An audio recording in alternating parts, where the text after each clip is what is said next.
Do do do, theme song. Do do do, I'm broke so this is my theme song. Do do do, just imagine this is an awesome theme song. Do do, theme song. Left of the box.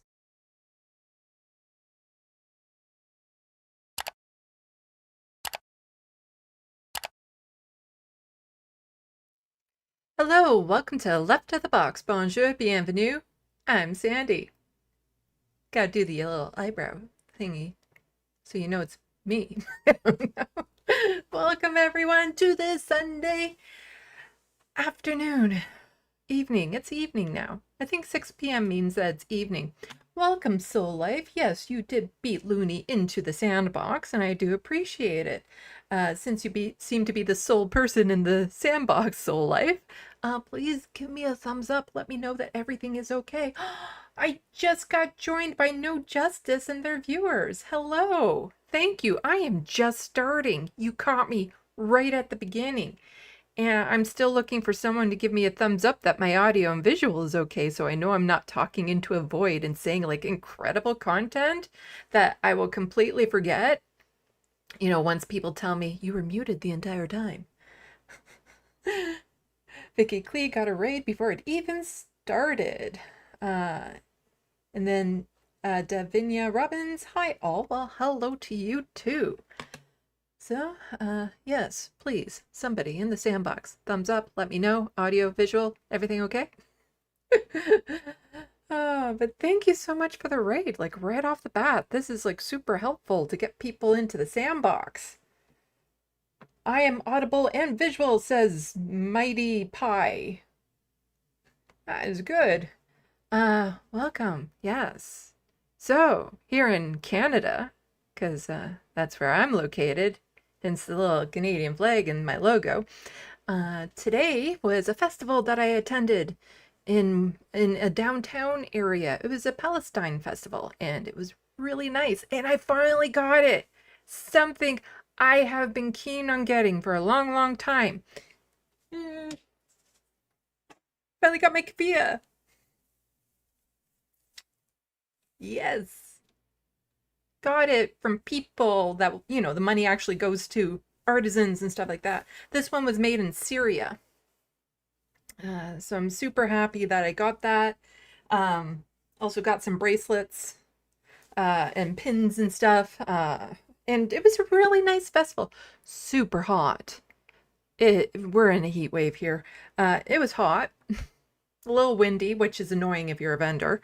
And they had a whole bunch of vendors, some food vendors. I ate some yummy food. There was also some exhibitions going on. Really, it's quite the dichotomy, you know, because you're there, people are happy, celebrating, you know, but then you have these exhibits off to the side that are just so devastating. Oh, they had one car that was all beat up, like all crunched up type thing. But then there was like dots painted all over it with numbers to represent the number of bullets that went into the vehicle that oh, I'm so bad with names. The little girl that was trapped in her car for a long, long time. Hin Rajab, I think is. I am horrible with names. And yeah, so that was not a pleasant sight. And also they had a couple reliefs, like really large, like 12 feet long or something. And one was a relief of what Gaza used to look like. And then one was a relief of what Gaza does look like now. And yeah, it's pretty horrible over there. So, wow, got so many people in the sandbox. I just want to say hello to some people. Normally I go through and say hi to everyone, but since there's so many people jumping in at once, it's hard for me to say hi to everyone because we also have Super Tiny 808, Stanley Beckett, who's saying my video and audio is all clear. Rachel Atwood, I know, James Scott, Adrian Websdale. Got to love your look, Left of the Box. Why, thank you. But yeah, Oh, there's Pixel Snob and some other people I know. Marty, 56 Nick Ridge. Welcome, everyone. Yes. Davina Robbins, think it got to 29 degrees. Yeah, I think it was up around 29, but it felt more like, death. I'm not a fan of the heat. I'm really not. Ooh, and I also got a mug. See? Yay.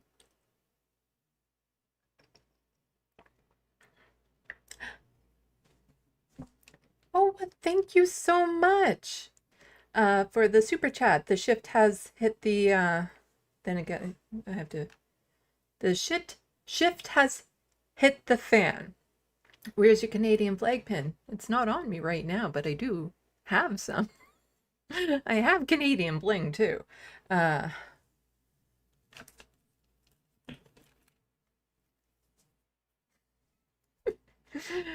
And some jewelry and whatnot. Actually, yeah, I have tons of Canadian swag, bling, whatever you want to call it as well. But this one I just got today, so I'm like wanting to show it off type thing. Oh, but yeah, so today we have a fair bit to go over. I am kind of drained because it was really, really hot out, and spending so much time outside in that heat drains you. Came home, had a nice cool shower, so that was nice. But the news is still happening. It is still happening, and I'm getting distracted. There's so many people in the SandBox. This is great. Oh, well, you're all here in the SandBox. If you don't know yet, I wrote a book. It's linked below. Necroplasm. I did not title it. The cover was pre-made, and I wrote a book based on the cover and the title. It's vampires, loaded with my political and social commentary. I love this book. I love it so hard, and I can't wait to start writing prequels and sequels and stuff. But it's a great escape. Like, even though it's loaded with my political and social commentary, it's a wonderful escape from the real world. And you can buy it on Amazon. Link in the description box below. Yeah. I'm also on a YouTube channel called This Space, which is a collective of lefty content creators all on one stop shop type thing, one channel where it brings in a whole bunch of lefty content creators. And my regular slot is Wednesdays from 4 to 5 p.m. Eastern. And the last Wednesday of the month, I go on as the main character of my book, which is a vampire who's over 1,400 years old, to give social and political commentary from their perspective of living for that long in their own society. It's a lot of fun. Davina Robin said, when it's hot, the best thing to do is keep windows and curtains closed. And I agree, and I do. And hello, Flow Snake. Yes. Super Tiny 808. No way communist vampires are Trump's worst nightmare. Yeah, it's I love that book. It examines humanity from the outside because they're vampires. It's written in the first person of a vampire. But I love that book so hard, so hard. I live in it. I have a work project that I have finally started to work on again. For people who don't know, it's a TYT video that I've been working on for a long, long time. And I finally got back to working on it because I need to finish it before I can get back to writing my books. Because once I start writing them, there's no way I'd be able to get any work done. And I would love to show you a drawing I just did. I'll have to show you on my phone because I take it to a studio to get properly digitized, and they do prints there too that are just stunning prints. Like, the prints are amazing. And for those who don't know, this cat drawing in the background is my drawing. But here we go. That's it on my phone anyway. The picture that I took of it. Will it focus though? Focus. No, here. Will it focus here? It's not gonna focus. Almost. There we go. See cat hair on my phone, but we'll focus here. It's not going to focus. Anyway, this is Olimey, or Olay as some people know her. Nobody tell her I drew her yet. When I get the drawing back, I'll have that digital JPEG, which is like a little bit better quality, and I'll be blasting it out then that I did it, and I'll put together the progress video. I haven't put it together yet. I do progress videos that shows the drawings come alive, which is really nice. Because I'm fairly certain she will like it. But yeah.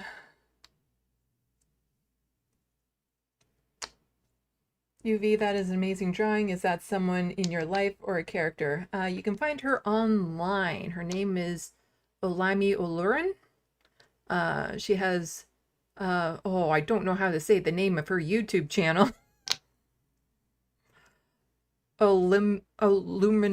Yeah, I do not know how to say the name of her YouTube channel. She also has Olay and Friends as a second channel, I believe. But she's a lawyer, and she fights for criminal justice, advocate for trans folks, a whole bunch of different things, really strong, progressive, has kind of butted heads with the folks at TYT. And yeah, just a wonderful, wonderful person. And so sometimes when I do a drawing like that, it's just because I want to show my appreciation for them. I did one of, well, I've done a bunch of drawings. You can always go to my website, SandeeLovas.com, to see more of my artwork.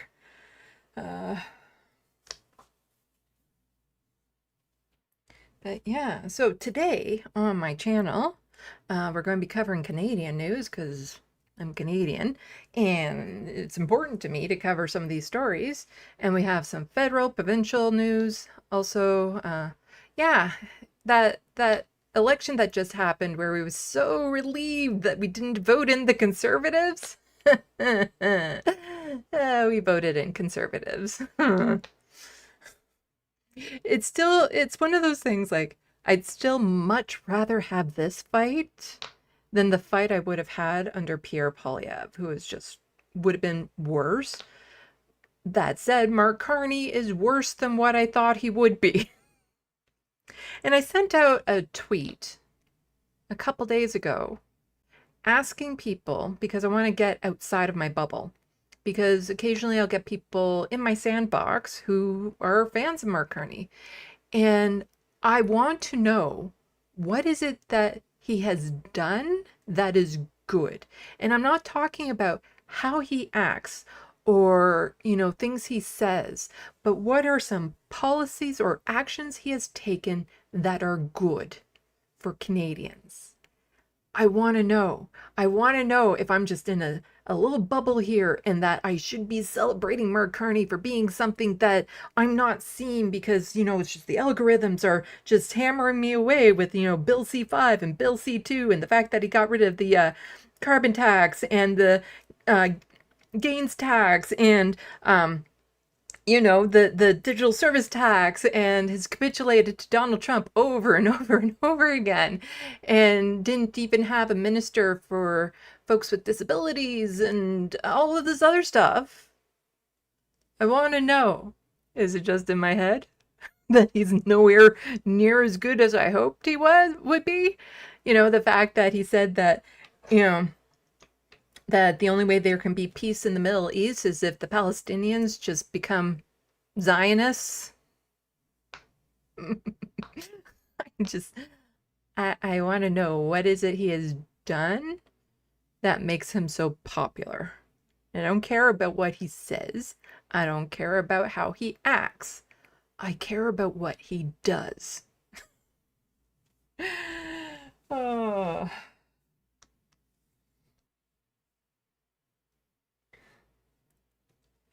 Davina Robbins says, by the way, sorry, we Brits can't really tell American and Canadian accents apart. It depends on where you are.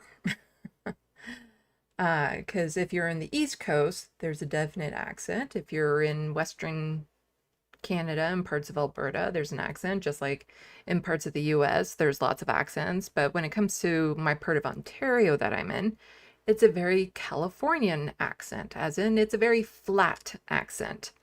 There's not really much in the way of inflections and things of that sort, which is why it's usually easier for someone like me to pick up other accents because I don't have to take away anything. I just have to add things onto it.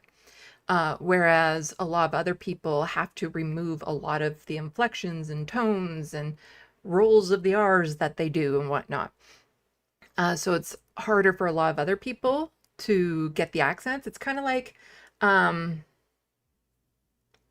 if I were to travel overseas to Scotland, it would take me just a couple days and I would be speaking with a Scottish accent. But there are people from Scotland who have moved here when they were teenagers and lived here for decades and still have a Scottish accent. It's kind of like that, you know? But California and Ontario tend to have this accent, Southern Ontario. And it's becoming a little bit more widespread, I find, these days, because it's the media. You know, it's movies and the media tend to have this very flat accent. And the more people kind of get online and start talking to each other, it kind of dilutes other accents because regional areas are more exposed to other areas and hearing other accents more regularly. Things like local news don't really happen much anymore. You usually have like somebody in some corporate news office giving news for different areas and whatnot. So a lot of the accents that used to be around are diluted. But yeah, I do love accents though. Oh my gosh, I love accents. I love people with accents. They are so sexy. Hello, hermeteorologist. BC sounds like California too.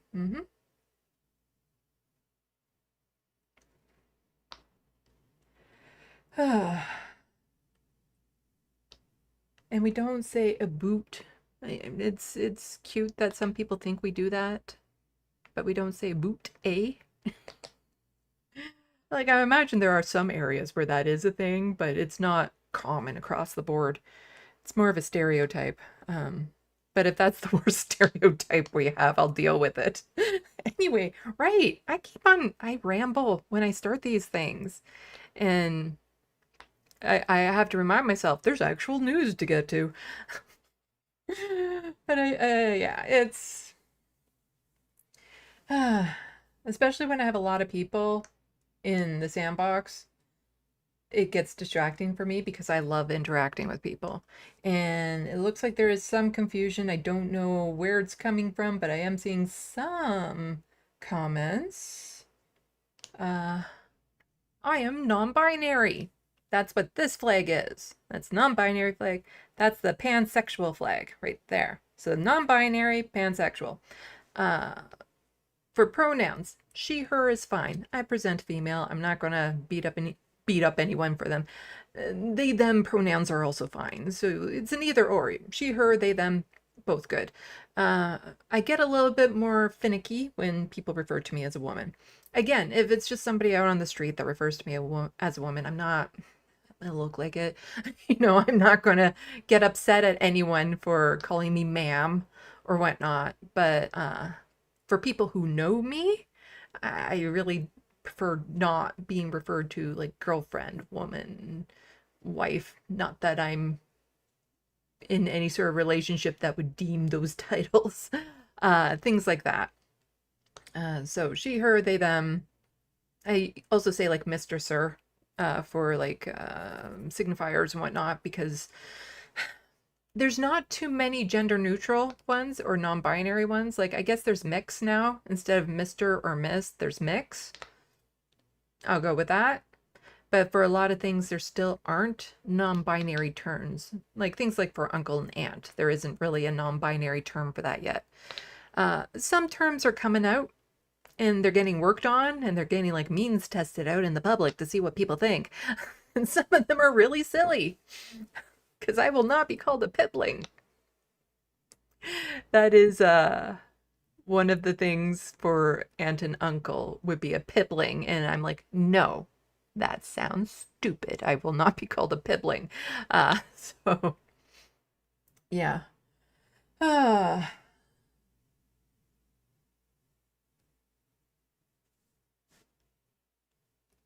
Vicky Clee. Oh yeah, some do, Sandy. I knew one YouTuber, uh, Woot was Canadian purely from the way he said about LOL.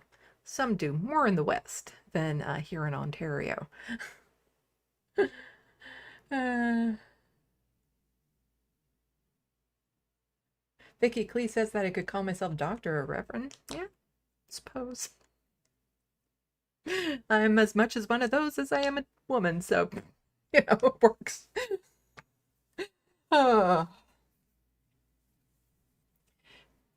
oh we have time for Woot. Woot. I don't know the channel. Anyway, should we actually get into the news? I have a lot of news, and it took me a long time. I had to do it yesterday because, like I said, I was out earlier today at the Palestine Festival. Um, so I had to arrange all my dockets and stuff yesterday. So I'm a little rusty as to what they're in because I have all these dockets that I put together, I painstakingly put together in a way that kind of forms a narrative. And then some it's like, I want to watch the video here or I want to read the article here. And then sometimes I forget. So this will be fun. But we're going to be talking first about federal politics, Mark Carney.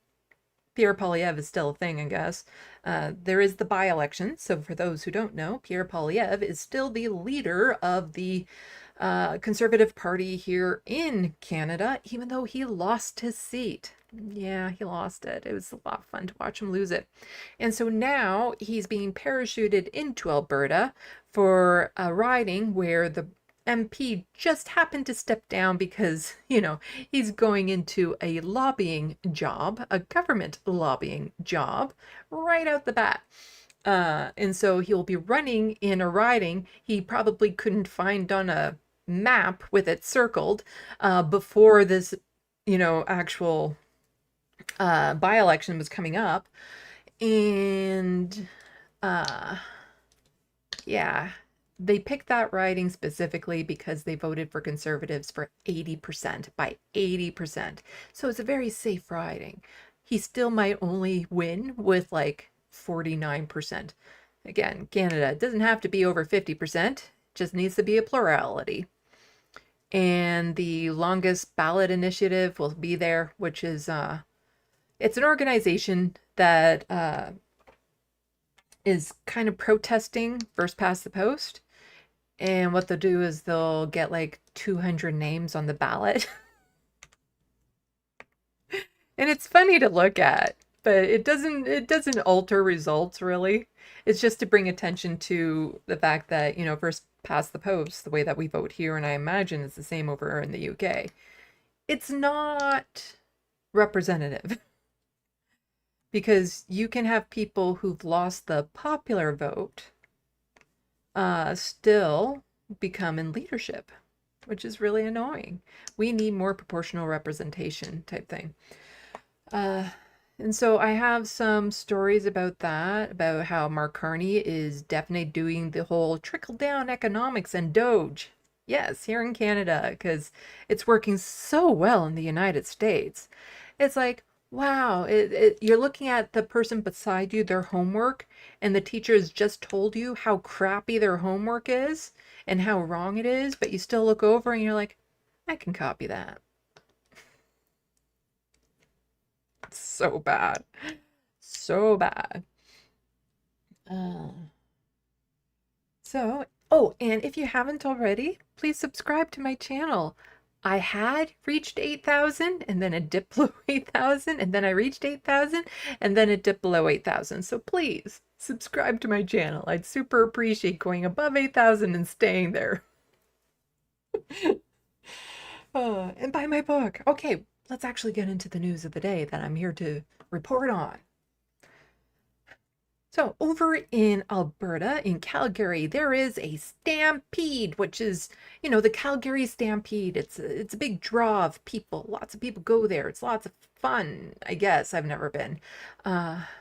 very cowboy-esque, and all the leaders like to go there. It's one of the few events outside of election cycles and whatnot that they all tend to attend.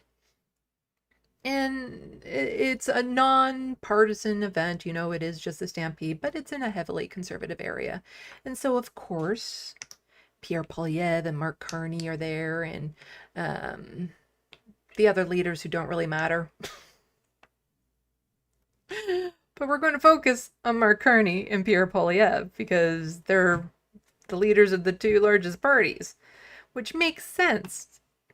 And so it's almost refreshing, this little controversy that happened. It's almost refreshing to see something so mundane be talked about. Kind of like when Obama was in a beige suit. Well, it turns out Mark Carney can't flip a pancake. He can't flip a pancake. They decided to make news stories about the fact that he flopped flipping a pancake. That said, we're going to cover it here too. This is from CTV News. Poilievre promises strong voice for West in Stampede speech. But let's get down to the video. I wanted to watch the video. Well, the greatest outdoor show on earth has again turned into a bit of a political rodeo, with leaders from nearly every major party stopping in at the Calgary Stampede or related events. It's a chance for those politicians to speak with supporters, but also mix in talk of policy with some pancake breakfasts. Better in Ottawa. There you go. I'm going to do another one. I'm going to do another one. That's it. He's no longer Prime Minister of Canada. The way he flipped that pancake. Horrible. Absolutely horrible. I'm practicing. I got a little cocky there. From pancake flip failures to FaceTime with provincial leaders, the Calgary Stampede has become a must-visit for politicians. I hear you have a little work to do on your phone. I do. So this woman here is Danielle Smith. She is the Premier of Alberta and a horrible, transphobic, bigoted person. We're going to get more into some of the Alberta politics. And there is a reason why I'm focusing on this story that's not going to be quite relevant yet, but you're going to see. See, the way that I like to line up my dockets are in such a way that it tells a narrative. And so, big event, you know, the Calgary Stampede, huge event in Alberta. And you'll find out why in a little bit as to why I'm making a big deal of this. Not even in this docket, but in the next docket. We'll reincorporate this. We'll loop back to it. I promise. I do. The 10-day event brings political leaders of all stripes out west. Actually, we usually see all of the political leaders attend. It's unusual if they don't. But the Stampede visits are about more than just donning cowboy hats and blue jeans. This is a fairly big event because it does get national news coverage during a time when people aren't necessarily paying as much attention to politics as otherwise they might. And so there are fundraising opportunities, but there are also opportunities to connect. Making their pitch to supporters. The era of Ottawa telling Alberta to pay up and shut up must end once and for all. And serving up Stampede breakfasts. But I actually want them showing up at every church that's having a pancake. This is the Alberta NDP leader. And he also recently just won a seat in a by-election. So he stands a much better chance of the NDP doing better in the next election when their leader has an actual seat in their house. Cake breakfast in every community. It's time for us to spend time with real citizens. Well, generally, I think it's about meeting people where they're at. And a lot of politics, I think, is best communicated culturally and socially. Jordan Cadigan, CTV. And so I just want to go over here from CBC News. Splat. Prime Minister Carney struggles to flip perfect pancake at Calgary Stampede. They made a whole freaking article about this. That's quite the shot there, too. Prime Minister Mark Carney may be deft hand when it comes to handling finances, but he proved Saturday that his flapjack flipping could use some work. Carney attended a pancake breakfast Saturday hosted by the United Brotherhood of Carpenters, which attracted a crowd of about 200 people. The grill's hot, Carney told onlookers. You guys ready? Sizzling on a black, flat-top griddle, Carney slid his spatula under the first hot cake and flipped it, landing it with a splat. This just sounds dirty, especially the way I'm reading it. Sizzling on a black, flat-top griddle, Carney slid his spatula under the first hot cake and flipped it, landing with a splat. See, if more news was read like this, I think more people would be paying attention to the news. In an attempt to redeem himself, he tossed a second into the air, but it too landed lopsided and sent batter splatters into the crowd. It sprayed the...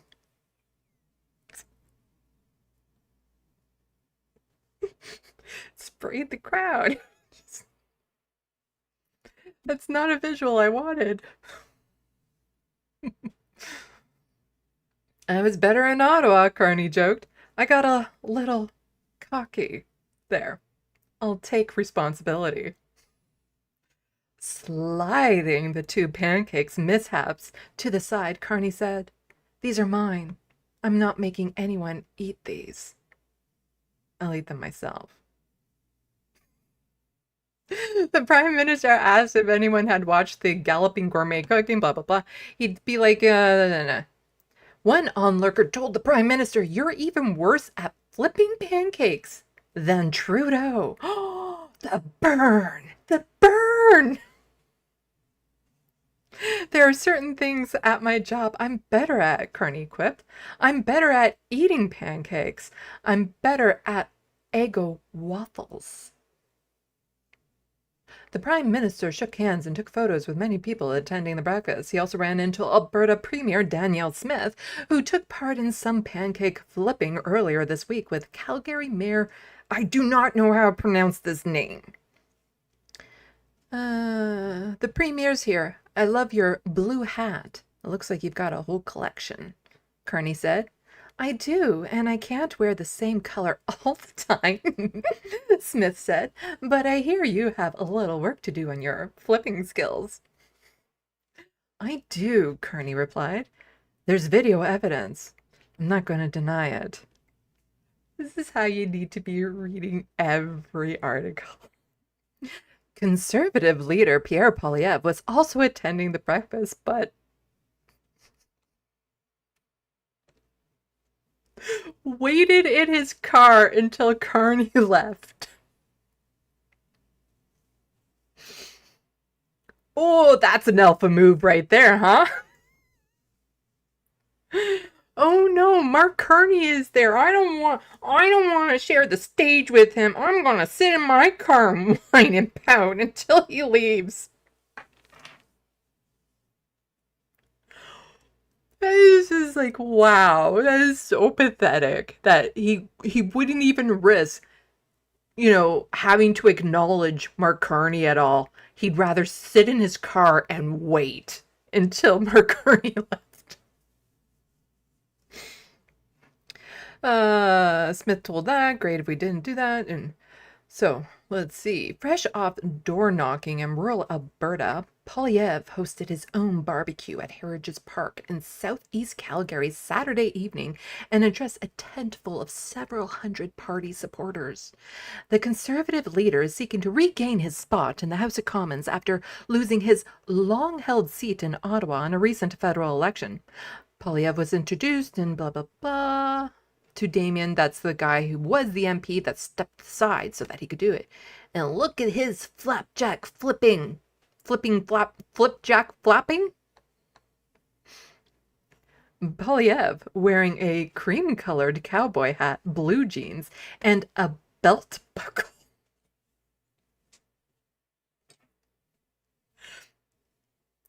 Is this newsworthy? Is this really, just... Why is this needed? Why? I love reading it, but why is it... Yes, he does have a belt buckle on. because he's wearing a belt. Polyev wearing a cream-colored cowboy hat, blue jeans, and a belt buckle. Be funny if he was wearing that and no pants. Started his remarks by chirping Carney's earlier performance on the griddle. He thought he would be great at it because in his talks with Donald Trump, he's had so much experience flip-flopping, Polyev said. A careful review of a slow motion. Well, actually, I think there's a video where he says this, and I can't make it sound as stupid as he does. The party is still looking in swoons after a recent loss in the federal election, blah, blah, blah. Okay.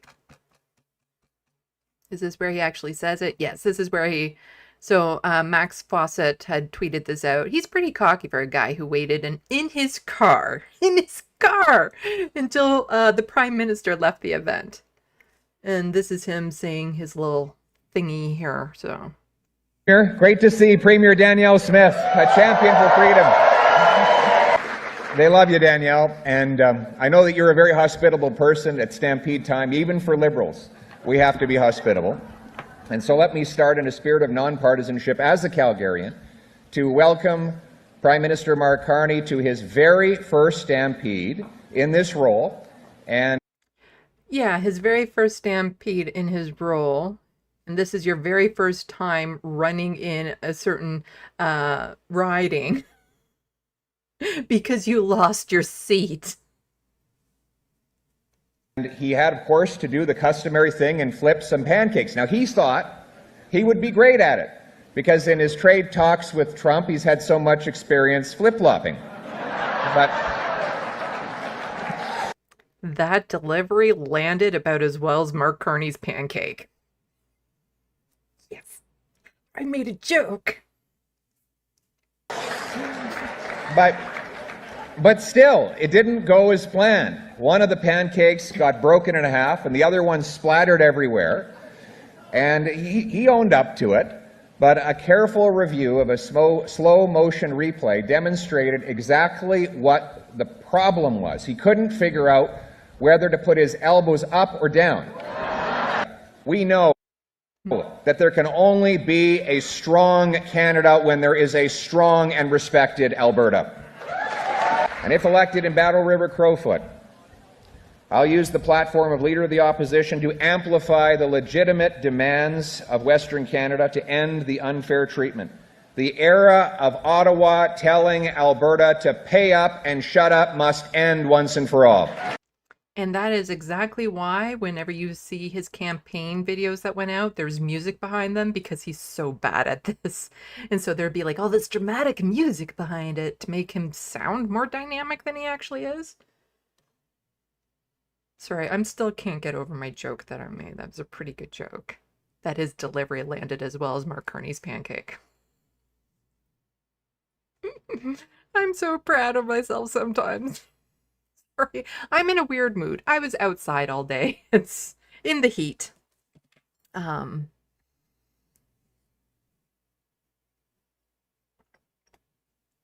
Normally when I do one of these live streams, I've been sitting here for like 6 hours before the live stream because I was putting together all of this docket stuff. But I did this yesterday so that today I could just go out to the festival and not worry about it. And so here's Mimi Williams just pointing out Conservatives won 34 of 37 seats in Alberta and 13 of 14 seats in Saskatchewan in the last federal election, and both have Conservative premiers. If the West feels voiceless, just whose fault is that? Yeah, make sure that Alberta has that strong voice, but it's like, if they're failing right now, which they are, you have to look no further than their premiers, who are horrid pieces of trash. Both of them are just Scott Moe and Danielle Smith. Horrible individuals. But speaking of horrible individuals, we still have Mark Carney.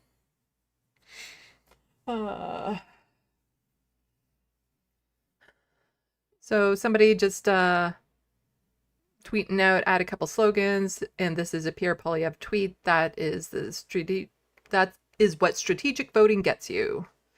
I'm still all for strategic voting. I hate the outcomes, but when it comes time to the election, who's on the ballot is who you get. That's it. You vote for the least worst option.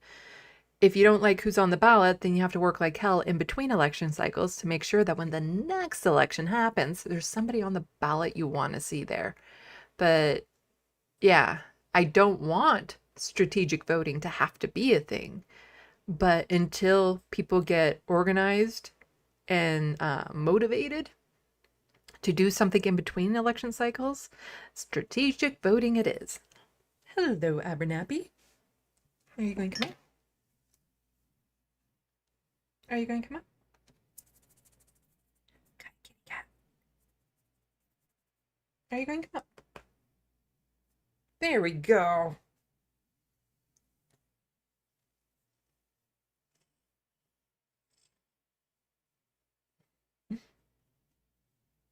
This is Abernathy.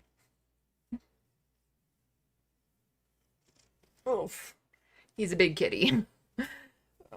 He needs to lose weight. Unfortunately, he has an 18-year-old brother who needs to gain weight. So having one cat that needs to lose weight and one cat that needs to gain weight, it's a bit of a problem. Yeah, Abernathy.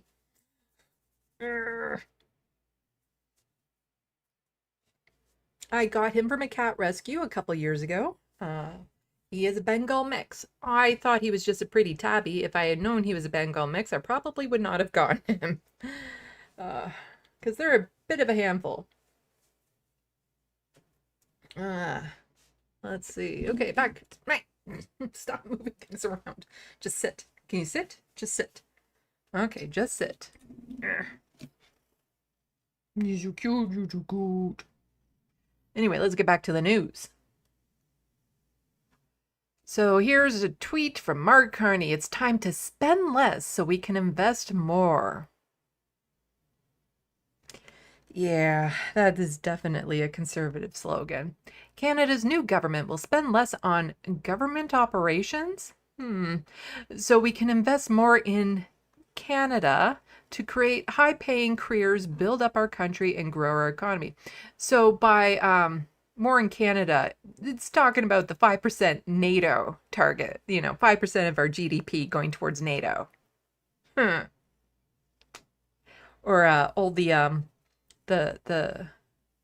mining and infrastructure corporation type things that he wants to do, hence Bill C5 that he passed to get projects built, more housing that will be bought up by rich investors, more projects that benefit wealthy corporations.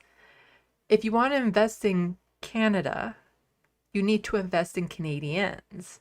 And in order to invest in Canadians, you need to invest in the public sector, where a lot of them have their jobs and support other Canadians. That's the change Canadians deserve. We deserve something a lot better than him. And just some people not having it, and what will happen to those who don't have the high-paying jobs? Or are you signaling you will raise minimum wage to something people can actually live on? He is going to give all our money to rich fucks and brutalize the working class. Yep. And I've gone over it in my last live streams. The amount of cuts that he's going to have to do in the public sector in order to compensate for the taxes he's cut and the spending he plans to do on NATO and whatnot, it's just, even under really shitty times with a conservative Prime Minister Stephen Harper, what Mark Carney is proposing is worse. It's far worse. So many people in the public sector are about to lose their jobs. And so here's an article from The Breach. The Breach is a really good progressive magazine for people to check out. They do wonderful reporting and very detailed and whatnot. So I recommend everyone go check them out if you want a Canadian source of independent media. So The Breach says, snap out of denial. Mark Carney's right-wing rushing agenda is just getting started. Mark Carney is slashing public service, supercharging military spending, and ramming through right-wing agenda while much of the country stays stuck in denial. Mark Carney can apparently do no wrong. Scroll through the comments on news articles and you'll encounter an energetic online army defending the Prime Minister's every action. And that is true. I will get to a couple of the tweets of people just still enamored by him. I don't understand. What has he done? What? Maybe it's the autist in me, but I don't care about what people say. I care about what they do. And what has Mark Carney done to help? So, canceling tax on the world's most profitable tech giants, a genius chess move in his trade war against Trump. Advocating for new pipelines while the country burns from climate change fueled wildfires. Tough decision to shore up Canadian sovereignty. Boosting spending on military to record and wasteful levels. A responsible counter to supposed pearls like Russia or North Korea. Expanding surveillance powers to crack down on refugee rights? Well, at least he's not conservative leader Pierre Poilievre. The U.S. president's tariffs and threats have left Canadians anxious and disorientated, giving Carney an opportunity to move fast and with far too little scrutiny. He's pushing through a pro-corporate policies that go beyond anything he outlined on the campaign trail. The agenda is so right-wing, in fact, the Globe and Mail last week gleefully noted that Brian Mulroney could have endorsed it. And one of the Liberal MPs said that what Mark Carney is doing could make Stephen Harper blush. And for a lot of people who might not be plugged into politics, the fact that they've been able to get through Bill C-5 and will soon get through Bill C-2 with no pushback from the Conservatives, because the Conservatives, generally speaking, even if it's something that would benefit people and they ideally they agree with to some extent, they will still deny it or fight against it or push back against it just because they don't want the Liberals to have a win. These bills are so right-wing conservatives that the Conservatives are like, well, let's zip it on these ones. Let these ones go. These ones are good. We'll just let these slide, huh? We'll just let them slip right through there. It's like they're doing a leadership run to have a new leader. They have one. His name is Mark Carney. Yet denialism is widespread. It makes some psychological sense. Many are still rationalizing their choice in the last federal election. Millions of progressive Canadians parked their vote with Liberals after the establishment media manufactured an image of Carney as savior against Trump. Even though the Prime Minister is now unraveling that hope in a hurry, it's hard to accept the betrayal. Carney's latest move, however, will be more difficult to explain away. This week, he instructed his ministers to find tens of billions in cuts to the day-to-day running of government. Ooh, that sounds like Doge to me. If it walks like Doge and talks like Doge, it's not good for any of us. That will reduce, That will reduce spending in the public service by an astonishing 15% over the next 3 years. The worst cuts in modern history, according to economist David McDonald. For cuts this deep, he writes, it would require across-the-board job losses and major service reductions. If you've had frustrations with federal public services, it's about to get a lot worse. This is one way Carney is choosing to pay for his big-ticket items, personal income tax cuts that mostly benefit the richest Canadians, and financing the biggest expansion of military spending since World War II.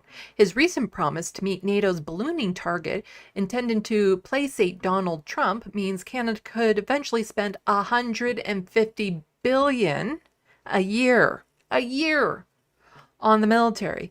Even his existing plans will already require 10 to 20 billion more in military spending, with each dollar squandered on a warship or fighter jet or bomb being $1 less spent on far more pressing social and economic needs. How is this making, people's lives better? This spending on military. Does this make housing more affordable, groceries more affordable? Does it help us get, the medical care we need? How is this impacting people's lives?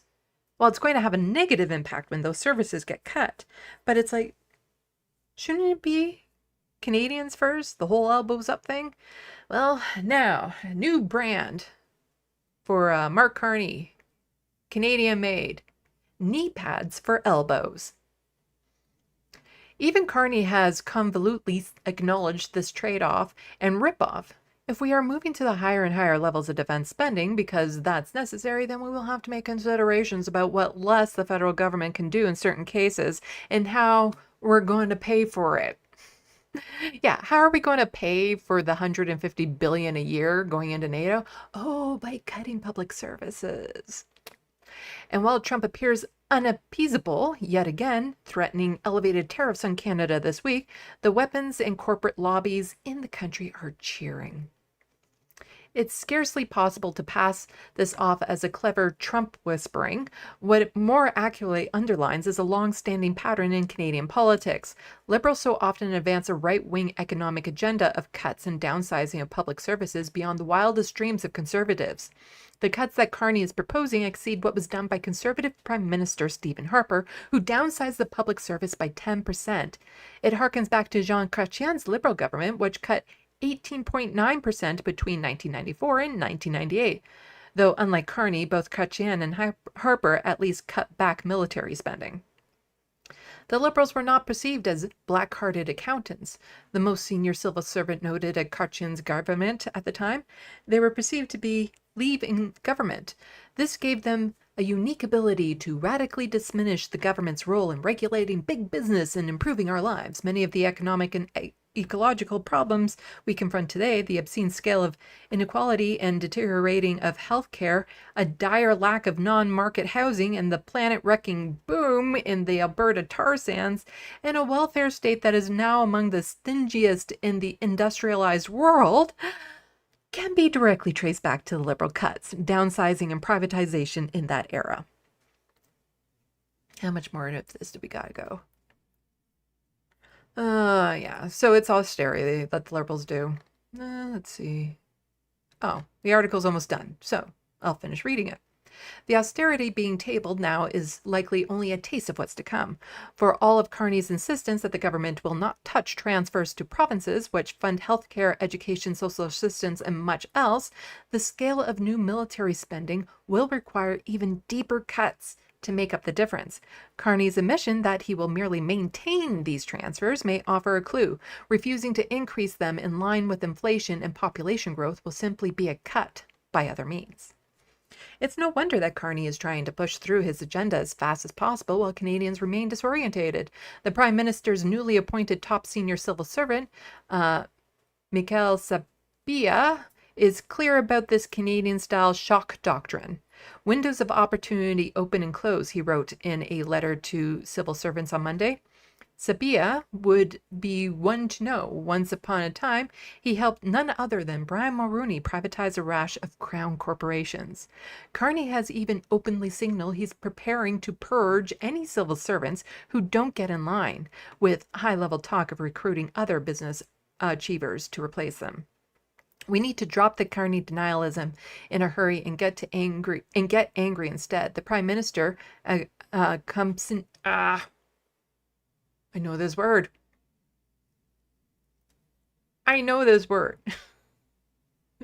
Dyslexia can be a pain in the ass sometimes. Consummate technocrat who knows how to cater to elite interests is taking Canadians for a ride while servicing his natural constituency, bankers, tech oligarchs, oil barons, and arm manufacturers. It's time we open our eyes, clue into what's happening, follow the money, and put up a fight.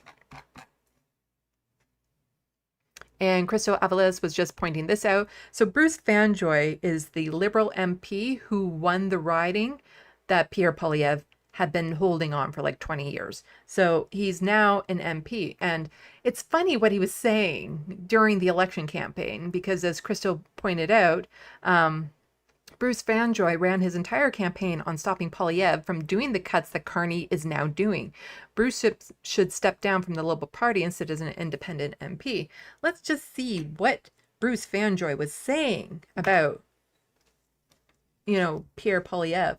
So he says, Pierre's plan would cut 100,000 public service jobs over 10 years at a time when we need all hands on deck to defend our country from Donald Trump's trade war.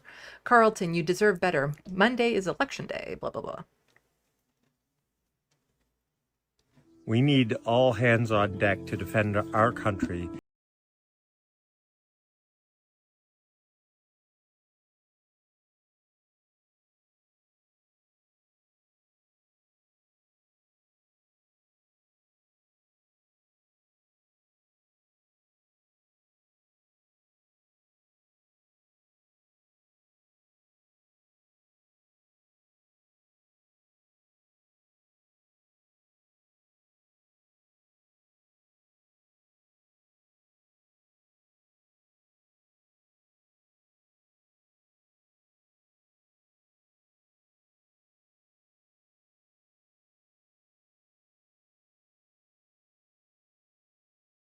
Yeah. So what I have to say for all the people that were against the conservatives for their threats of cutting and all that sort of stuff, just maintain your standard. If it wasn't okay for the conservatives to do it, it's not okay for the liberals to do it. Like, one of the things that I'm actually quite surprised at is the backlash that Donald Trump is getting over not releasing the Epstein files, because most of his people, I thought, knew he was in it. Like, it seems pretty obvious Donald Trump is in the files. But there are some that actually seem genuinely concerned as to why he's not making the files public. All I'm saying is have that same type of integrity as conservative right-wingers. When it comes to what wasn't okay with the conservatives, it can't be okay if the liberals do it. And the liberals are currently doing a lot of conservative stuff. And so you have to push back and say, no, this isn't okay. The cuts he's doing, the tax cuts he's doing, the spending on war machines is not good. And more people have to open their eyes to what this liberal government is doing, because if that wasn't clear enough, how bad, this whole spend less, invest more, well, it gets to this too. So David Moskrop here is just saying, I was reliably told liberals time and time again throughout the last few years that we already had the strongest economy in the G7. Mark Carney tweeting this out. Canada's new government has launched a review of federal regulations to cut the red tape, holding back our economy. Yeah, that is some conservative red talk right there. It's time to make government process more effective so we can build the strongest economy in the G7. And hence Bill C5 that just got put through. So cutting red tape means things like, oh, is this the last habitat for this species, but it just happens to be in the way of this mine that we want to open up? Shucks darn, I guess it's going to have to go. Destroying our forests when they're literally being destroyed by fire. Like, it's just so frustrating that a liberal prime minister can be saying all of this and the other liberal MPs are just like, not saying. This country is so politically illiterate that all they see is their party. They're just partisan pawns. They just see their party and vote for them regardless of the policy. That's why I say I'm a nonpartisan progressive. I don't care about what party you are. I care about policy. Show me policy that benefits us and I will support it, regardless of which party it's coming from. But so many people don't bother to put in the energy to actually read what's happening or find out or watch a video or watch my channel to find out what is happening in our politics. And at some point, you can only say it's not the voters' fault for so long, but as things just keep on getting worse and worse and worse, and they keep on voting the same way, expecting a change, at some point, yeah, I shame the voters. I put a lot of the blame on the voters. Sam Hirsch just also pointing out, Mark Carney's liberal government creates new red tape reduction office. This will also apply to the $150 billion going into defense spending.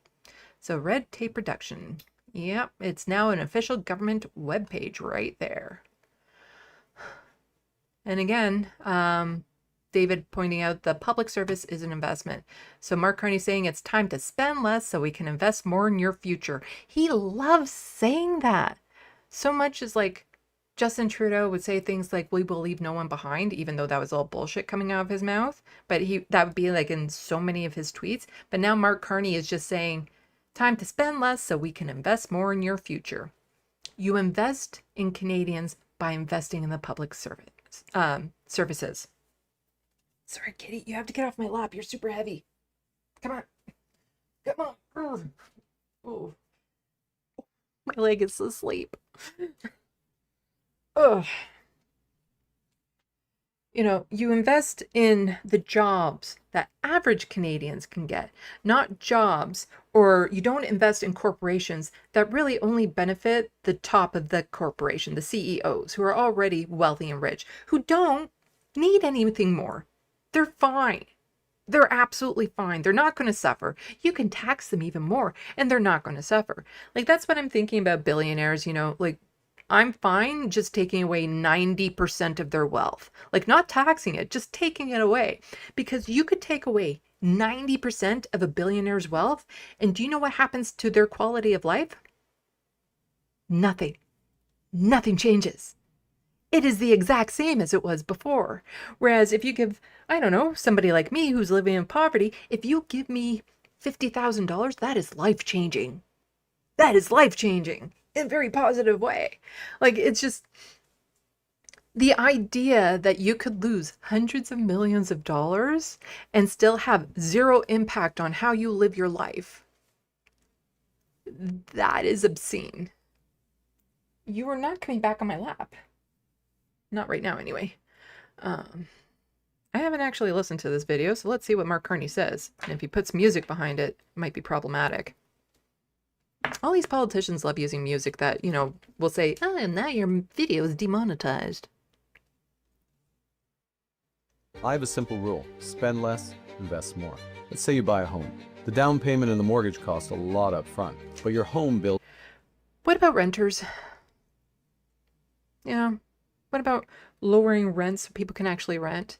It's always about homeowners, whereas a lot of the homes these days are just being bought up by investors so that they can use them as investments.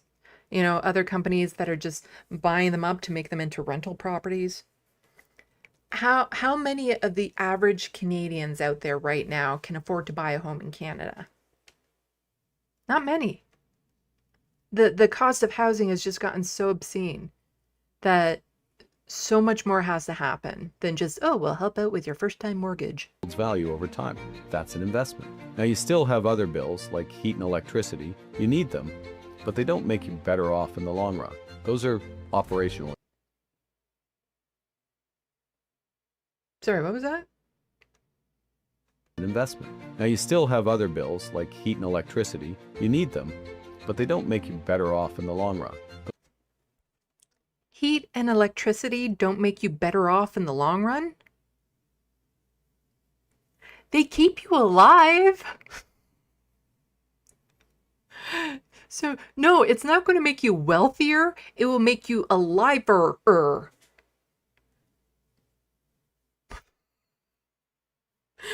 You know what? Heat, electricity, you're not going to be better off with it. Like, seriously, it's what good is it? It's not going to make you think your life better off. Oh, what's that? You have no food because it all spoiled because you had no electricity going to your fridge. Oh, and you froze to death in the winter because you had no heat. Yeah, we need them. And they do make us better off, as in they keep us living. Those are operational expenses. I will balance our operational budget in 3 years. We'll spend what we need to with the money we already have. And we'll do things that encourage the big investments that create jobs and grow our economy, like building millions of homes, making Canada a clean energy superpower, and creating new trade routes so we're not dependent on the United States. Yes, those new trade routes through the Arctic because of global climate change and all the glaciers melting. We have new corridors open. Spend less, invest more. No, Abernathy, no. No. He still wants back up on my lap. He's being really annoying. You're too heavy right now. Ugh.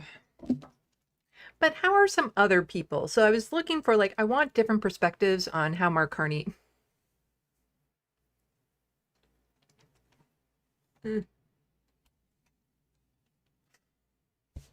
This cat sheds like crazy. And thank you so much, 56 Nick Rich, for the $2 super chat. Let's get this party started. Yes. This cat still wants a lap. And he sheds like crazy, and it's getting into my drink. Go on. Oh. And then he gets stuck in like my lipstick and stuff, all of his fur.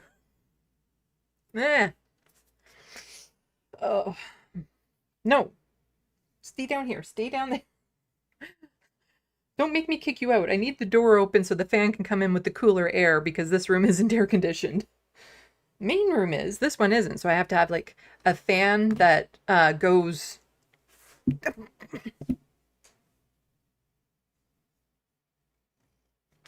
Go on, Abernathy.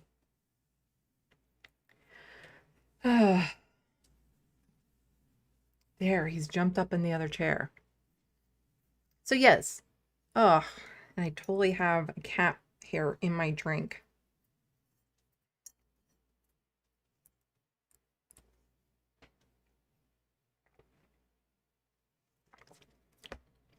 I probably have enough cat hair inside of me to cough up a hairball. It just happens when you have cats. You try to avoid it as much as you can. But when you wake up in the morning and you have a cat on your bed, shoving their paw in your mouth to wake you up. I love Frodo to death. I really do. Sometimes. Anyway, yes, I wanted to know, what are other people thinking of, you know, this government and what can happen? Didn't know if I wanted to play this or not. It's one of those things. Charlie Angus is a former NDP MP, and he's been getting more and more media attention, even though he's stepped away from politics. So he didn't run for re-election in the past election because he's retired, but he's been going on the circuit a lot. He's been on Midas Touch like 1 billion times already. And I don't need to read this because it's all said in here. And it's just kind of pointing out, like, a lot of people voted for Mark Carney so that we would have somebody stand up to Donald Trump. So far, we don't have that. Again, if Mark Carney has stood up to Donald Trump in any way that's significant, please let me know. I want to get outside of my bubble with this. But the thing is that the threat from the United States is only going to get worse, especially the more that Donald Trump gets away with what he's doing. The more people capitulate for him, the more he wants. And we're going into an era that's really, really uncertain. And this idea of like, oh, well, that's why we need to spend 5% of our GDP on NATO to protect us from the United States.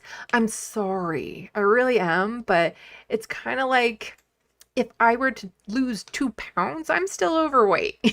You know, the size of the American military compared to ours is not comparable, even with, you know, us spending 5% of our GDP on our military. We don't have the ability to compete with the United States when it comes to our militaries. A lot of like Canadians would be like, oh, but we would do this and this and this and we'd be better. And it's like, it's a no. It's a nice fantasy. It wouldn't be easy, you know, it wouldn't be easy to hold the land, but I don't have doubts that Donald Trump will try to annex part of Canada. Not boots on the ground type thing, but it wouldn't surprise me. In fact, I think he will try at some point to do it unless there's other people reeling him in. And who do you want in power at that time? Somebody who has already bowed down to Trump every single time while running on a campaign of standing up to him?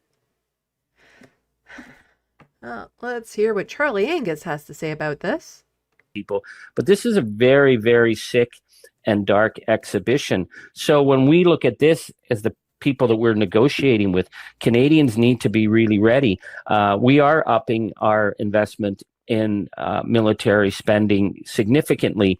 We are now procuring from the Europeans, whereas before we would have just gone to the United States as per usual and buy gear. We're not buying gear from the United States.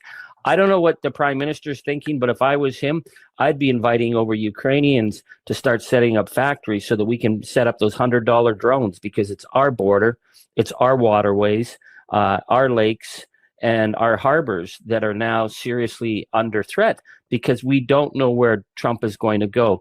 I know in the media in Canada, they don't want to talk about that. They don't want to act like they're being hysterical. But when you're seeing a president of the United States setting up concentration camps and bragging about people being eaten by alligators, people whose only crime is they got picked up by ICE, then the idea that we can trust them at our border is simply not on. We have to start getting ourselves ready for what could be the next part of the playbook. Yeah. And I always find the titles that Midas Touch does funny, like Furious Canada Strikes Back Against Trump, a big event. Canada, the Prime Minister, has not struck back against Donald Trump in any significant way. You have a former MP who's talking shit about Donald Trump on a regular basis. But Canada has done dick all.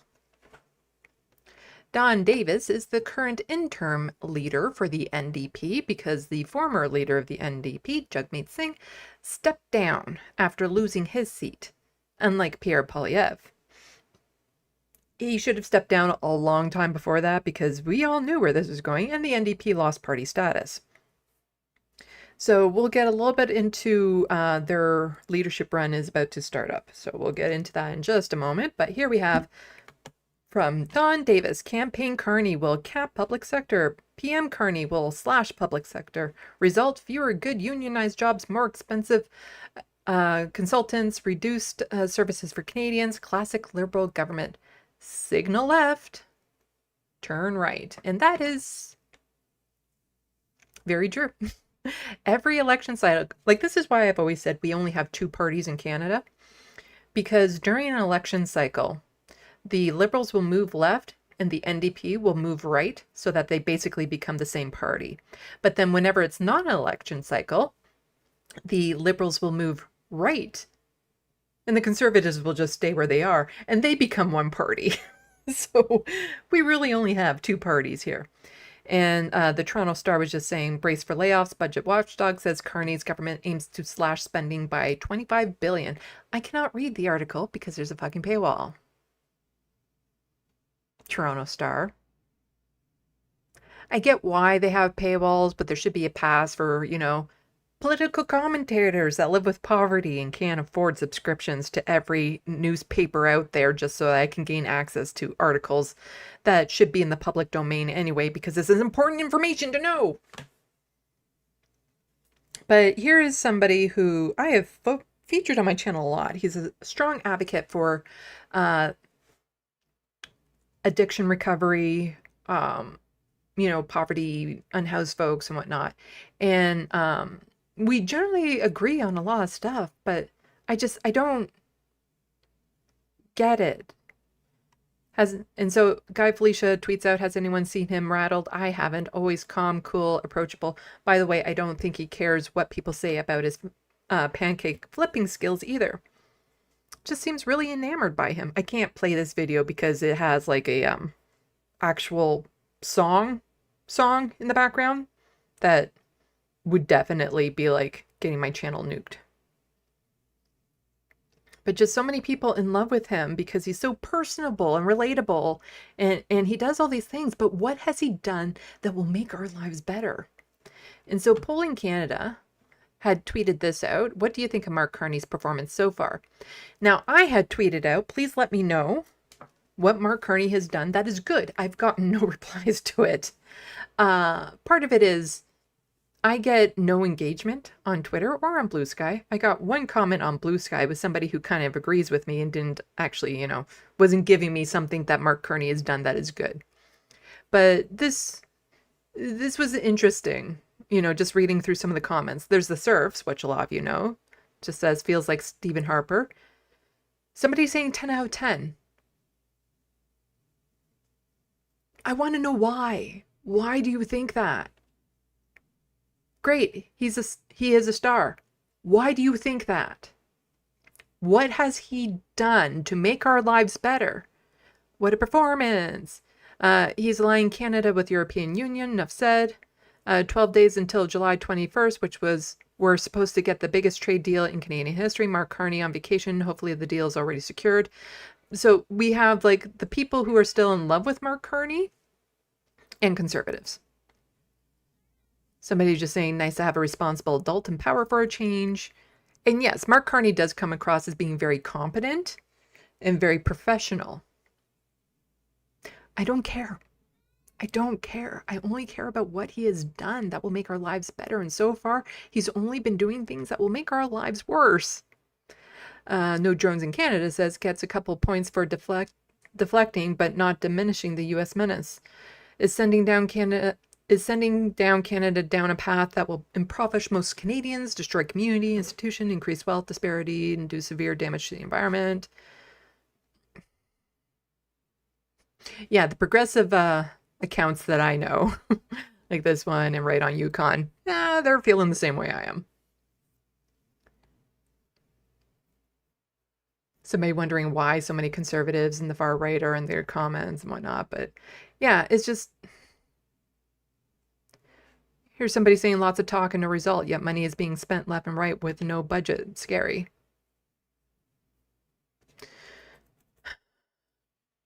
Because I look at something like this.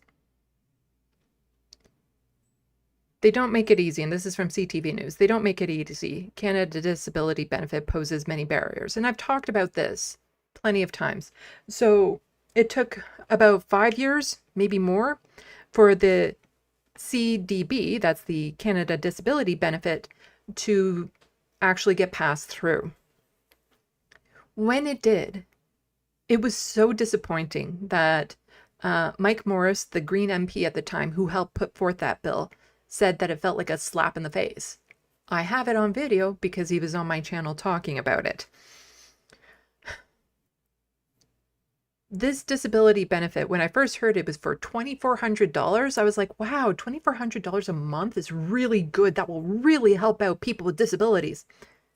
It's $2,400 a year, so it's only an extra $200 a month. When you live in dire poverty and you get that $200 a month extra, you're still living in dire poverty. It's kind of like that whole, thing that I was saying with NATO and whatnot. Like, we could spend $150 billion more on defense, but the United States is still going to be a threat. So then it turns out that this disability benefit will only apply to people who already receive the disability tax benefit, which is exceedingly hard to actually get. I don't have it. So 57-year-old Toronto woman, Lisa Murtha, says has sickle cell anemia, blood disorder prevents her from working. And let's just skip down to here. A 6-year, $6.1 billion commitment under the federal government's Disability Inclusion Action Plan, the historic first ever Canada Disability Benefit, was first announced in 2020 Speechthon and became law in 2023. $150 billion to go towards things that take lives from people versus spending money on things that will keep people alive. That's neoliberalism for you. $150 billion on NATO, on war machines, things that by their nature are meant to take lives. Whereas a disability benefit would save lives. They're more keen on paying corporations on the war infrastructure, things that make no difference to the regular Canadian, but do eventually get used for horrendous things, versus actually investing in the people of this country. So National Director of Disability Without Poverty, Rabia Kadir, one of the advocacy groups the government consulted, said qualifying for the TC is a common barrier for many, and that's the disability tax credit, not benefit. The first barrier is finding a medical practitioner to complete an application, which can be particularly challenging for those without a family doctor familiar with the medical history. Some medical practitioners also charge a fee for completing the DTC application. Most people who live in poverty don't have the extra money. I had a doctor fill out this paperwork. It cost me $80. As far as I know, they never even received that paperwork. The second barrier is meeting the stringent medical criteria, which is not based on a person's diagnosis, but how severely their condition impacts them. Getting cat hair on my tongue. According to the criteria, individuals must have severe or prolonged impairment in walking, mental functions, dressing, feeding, speaking, hearing, vision, or eliminating bowel or bladder functions, significant limitations in 2 or more categories, or require therapy for a vital function. Lots of people have disabilities that prevent them from working, which is nowhere near as severe as all of this. Especially when it comes to mental health. You know, invisible disabilities, as they say.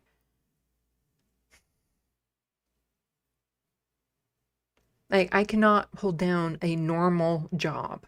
I can't work with people. I just, it's not good for me. It's not good for the work environment either, because I don't exactly fit in. I have a hard time interacting with people. It's the autistic in me.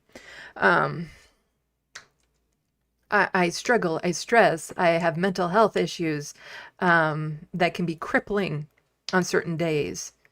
You know, I can wake up with my head screaming at me how much that I don't want to be here in the physical sense of this world. I can't get a job that would pay enough to support me. It's just, it's a non-starter.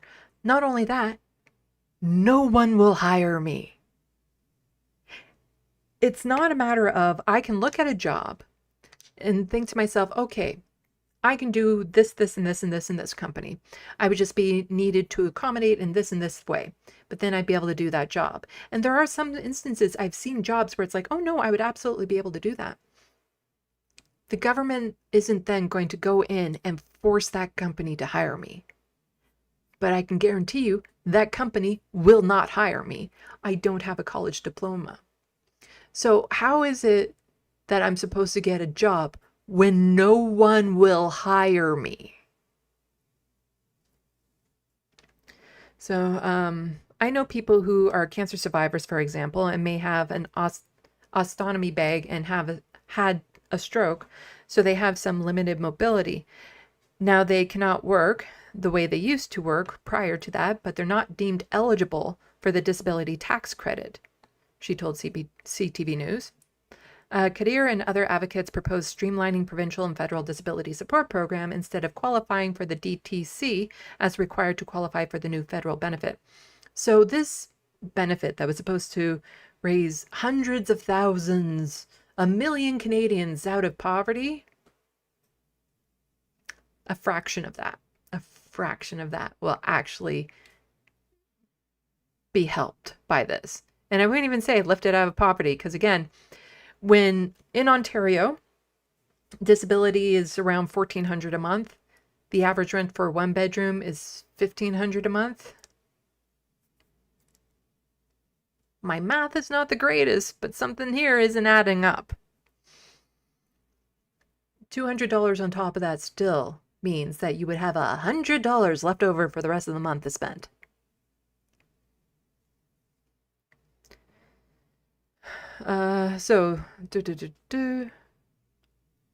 A common theme is people having to prove their disability time and time again, says Trevor Manson, Secretary, Co-Chair, and Advocacy Group ODSP Action Coalition, who is also part of the consultations in the development of the benefit. People that have had mental illness have had a tougher time qualifying because disability tends to be viewed in functional limitations. People that have invisible disabilities are the ones that have had the hardest time qualifying, he told CTV News. Minister of Jobs and Finance, Patty Hadju? I don't know how to say names. Press Secretary Jennifer, whatever, confirmed to CTV News in an email that the government did explore a variety of eligibility options for the CDB, but concluded that using the DTC as the basis for equability was best. The DTC was determined to be the best option to deliver a national portable benefit on time. No, it wasn't. And then just people saying that it was inadequate and whatnot. Oh, so frustrating.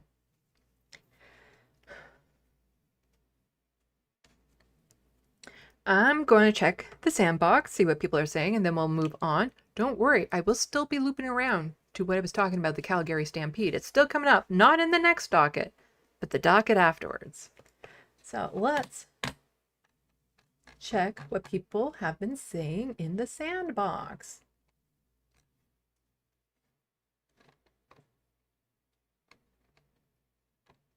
Make sure I didn't miss any super chats. Nope. Okay.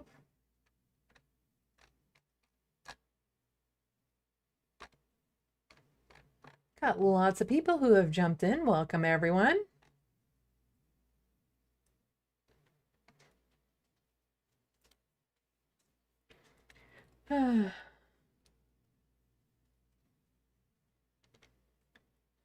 Let's see. 56 Nick Rich using Maple MAGA tactics, talking about the whole Calgary Stampede. Such a, as somebody said, it was such a bitch move for him to stay in the car. I'm not going to go out there because I might have to talk to Mark Carney, and I don't want to talk to Mark Carney. If he can't handle talking to Mark Carney in a casual environment, such as the Calgary Stampede, how does he think he's going to handle talking to Mark Carney on the House floor?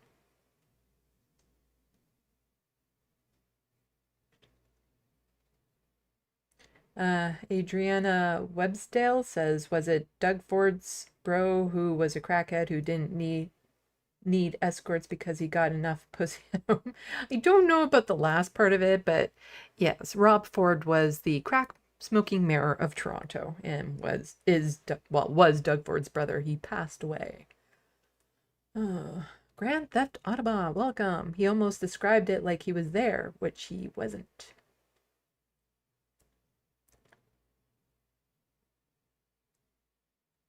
People saying hi to my kitty cat.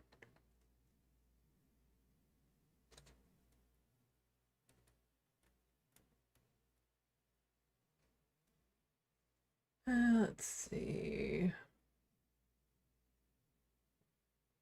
Guitar Guy 80. Kid Starver is doing the same over here in the UK.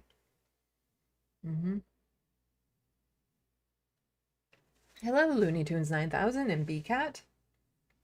BCat, I'm not autistic and behavior is more compelling to me than empty words.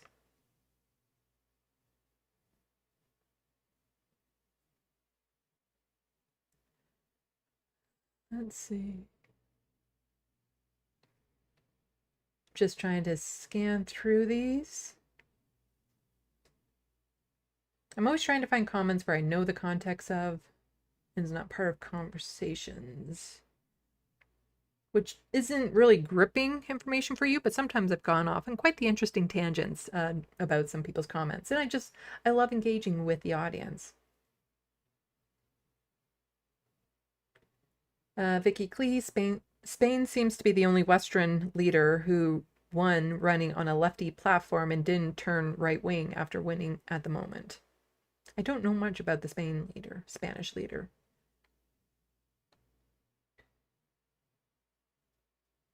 HBX, I was hoping Canadian politics would be a nice break from US politics, but now they seem rather the same.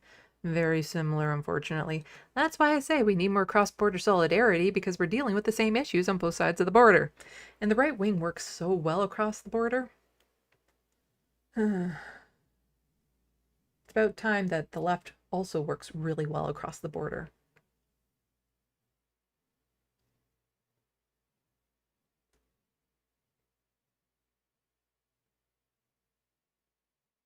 Let's see.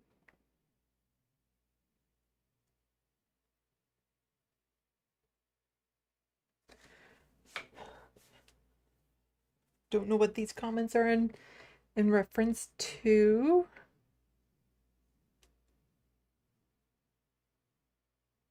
People laughing that Abernathy insisted on being back on my lap. Let's see. Pixel snob, a large percentage of folks in America are just plain assholes. I'm in the US and don't mind saying it, lol.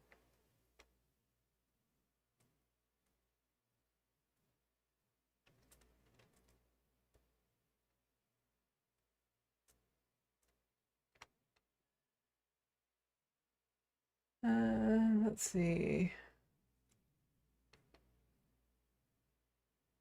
Grand Theft Autobot. Midas Touch sometimes has good videos, but most of them are clickbait, blue mega horseshit. I've tried watching some of them, but they're just, to me, they're Rebel HQ videos. But the channel is doing really well.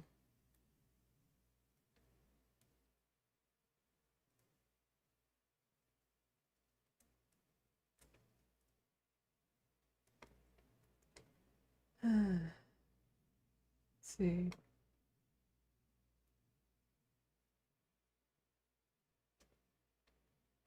Vicky Clee saying need to head off. One thing I will say, though, is Sandy, change your pricing of memberships to 99p. People happily pay to gift several memberships at that level, and it boosts your algorithm to 99. I thought I had one that was like 199. Do you mean like to bring one down to like 99 cents? I have to check what my things are, because I thought I had one which was like the cheapest. I'm fine going cheaper.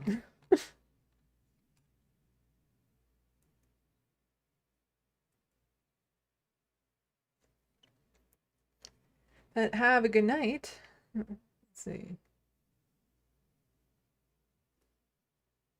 Pixel snob. Oh, Sandy, we are in the same boat right now. When it comes to politics on both sides of these borders. Hello, Sarah Leela.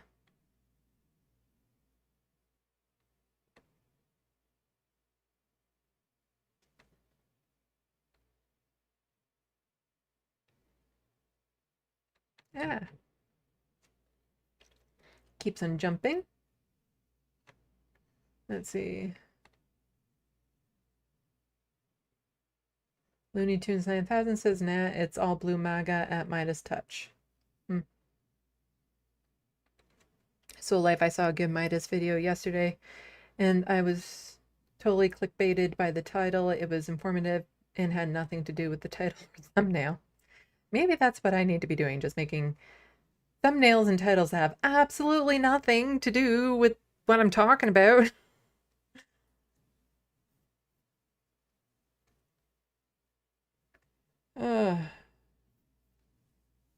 Why don't we get into the next docket? So, as I was mentioning earlier, the NDP has an interim leader because the leader of the NDP, Jagmeet Singh, stepped down, as he should have, after losing his seat. So that means that there's going to be an election for the federal NDP. I'm not looking forward to this. I'm not, because it's going to be a lot of fighting. It's just, it really exposes how out of touch politicians are, and we'll get into it here. So from CBC, NDP to choose new leader in March following 7-month contest. Leadership race comes after party's worst electoral outcome in its history. New Democrats will choose their next leader in March after a 7-month campaign, the party announced Thursday. So we're talking March next year. This is a crucial first step. Hopefully we don't have another election before then. This is a crucial first step in what will be an important opportunity for the New Democrats to come together, rebuild, and elect our new leader, NDP President Mary Shorttall.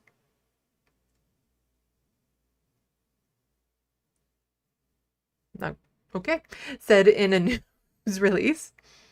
The campaign will officially begin in September with a vote no later than March 29th, the new release date, blah, blah, blah. So if you want to be able to vote in this leadership race, you need to become an NDP member. The party's federal council met Thursday to hammer out some of the rules to govern the leadership contest, which will include $100,000 entry fee. It's really working for the working class there, huh? You know, you're going to get some good representation of just the average person when you're expecting $100,000 as an entry fee. A fee. You know, not something you get back. It's a fee. You have to pay $100,000 in order to run in this race.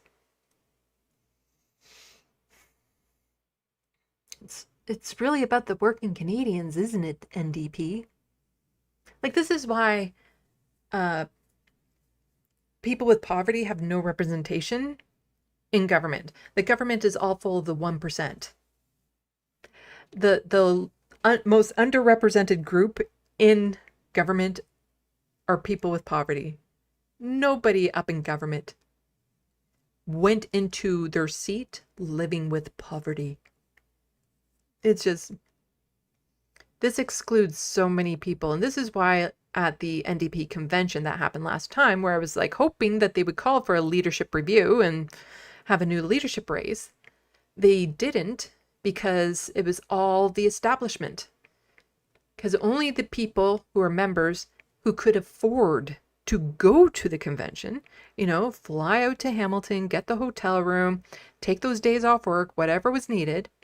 It was only the people who could afford all of that were there voting, which isn't a very good representation of the base of the NDP. The full guidelines for the race have yet to be finalized and will need to be discussed at another meeting.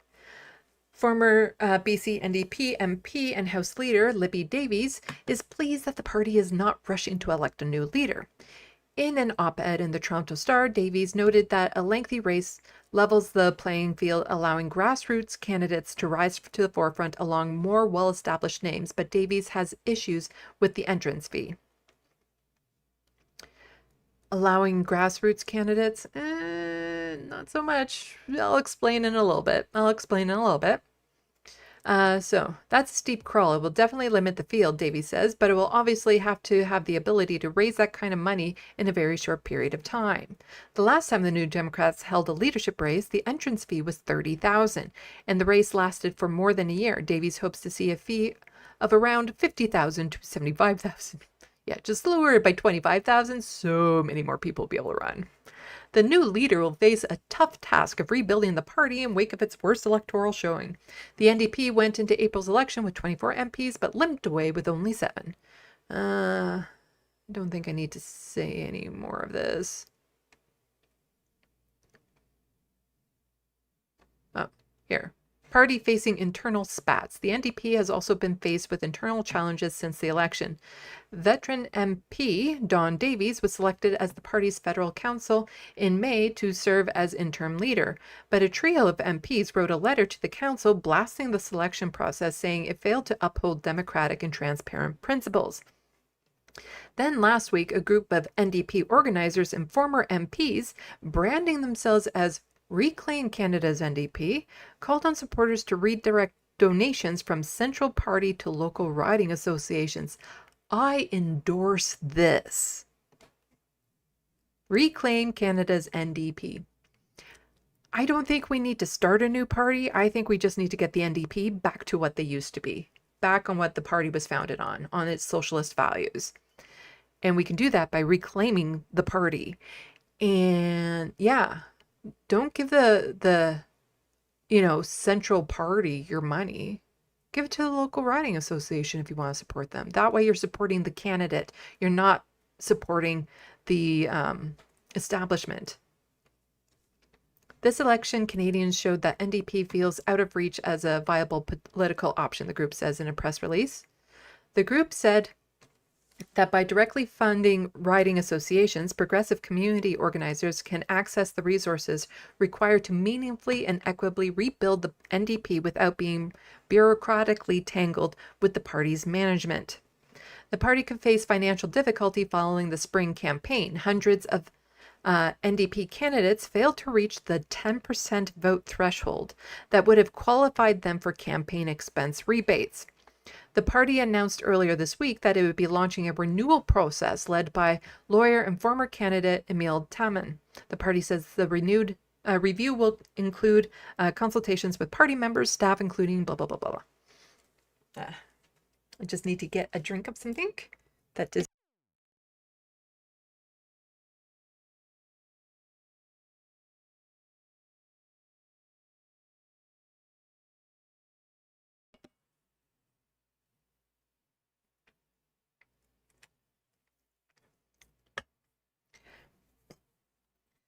So far, I know of only one person that has basically announced that they are going to attempt to be a candidate.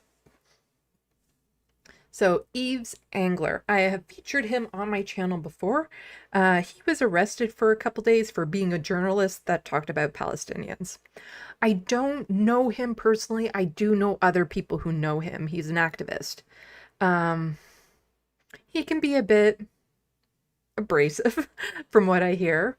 I don't know enough about who he is to make an endorsement one way or another, but what we can do is just read over what he's posted about so far. Definitely, absolutely pro-Palestinian, anti-genocide. So Yves Angler says, for immediate release, NDP Socialist Caucus nominates Montreal author and activist Yves Angler for NDP leader. The New Democrat Party Socialist Caucus proudly announced the nominations of Yves Angler, a distinguished Montreal-based author and activist, as its candidate for the federal NDP leader. Angler brings to the contest a fearless commitment to global peace, democratic accountability, workers' rights, and socialism. The NDP Socialist Caucus will host blah, blah, blah. Born in Vancouver in 1979 to union organizer parents who were deeply rooted in political activism, Angler learned early that social change demands hard work and struggle. Angler has authored 13 critically acclaimed books, including blah, blah, blah, blah, blah. He's the founder of the Canadian Foreign Policy Institute and resides in Montreal. Okay, where's more? So far, I do have a complaint, and I've seen a couple of his tweets so far. Here's the complaint. I'm going to start scrolling.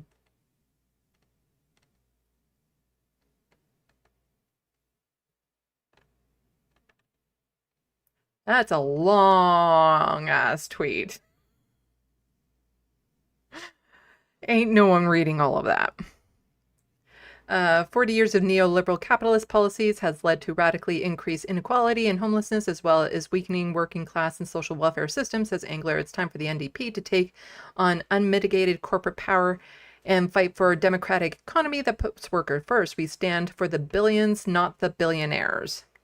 Capitalism needs for endless consumption, impairing humanity's long-term survival on this planet. Canada's most egregious contributions to the ecological crisis in Alberta is ever-growing tar sands, which must be quickly phased out. His critique of Canadian militarism stands at the forefront of his work in activism. In 2005, he poured symbolic fake blood onto Foreign Affairs Minister Pierre Pettigrew, who condemned Canada's role in Haiti's 2004 coup and subsequent occupation and action and so on and so forth. Yeah, that's a lot.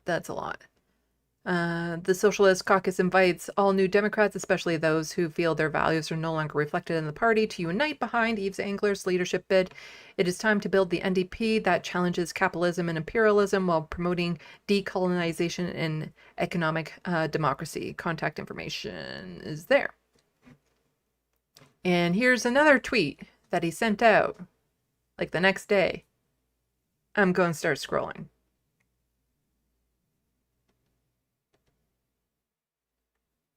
Ain't no one reading all of that.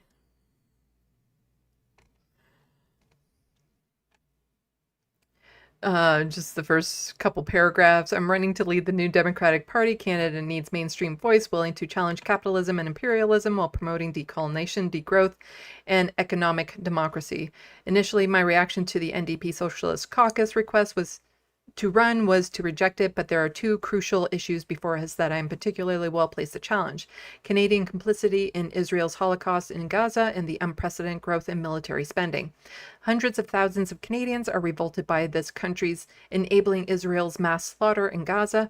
They can trust that I'll stand up to the genocide lobby. As a student union vice president, I was expelled from Concordia University in the aftermath of the 2002 protests against Benjamin Netanyahu, and 15 years ago I wrote Canada and Israel Building Apartheid. I understand the scope of Canada's complicity and will push to jail anyone in this country who has participated in war crimes in Gaza, and to investigate institutions, including young Canadians, inducing young Canadians to join the...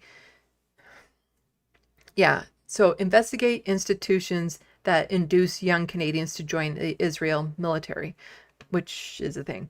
I'll seek out to outlaw government subsidized donations to Israel, delist the Palestinian Prisoner Solidarity Network, and Canada's assistance to security force overseeing Israel's occupation of the West Bank. We need to prioritize popular uprising against Israel's Holocaust by Canadianizing it, but we need to move those politicized by Gaza towards So, you know, I'm on board with this. So 2 months ago, I spoke before 20,000 at an anti-genocide demonstration in Ottawa, and 6 weeks into Israel's Holocaust at March in Montreal of 50,000. I've seen Orr's victory in Vancouver City Council and Zohran Madami's win in New York Democratic primary attests there is an appetite for change out there. Let's see what happens. Eco-socialism or extinction. And here's another one that he sent out like the next day. These are way too long. He needs to get better at this. He needs to make them more punchy, more... this is not good. This is not good how long these are. My odds of winning NDP leadership race have significantly increased with only a few days of announcing bid. The campaign to offer alternative capitalism and imperialism by promoting Okay. So here are some things that we need to take into consideration with this guy. Again, I don't know him all that well. I'm a fan of his stance when it comes to what's happening in Gaza, you know, free Palestine. I have no issues with that.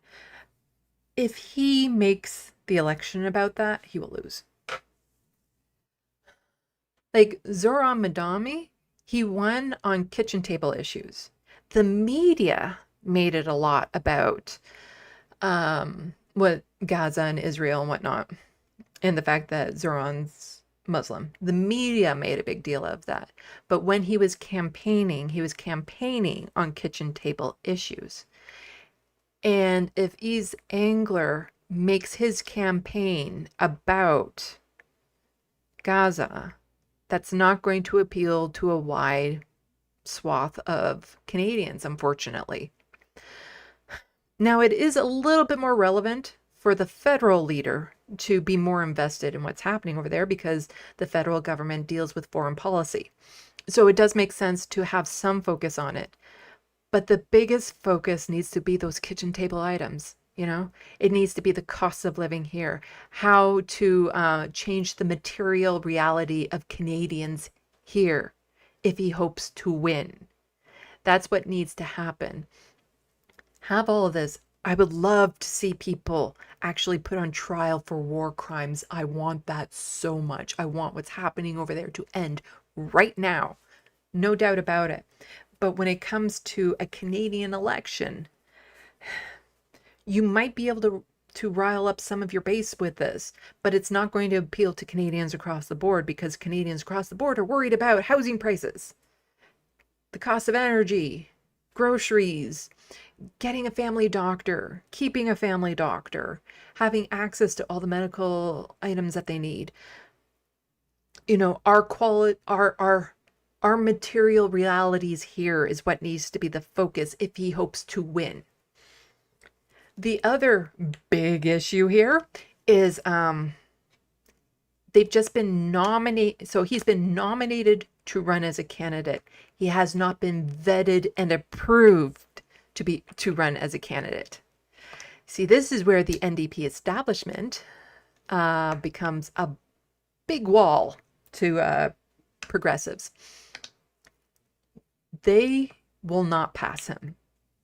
I can guarantee you he will not pass vetting.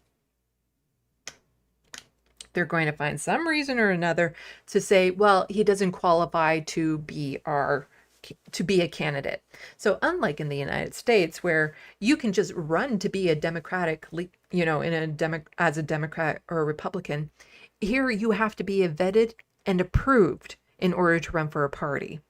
And the NDP, for about 10, 15 years now, has been purposely not passing people who are activists, who are more progressive, who represent what the base are, people like me. This is actually a thing. They did not, apparently, I could not pass the vetting the second time because I have a sense of humor and tend to speak my mind. They literally told me that. So there's a big barrier for him to get past, and that is the vetting process of the NDP. I'd find it highly unlikely he would pass, because look at other activists. Like when Sarah Jama in Ontario won for the Ontario NDP, I remember saying at the time that I was surprised that she passed the vetting. And it didn't take too long for her to be kicked out of caucus because she decided to stand up for Palestinians. So I'll be more engaged in the leadership race probably when he passes the vetting. But until then, he's bringing attention to an issue, which is good. I find it highly unlikely he'll pass vetting. And any candidate that we need to get in needs to be boldly progressive, socialist, needs to talk about socialized housing. Those grocery stores that Zoran Mandami was talking about, those socialized grocery stores, we need those. Talk about those issues. Talk about, how everyone deserves to have a family doctor, because yes, it is a provincial thing, but it is tied federally, and the federal government hasn't been doing a very good job enforcing the Healthcare Act. It's a joint thing there. And also make sure that all of our politicians who were complicit and helped out in this genocide in Gaza are put in front of a fucking court. They all need to be tried. Absolutely. But a little bit more from the NDP before I move on to the next docket. So here, the NDP intends to nominate UN Special Rapporteur for the Nobel Peace Prize. On Friday, NDP critic Foreign Affairs and Defense Heather McPherson and NDP House Leader Alexander Boulouris announced their intention to nominate UN Special Rapporteur on the occupied Palestinian territories, Francesca Albanese, for the next Nobel Peace Prize. Francesca Albanese has stood up for human rights, peace, and international law since the beginning of her mandate as UN Special Rapporteur, said McPherson. She has traveled the world to share what she has witnessed on the ground in the occupied Palestinian territories and has urged us to take action in the name of justice and the rule of law. She has shown true courage and conviction in the face of genocide that world leaders have failed to take concrete action to stop. Albanese should be the recipient of the Nobel Peace Prize. I agree with that, actually. It's not going to happen. The nomination process for the Nobel Peace Prize allows the members of parliament to make submissions. While ongoing genocide in Gaza and the illegal expansion of settlements in the West Bank, Albanese has visited several countries, including Canada, last year to speak out against these human rights violations committed against Palestinians by the Israeli War Cabinet and to urge world leaders to use their power to help stop them. For this reason, the NDP will nominate her for the Nobel Peace Prize.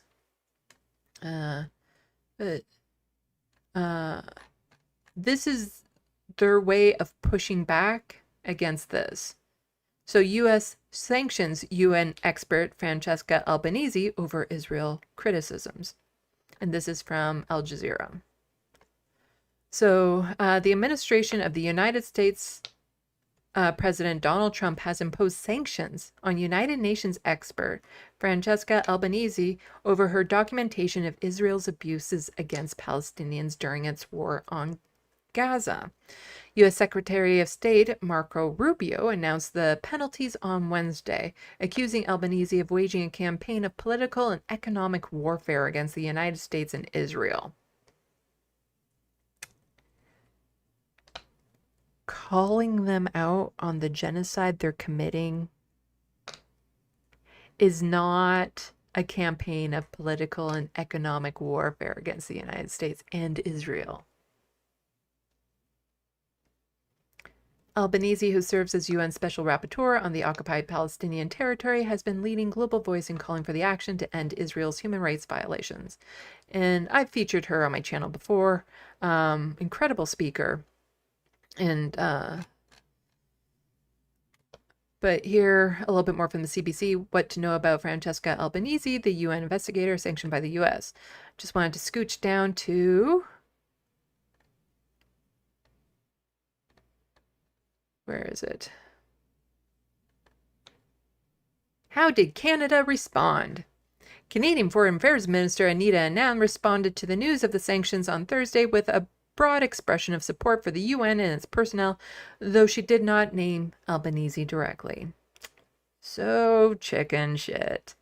I will say that Canada believes in international law, and Canada believes in the institutions that are at the heart of dispensing international law, she said, speaking during a news conference from Kuala Lumpur. It is extremely important in these rules-based orders that has kept us all safe since the end of the Second World War to respect those institutions to the individuals dispensing that law. So the Minister of Foreign Affairs said nothing. Said nothing. Now, again, keep in mind, being put forth, so they intend to nominate. An announcement of a nomination or just to nominate someone doesn't mean that they're in the running. The same as, you know, the Yves Engler is not a candidate yet. So they're just being nominated. Their intention to nominate. It's because, and it doesn't mean anything because here, we also have this. Netanyahu nominates Trump for Nobel Peace Prize at White House meeting. Benjamin Netanyahu told Donald Trump that he would nominate him for the Nobel Peace Prize on Monday as the two leaders met for the first time since the U.S. launched strikes on Iran's nuclear program as part of a short-lived war between Israel and Iran. Now, you see, here's the difference between Donald Trump and if we were to get Yves Engler as, you know, Prime Minister of Canada. Yves Engler would have had him arrested should Benjamin Netanyahu come into the country, because he is wanted by the ICC. That's what should have happened. He should have been arrested instead of having a cozy dinner with Donald Trump and, you know, just slathering his ego with, you know, pancake batter by saying, oh, we're going to nominate you for the Peace Prize, because that just feeds Donald Trump's ego. That's all it is. That's all it is. So your intention to nominate someone for a Nobel Prize of any sort, it means nothing. It means nothing. And even if you look at some of the recipients of Nobel Peace Prizes, it means nothing. It's the same as like the Oscars, like certain people will be elected and it's all for politics. Like it's all political reasons, like within the organizations as to why certain people get the prize and other people don't, and why some people get nominated and other people don't. It's all the internal politics of the organizations, and that's all this is. It's a political play. It's nothing. It's the NDP trying to say, oh, aren't we so great? Look at who we're nominating. You know, it's for their own personal gain that they're doing that. It's not out of any sense of integrity principles. It's just because they think it will make them look good to do that. And Benjamin Netanyahu said that he wants to nominate Donald Trump because he's, you know, kissing up to Donald Trump. That's all. That's all. Let's check the SandBox.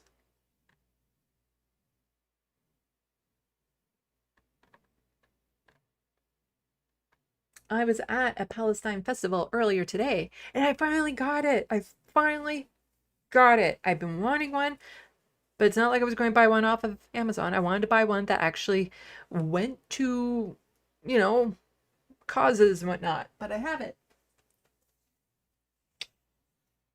I have my own café now. Ah, it's getting stuck in the water ball now. Yay! This one was made in Syria. I now have my very own café. I've been wanting one for a long time, but it's like, where do you get them? I'm not going to buy it off of Amazon type thing. And I got a Palestinian pin here and some other Free Palestinian stuff. And it was a nice day. Hot. Super hot. And the event is still going on. It finishes at 9 p.m. And it had exhibitions and food vendors and other regular vendors and whatnot. I also bought a little this here.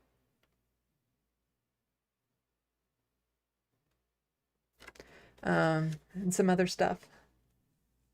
But yeah, it was super hot and I'm super drained after going to that. But really nice event.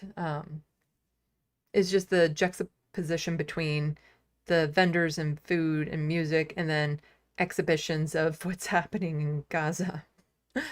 It's quite the thing to be around, like, so much happiness and joy and then horror right there.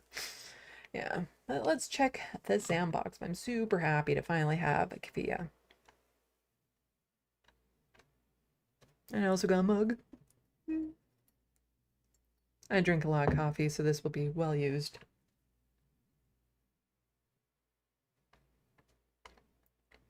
Let's see what the SandBox is saying.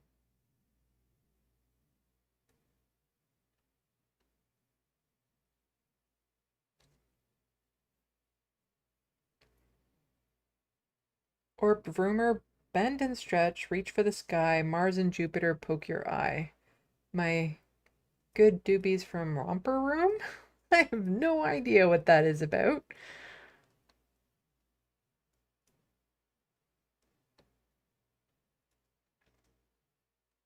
I don't care about Midas Touch anymore. JK says politicians seem to be the same everywhere. Twats working for the rich. Oh, they are. They're part of the 1%, so they work to help their buddies from their perspective. And welcome to the SandBox. I'm not sure I've seen you in there before.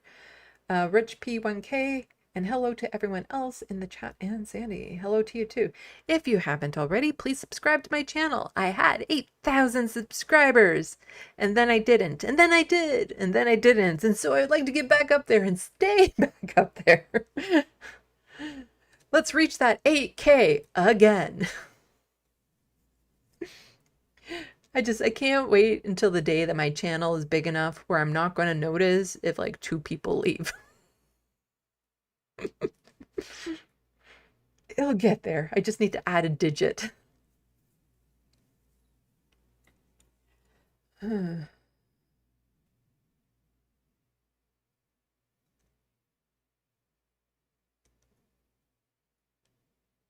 Let's see. So I'm a little drained today too. JK said, did you see the story about the 2 Irish women who confronted an IDF soldier in Dublin? Apparently he was terrified and will never set foot in Ireland again. I haven't seen it, but if there's video, I kind of want to see it. Or Broomer says, typos are negative. I get the joke.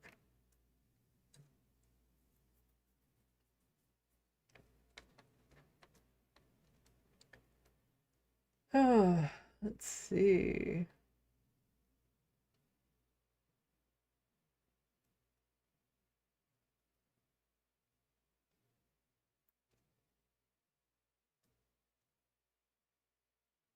Or Broomer. I thought Sandy was going to say put in front of firing squad, but that comes after the court trials. I do not believe in the death penalty, even for the worst people. It's just, it always goes down to, like I think about Alligator Alcatraz. Oh, only the bad people are going to go there. Well, how do you know they're all bad? Because there's been so many times, especially in the American prison system, where you found out that people were sent who were innocent of their crimes. And so you've sent them to places where they are going to get tortured or possibly executed in the American death penalty situation. Can you risk having such horrendous things if you could potentially send someone who's innocent there? Like, because I remember Jank saying that, oh no, the horror that some innocent people went to the one in El Salvador, the prison there, that they were snatched up by ICE and sent there, and some of them were innocent, but somehow it's okay for the criminals, the gang members and stuff to go there. It's not okay for anyone to go there. It's a death camp. It's a torture facility.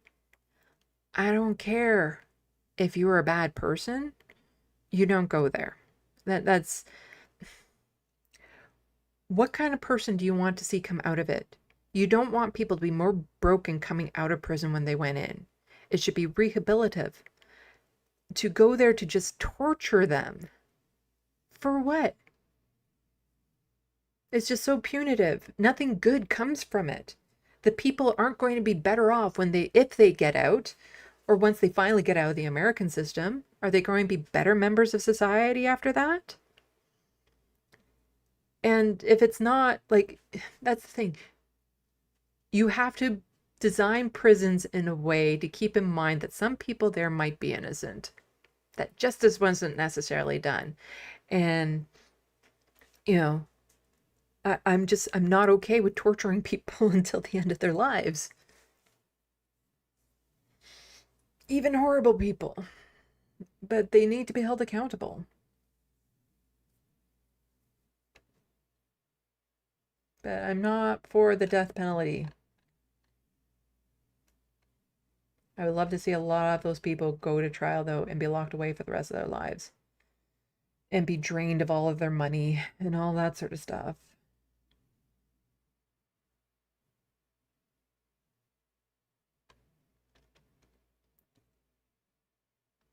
Let's see.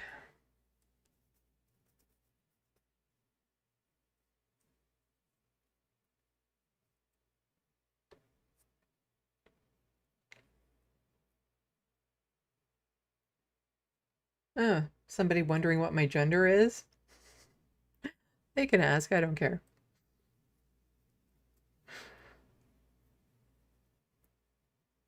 And that's probably what I would say to them, is I don't care what you think it is. There's nothing wrong with being a man. There's nothing wrong with being a woman. There's nothing wrong with being non-binary.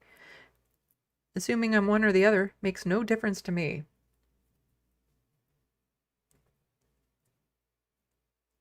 Grand Theft Autobot, Sandy, the same pancake batter from Carney's failed pancake flip. That's kind of what I was getting at.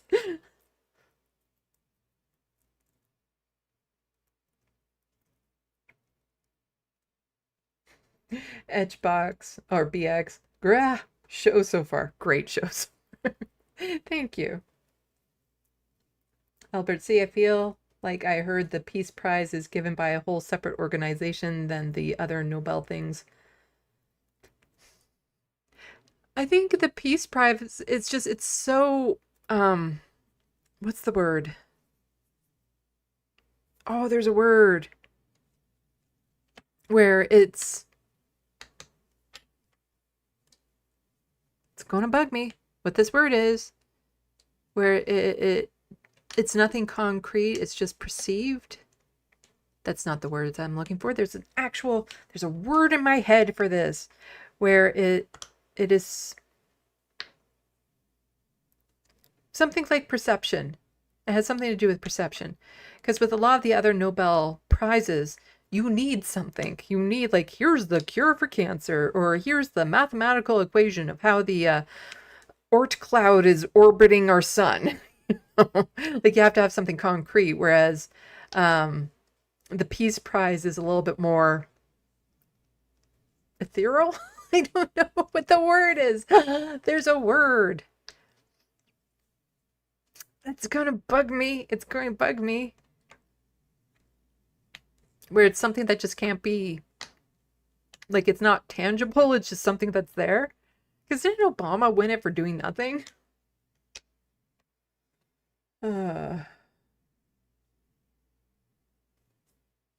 JK says Owen Jones used to write for The Guardian, but now he is too left-wing and anti-genocide.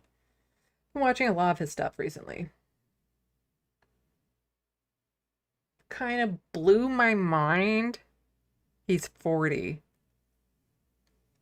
He does not look 40.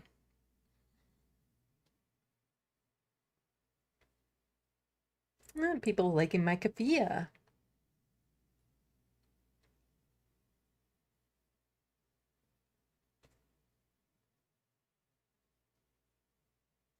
Looney Tunes 9000 says I'm at 8K subs again. Yay! Let's see how long it lasts. You see, I need to get to like 8.1 before I'm going to be confident it will stay there longer than a few days.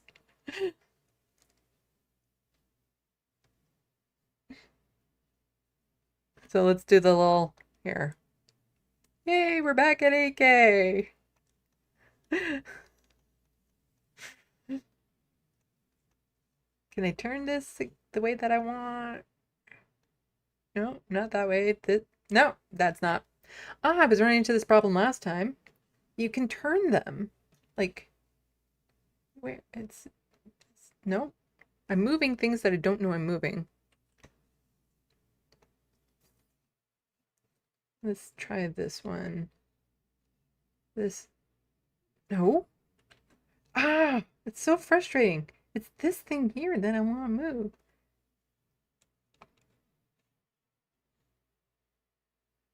Like it has, you guys aren't seeing what I'm seeing, but it has like this. There we go. See, that's what I was trying to do. Ah. Oh.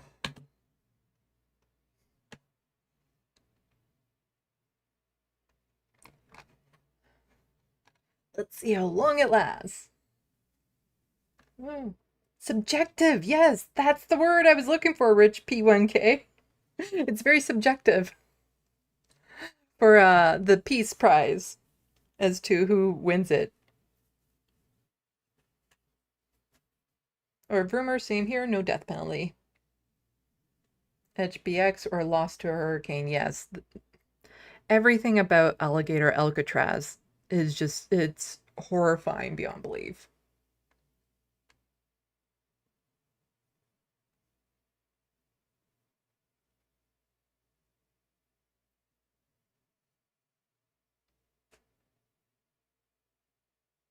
Hermeteorologist, I'm pretty sure Chank is cool with indentured servitude.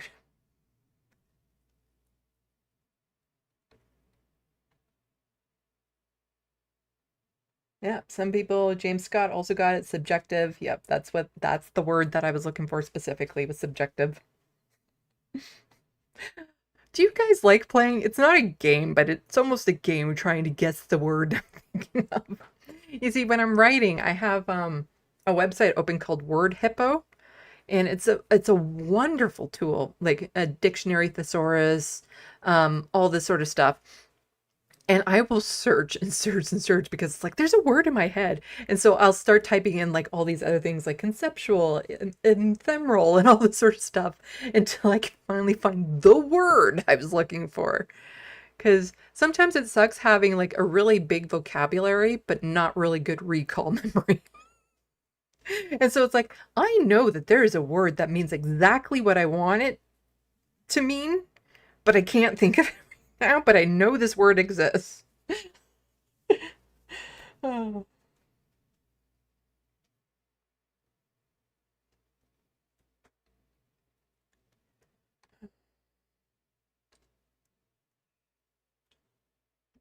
Let's see. Hello, True Democratic North. Okay, why don't we get into some more news? So then I can just relax, because I'm kind of, I was outside all day. I'm kind of feeling... So we're going to get into some provincial news and then just a couple one-off stories. So last week I was talking about something that some Indigenous chiefs were getting really upset with some ministers in Ontario and Alberta, because those ministers were pushing back against a federal bill that would require clean drinking water. Yeah. There were ministers, conservative ministers, not shocking anyone, that were like, oh, passing a bill that guarantees clean water? Ew. That might get in the way of our projects. Yes, we know it disproportionately affects Indigenous peoples. We don't, that's, so what? Well, First Nations were not happy about this. A little bit more on that. So, from Global News, First Nations calls for Ontario Environment Minister's resignation. So, several dozen First Nations in Ontario called for the resignation of the province's Environment Minister Wednesday after he asked the federal government to not reintroduce a bill that would enshrine clean drinking water rights in law.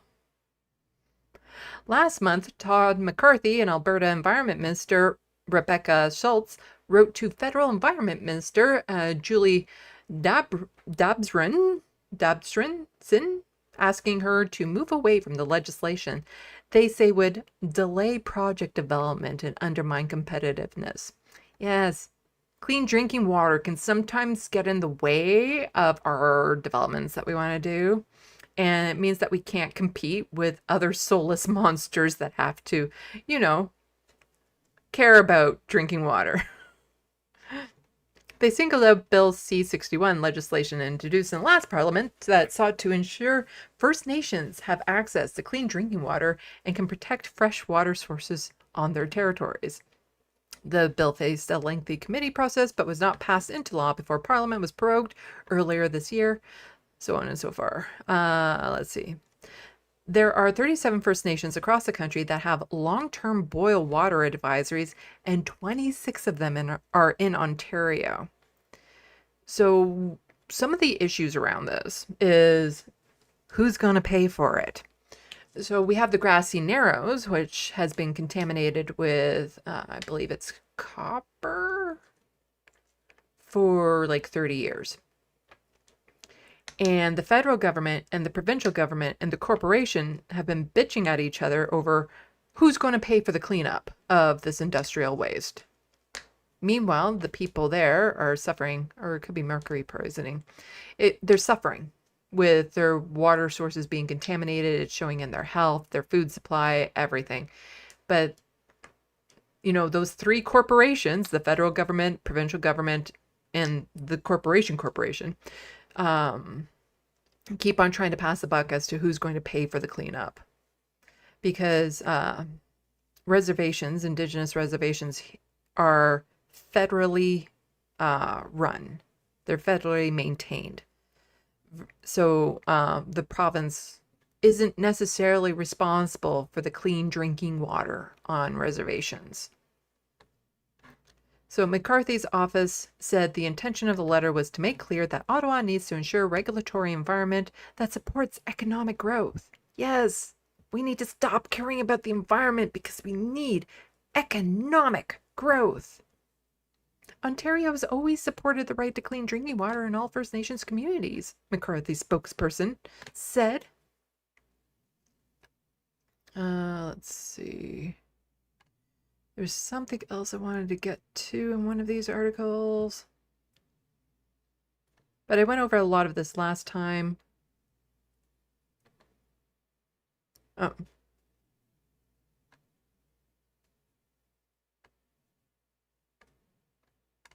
There's something else that I wanted to get to in this. So McCarthy's letter came at the heels of the tense meeting at Queen Park. So the province gave Cabinet the power to suspend provincial and municipal laws through the creation of the so-called special economic zones that First Nations say ignore their treaty rights. The province intends, this is Bill 5. So there's the federal bill C5 and Ontario Bill 5, which are pretty much the same thing.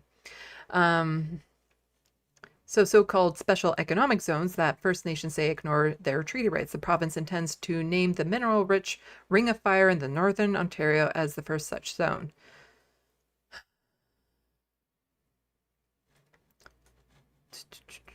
There was something else in here that I wanted to get to.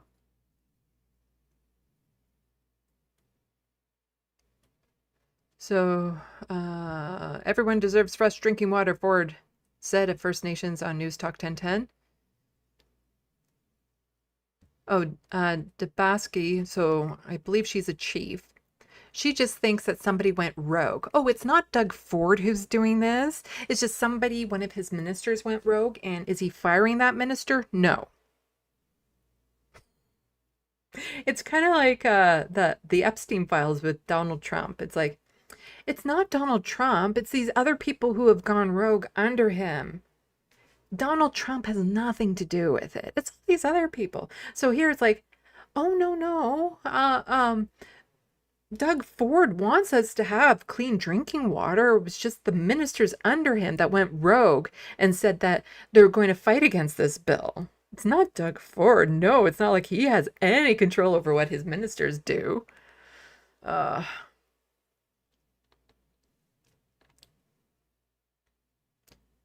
So let's see. But the Ontario bill does not extend to First Nations in the province because of jurisdictional issues. The federal Clean Water Bill is part of a court order settlement over class action lawsuit First Nations won against Ottawa over this very issue. Debassage helped draft the legislation, saying it was historic in many ways, including the fact that the federal government worked with First Nations to write it. The process we went through and we were able to negotiate was a testament to the government's commitment to reconciliation, she said. This is not reconciliation. I know the Premier's office is very aware of our position in response to these idiotic comments. The Ford government has been taking pains to assuage First Nations concerns over Bill 5 in last month, pledging extensive consultations and say how related regulations are drafted. I don't know how to say this. First Nation in Northern Ontario has lived under a boil water advisory for more than 30 years. In Canada, again, we're supposed to be developed first, rich nation, but we've had communities that have had boil water advisories for 30 years.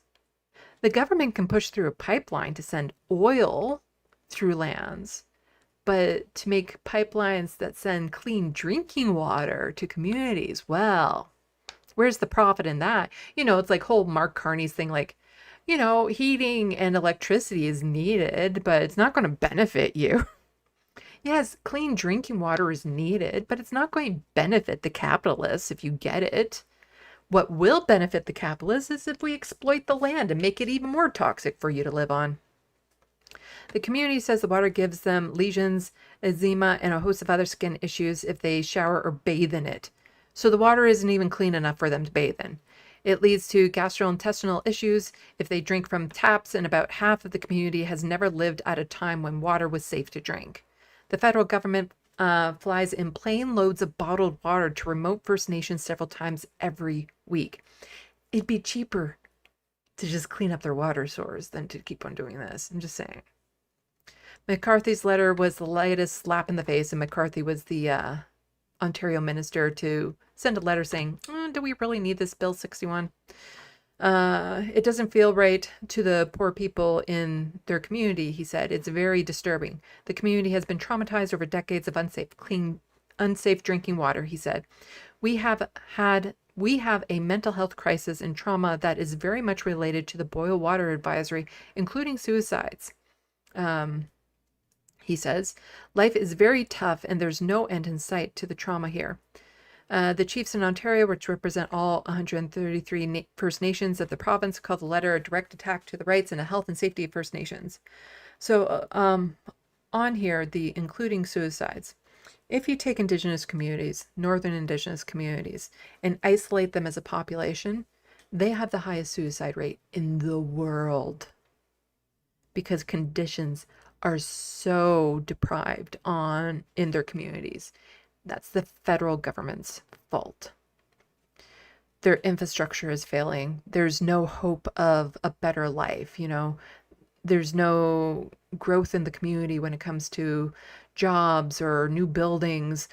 They have to boil the water. They're living in these horrendous conditions, and they see no hope of it ever changing. They have the highest suicide rate in the world. So here's the Anishinaabe Nation statement on Ontario and Alberta's opposition to Bill C1. For the full statement, you can go there, but I'm just going to pop this up on screen. Oh, that is super tiny. It's bigger this way. For people to read at your leisure. Just here, first and last paragraph. The Anishinaabe Nation will always defend our First Nation rights while ensuring that legislation aligns with the principles of reconciliation, sovereignty, and respect for the Anishinaabe communities. Water is life, and we are shocked at Ontario's and Alberta's opposition to Bill C-61, an act respecting water source and water drinking and so on. We wish to express our profound disappointment with the attempt by the province in Ontario and province of Alberta to have Canada withdraw from introducing Bill C1. We urge all members of Parliament, provincial and territorial legislators to support Bill C-61 and prioritize dialogue, collaboration, and respect for our First Nations in advance of basic human rights to clean, safe drinking water and protections of source water. The decades-old call for our communities for clean, safe drinking water must be prioritized if reconciliation is to survive Prime Minister Mark Carney's quest to stick-handle the financial shocks to the Canadian economy from Trump's trade war. And was this the video I wanted to watch? There was one video around this that I wanted to watch. It wasn't in this one, I don't think.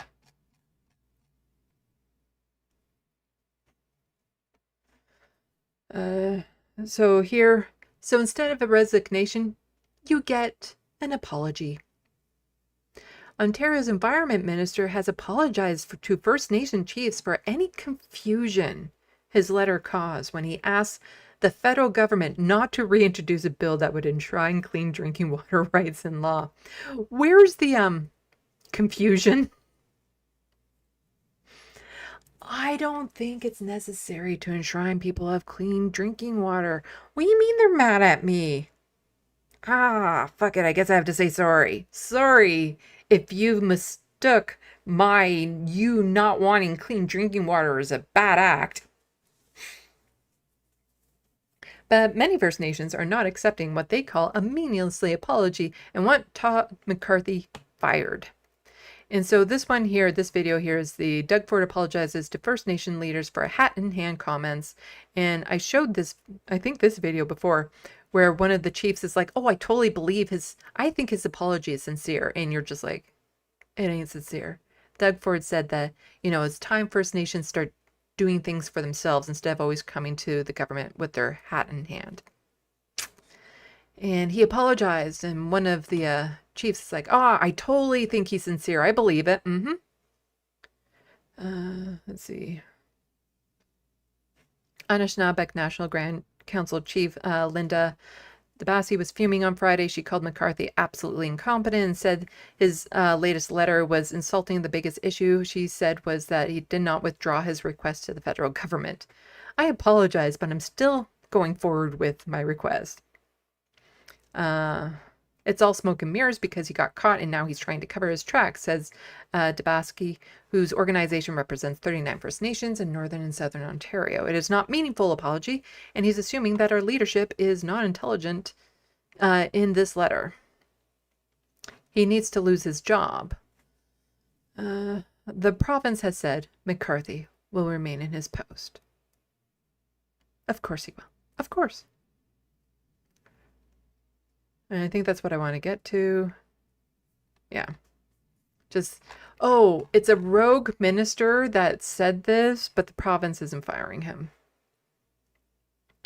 So remember back when Doug Ford was running for office and he said no one would lose their jobs under him. In fact, there'd be so many jobs made, so many jobs that, there's no excuse for somebody living on Ontario Works, sitting at home, watching the Flintstones, because there's going to be so many jobs out there.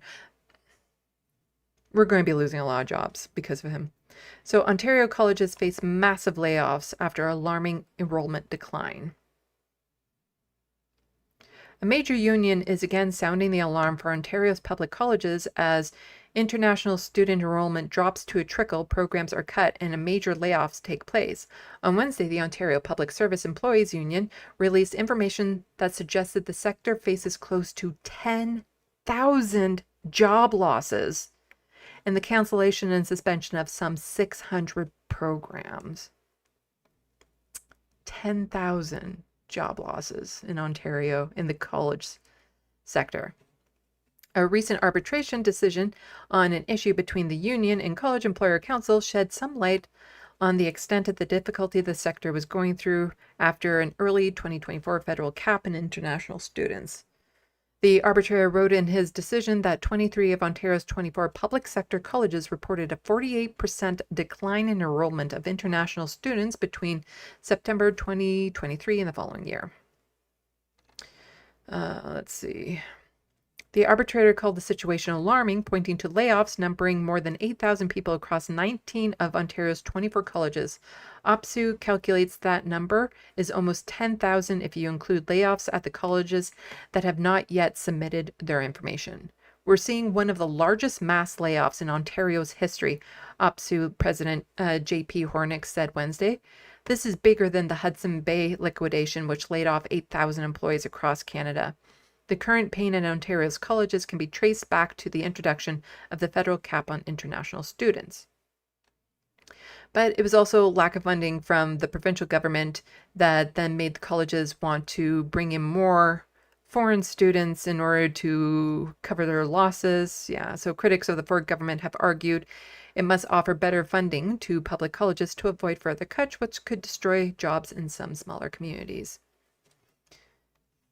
And a little bit more on this from CBC. Morale has hit an all-time low. Conestoga College Union speaks out on layoffs. At least 190 staff have been laid off so far, says the local union president. And this is just at one college. As Conestoga College faces layoffs and program suspensions, the union leaders representing the employees say the toll on workers is mounting. There's a sense of panicking right now, said Vicky, president of Ontario Public Service, OPSEU. Across Ontario, okay, we got that. We received emails daily from our members of how upset they are, Vicky said. Morale has hit an all-time low. Vicky's counterpoint, Leopold Koff, whatever, librarians and so on. What was it in here that I wanted to get to? I put all this together yesterday. I'm like, was there a video in here I wanted to watch? Or...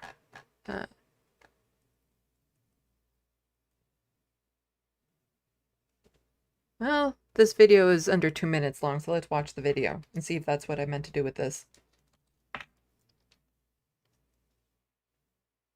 The morale is very low across the board. I mean, we have people that are leaving. They've had to, they're waiting 90 days. That clock is ticking down. And then you have the people that are staying and knowing that their coworkers are leaving and wondering where the work is going to be. If they know that their coworkers that are leaving are struggling to find work elsewhere, it's a terrible spot to be. I mean, I don't know which spot is worse to be in, but it's on both sides. It's just not a good, it's not a good time right now to not want to be in your job or to be leaving your job in a community that is impacted. It means more workload for those left behind, an increased workload, increased pressure, and a reduction in terms of other activities that would normally be required in order to maintain and upgrade and constantly keep relevant the material and information that is being taught from the faculty perspective. For the counselors and librarians, you can imagine they're going to be even more overworked with the demands being put upon them by the students remaining in the faculty. So lots of people, 10,000 people laid off, but then the people remaining will get burnt out and possibly then want to quit and leave their jobs because they can't handle the workload.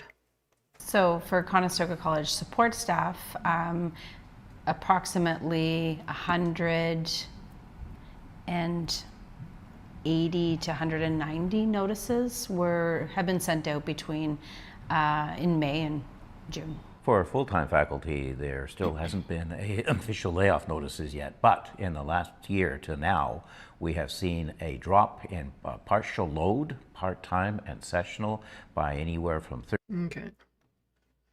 So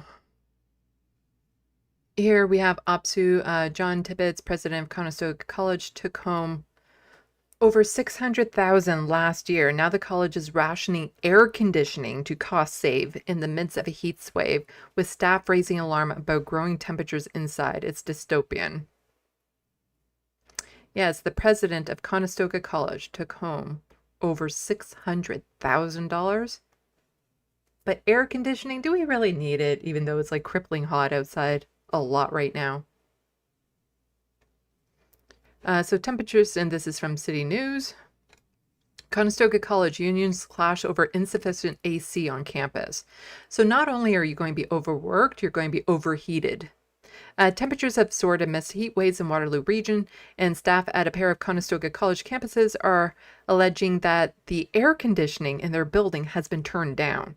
Employees at College Dune and Milton campus allege that the college has reduced air conditioning usage as a cost-saving measure. You know what would help save costs? You know, just, again, you could split that guy's salary in half and the quality of his life will not change.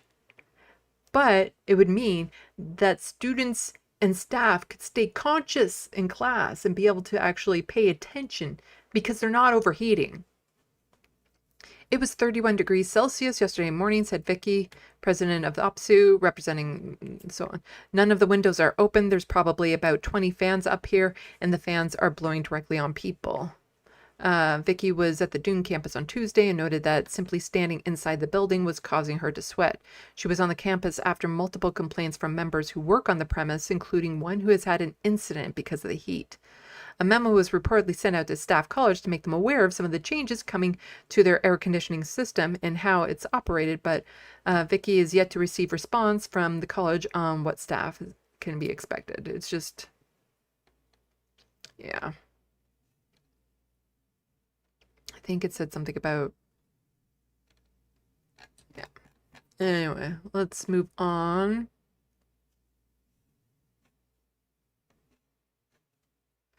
To housing. Housing issues in this province. Again, maybe people should stop voting for Doug Ford. This is the thing that drives me just bonkers right now, is the fact that if there was another provincial election today, Doug Ford would win. If Doug Ford were to run for leadership of the Conservative Party federally, he would win. And then if there was an election federally, he would win. For some fucking reason, he's the most winning loser out there. Nobody likes him. His approval ratings are shit. He would win. I don't get it. People see how crappy their life is getting in Ontario, how much worse it is under him, but they keep on voting for him. I don't get it. And so this person was just tweeting this out. Housing starts in the city of Toronto are down nearly 60% in 2025 relative to 2024. And the rest of the GTA, they're down by nearly 30%. And given that starts lag sales, this is going to get a whole lot worse before it gets better. So Doug Ford saying he was going to help housing by building more houses, also making it so that fourplexes weren't allowed in municipalities. Fourplexes would be really useful for the housing crisis. But nope, housing starts are down because, Doug Ford is mismanaging everything in this fucking province. And so Raghu is just mentioning Toronto homelessness could end in Ontario and Toronto if Ontario and Toronto wanted that. Until then, as an experienced emergency MD and whatever that is, I'll remain at the most insanely expensive social worker the taxpayer knew. Ontario, Toronto, you decide. So number of Torontonians experience homelessness rises dramatically. New survey finds more than 15,000 in Toronto without housing in one city. The previous survey found over 7,000 people experiencing homelessness in 2021, a figure that may have been depressed by the pandemic. So during Doug Ford's reign, the unhoused population has doubled. How is he making our lives better? And I would have clicked on this, but it's a Toronto Star article. And they don't let me read their articles. But, so, unhoused people, the population has doubled in Toronto. And then Doug Ford was saying, but I have these new heart hubs that are going to help. From CBC, frustration builds as province delays delivering new homeless hub. Ontario said hub would open by April 1st with no word on new timeline. A London MPP is accusing Ontario government of sitting on their wallets instead of flowing funds to a badly needed 60-bed addiction treatment hub for London.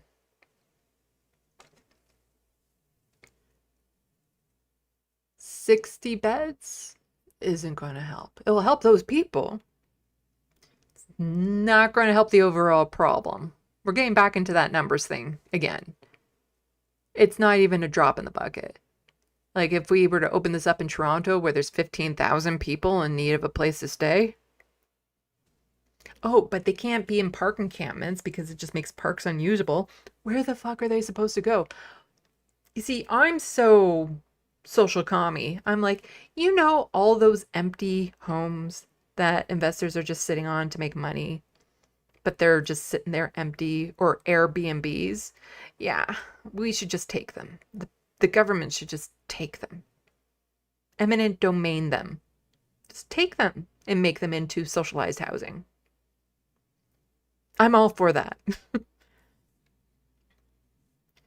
It's incredibly insulting promise this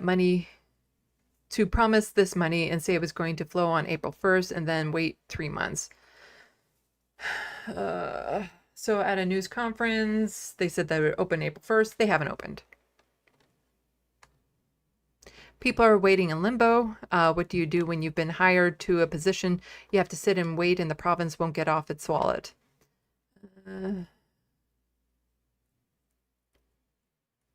So the person who's in charge of this hub says he's also concerned about the delay in opening could limit the amount of time the hub services are available because the funding is slated to end after 3 years. Does this delay help the province bottom line, says the person? Are they going to continue this for 3 years from its inception date?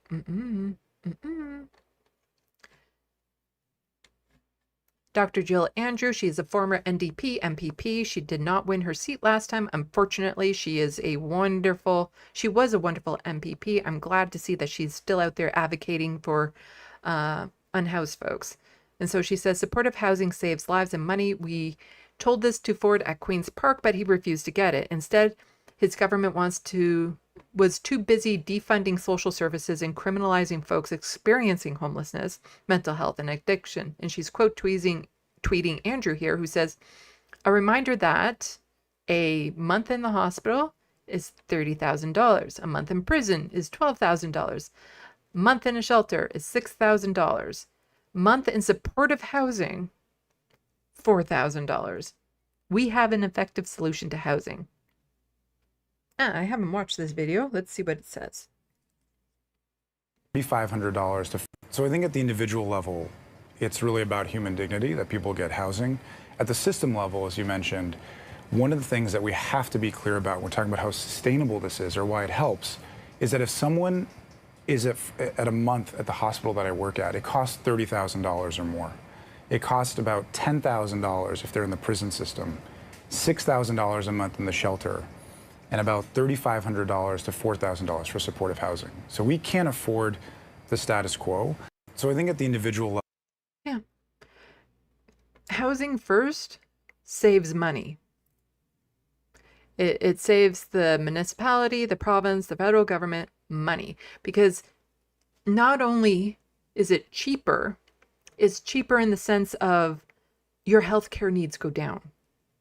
The strain on the hospital systems for people going there because of health conditions that they weren't able to get treated or left to last minute goes down. The stress on the criminal system goes down because If you have safe, secure housing, you're less likely to be targeted by the police to be put into prison. And how bad is it getting? Because, Doug Ford got rid of rent control, which is a huge, huge reason as to why this housing crisis is skyrocketing in this province. And yet he was rewarded by getting reelected in, even though there were 80,000 people unhoused in Ontario last year. Yeah, if that was taken as one population center, it'd be the 18th largest in the province. So just how bad is this getting? From City News, man 91 evicted from Little Italy rental unit, forced to sleep in a shelter. Michelle Mackey. I think I have to refresh the page so it starts from the beginning. He is 91 years old, and he's being evicted from his rental unit in Little Italy. As Michelle Mackey tells us, after 20 years in his home, tonight, this man will be sleeping in a shelter. You have to go, you have to go, you have to go, you have to go. That's what Ventulo says the sheriff's office told him on Friday when they arrived at his unit, ordering him to leave by Monday. The one-bedroom apartment on Clinton Street is owned by George DeMello and his father, Josa DeMello, according to court documents. So you see out here, and this is what a lot of people don't tend to take into consideration, is when somebody is evicted like this and he's going to be living in a shelter, his belongings, his possessions, this picture here, the table, all of that gets thrown in the garbage. It's not like he has a place that he can take it to. So all your personal possessions get thrown out. So then even if you were to go into another apartment a month or 2 months later, you're starting from scratch. You don't have any furniture. You don't have a bed. You don't have bedding. You don't have cleaning supplies. You don't have your personal items you might have been holding on to for the 2 decades he was living in that house. All of it, all your personal items, your personal possessions that you can't carry with you get thrown out. Ventulo tried to introduce us. George, can we quickly interview you, sir? We'd love to hear your side of the story. He denied our request, but the court documents show that an eviction order from last year was upheld on appeal in May so that DeMello could move into the unit to be close to his father, who has dementia and relies upon him for emotional, financial, and other support. Keep in mind that when landlords do this, it's often bullshit. They'll say, oh, because it's one of the loopholes in the rental as to how you can kick out, evict someone, is by saying, I have a family member and I'm going to be making personal use of this unit. That's usually bullshit. And so they'll move in a family member for like a month and then they'll start renting again. And it's just a way to turn over tenants, especially ones that have been in their units for 2 decades, because now that there's no rent controls, it means that in between, they can skyrocket that rent and get so much more money instead of just keeping the tenant in there. Ventulo believes that the eviction is retaliation for his complaint about bed bugs. Are those bed bugs? Look at that. What all about the box? They got up mouse over here. Look at that. And I live 2.5 years. They took my blood and they said to me, you have to go. He says he's also poured thousands of dollars of his own money into repairs. I have to take the floor off and fix with cement. Ventulo, who says he suffers from depression, is a staple in Little Italy, known by many in the community. That's crazy. He's an elderly man. Like, where's he going to go? City Councillor Diane Sachs says there is a temporary solution. Well, we worked hard with the city staff to make sure that there is going to be a bed for him tonight in a shelter. While Ventulo's situation is terrible, Sachs says it's not unique. The Ford government, with the way they've structured rent control, gives landlords a very powerful incentive to get rid of long-standing tenants by any means, fair or foul, because they could jack up the rent. We reached out to the Ministry of Municipal Affairs and Housing, but did not hear back in time for this broadcast. Landlords in Ontario...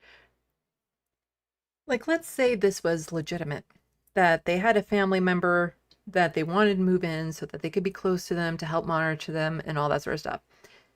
They still should not be allowed to kick this person out of their home until they have a new home to go into. To just be able to kick them out onto the street should not be allowed at all. Must follow a specific legal process to evict a tenant and can only do so for specific reasons, such as non-payment of rent and for the landlord's own use of the property, as is the case claimed here. Councillor Sachs says her team is working on finding Ventulo more permanent housing in this neighborhood so he can still be close to the medical facilities he frequents and remain in the community where he's cultivated relationships for 2 decades. So even if they do find that new housing relatively soon, all of his belongings, those jackets and sweaters you saw, where are they going to be in the meantime? You think he can afford storage?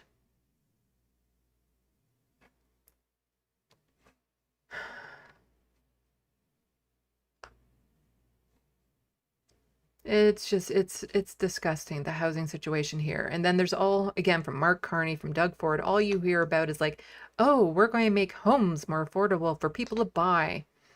Totally neglecting the swath of the population that has to rent and how completely and utterly unaffordable it is to rent anymore. And then they wonder why unhoused folks' population is skyrocketing. It's because we can't afford to fucking live anywhere. Like, if something happens to my rental contract, I'm done. I'm done. There's nowhere I can go that I can afford to live in that's even remotely comparable to what I'm currently living in. I'd maybe be able to rent a bedroom for what I make a month, which is just not good for my mental health. But Doug Ford, not only are we losing tons of jobs under him, not only are thousands, tens of thousands of people going unhoused under him, he also said that he was like an elbows up type person, that he was going to stick it to the United States, you know, that it was going to be Canada first. He even had those little cute hats and everything. Canada first. Well, from his Twitter account, today I joined Walmart Canada and local suppliers at their first ever Canada Growth Summit. Events like this are about putting Canadian products on Canadian shelves, supporting good jobs and strengthening our homegrown supplies. Together, we're working to protect Ontario as we help businesses grow, compete, and succeed across Canada. Walmart is an American company. Walmart is an American company that was responsible for other Canadian local independent companies having a close shop.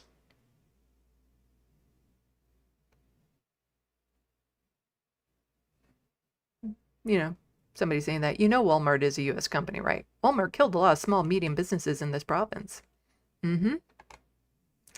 Yeah. This is not helping. This is not putting Canada first. This is helping maybe some people get some minimum wage jobs that they then can't afford rent with. American company. You can put all the Canada flags you want on it, but it's not a Canadian company that's going to be benefiting from this. You know, putting the flags on it don't mean shit. People are so politically illiterate. There's no way this man should have been reelected. Granted, the options for the NDP and the Liberals were milquetoast. Mike Schreiner at the Greens, he should have been elected as premier, even though they don't have nearly enough seats. I think he should have been premier, just based on he was the only one that actually offered a vision of goodness for this province. But speaking of horrible provinces, there's also Alberta. Alberta bans school library books it deems sexually explicit. Education minister says province's new standards aren't about banning books. It's absolutely about banning books. And this is from the CBC. Alberta's education minister says material the province deems sexually explicit must be gone from school library shelves as of October 1st. Let's see. This was never about erasing particular narratives from school libraries. Dimitrios, I guess, is the minister. told news conference in Calgary, this is simply about ensuring young students are not exposed to content depicting oral sex, child molestation, or other very inappropriate content. If those books are already in the schools, I'm pretty sure past vetting. You don't have random pornographic stuff in schools. It's just, they're there because they're telling a story, usually somebody's story, journey, talking about trauma, and this kind of gets into it. So part of the announcement, Dimitrios issued a list of specific sex acts that can't be explicitly described in library books, alongside new rules for what students can read.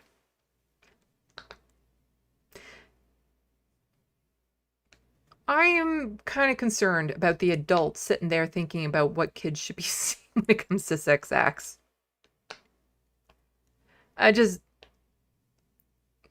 leave it to the professionals, leave it to the educators, leave it to the people who understand child development and what is age appropriate, not some adults sitting there thinking about what children are doing. Explicit sexual content defined by the province as detailed and clear depictions of sexual acts including masturbation, penetration, and ejaculation will not be accessible to students in any grade. So in high school, you can't learn about these things? You have to learn about them in order to be able to do them safely. You have to learn about them in order to know the signs of predation from other people. Non-explicit sexual content, which refers to depictions of sexual acts that are not detailed or clear, will only be accessible to students in grade 10 or higher. Non-sexual content, such as information about puberty, menstruation, pregnancy, breastfeeding, biological functions, kissing, or hand-holding. Ooh, they're allowing hand-holding to still be there. Will it be accessible to all students? Religious texts, such as the Bible, will be allowed on the shelves. Shocking how that one always seems to get missed by the book bannings. So by January 1st, new school board policies must be in place dictating how books are selected and reviewed, school divisions, so on and so forth. The new policy stems from an announcement Dimitrios made in May that 4 inappropriate coming-of-age graphic novels were found in school libraries in Edmonton and Calgary. Genderqueer, Fun Home, Blankets, Flamer. He said each of the books contains graphic sexual material as well as depictions of molestation and drug and alcohol use. Teaching people how to get over trauma and abuse and addiction. The government launched an online survey. I don't care about that. So ATA poses, oh, wait a sec. Here, critics have said the province seems more concerned about engaging in culture war politics than students' well-being, as most of the books Dimitrios said he was looking into taking off the shelves deal with 2S LGBTQ plus subject matter. Let's see. So, Nicole Bakanen of Red Deer Public School, who was also at the announcement, endorsed the new rules and said it's important to know that content and resources are age appropriate. Take substance like alcohol and tobacco for existence. Example, some students in our schools may be of the provincial age to consume them, but that doesn't mean that we put them in our vending machines. Alberta's a Teacher Association, Jason Schilling, said in a statement that he opposes the ministerial order, saying that it makes students believe some expressions of their gender and sexual identities are shameful and should be hidden away. The ministerial order accomplishes little other than adding to teachers' workload, politicizing a non-issue, and targeting vulnerable students. Was there an issue before all of this cultural bullshit came into effect? Was this something that parents and teachers were concerned about, that there was this explosion of sexually explicit content in schools? Schilling called an overreaction that highlights the lack of resources to school libraries, adding that schools are unable to afford their own teacher librarians to effectively manage the resources. The sweeping scope of the ministerial order will result in the removal of valuable and inclusive resources from libraries. It will also discourage teachers from seeking out materials that interest and engage students, he said. And one thing it was saying, I think, is it in? Yeah. In one of these articles, it might have been this one, where it's like, oh no, these books were in the school library, and kindergarten students went to that school.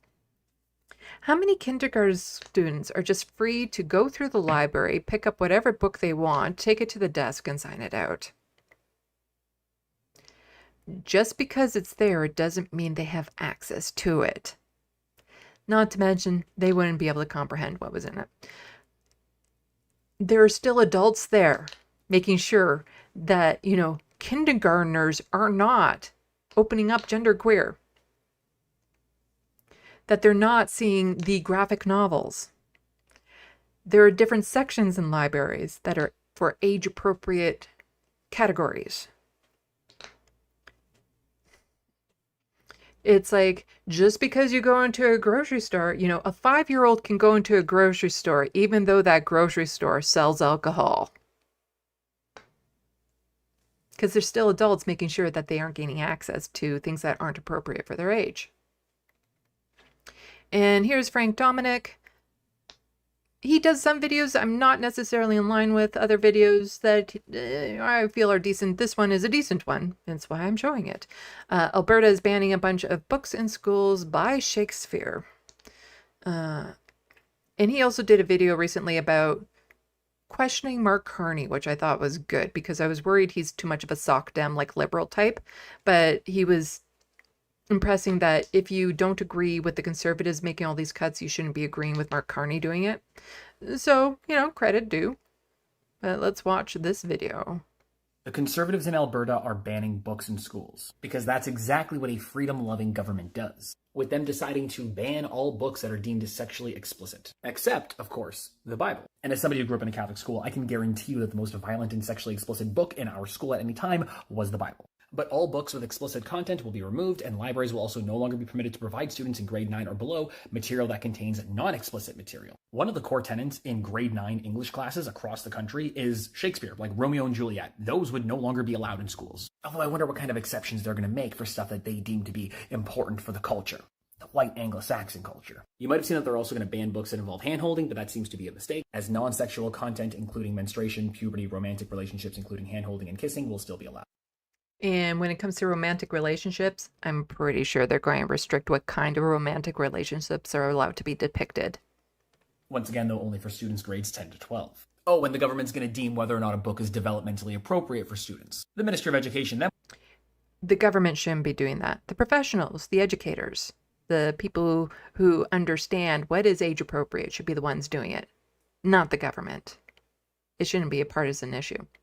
Went on to say this was never about banning books other than the books that are being banned. And of course, the Bible will not be affected. And there's a lot of classic literature that you read as a kid that will probably be banned because of this. 1984, Catcher in the Rye of Mice and Men, most of Shakespeare. Hopefully they ban Twilight. Like most of the books that are canon Western classic literature would fall under this ban. And if you think it's going to stop here, it's not. This is the low-hanging fruit. They go after this because it sounds reasonable to say we don't want kids looking at explicit material. But that's obviously not what this is about. They want to strip away the freedoms for teachers and students to learn about things. They want to control what you can and cannot read. They want to control what ideas that you can see. And if you think that isn't the case, then why wouldn't they just allow it with a parent signature? Why a full ban? They want to restrict your freedoms. These people don't see Gilead as a dystopia. They see Gilead as the ideal future. And it's dangerous and harmful to pretend that they aren't. And I'm not going to paint this as a all conservatives thing. Obviously, I don't think Doug Ford falls into this camp. But don't for a moment think that Doug Ford wouldn't do something like this if it would get him more votes. So don't for a second let the conservatives gaslight you into thinking that they're the party of freedom. Because they always have and always will be the party of control. Yep. So much for that small government that they always want.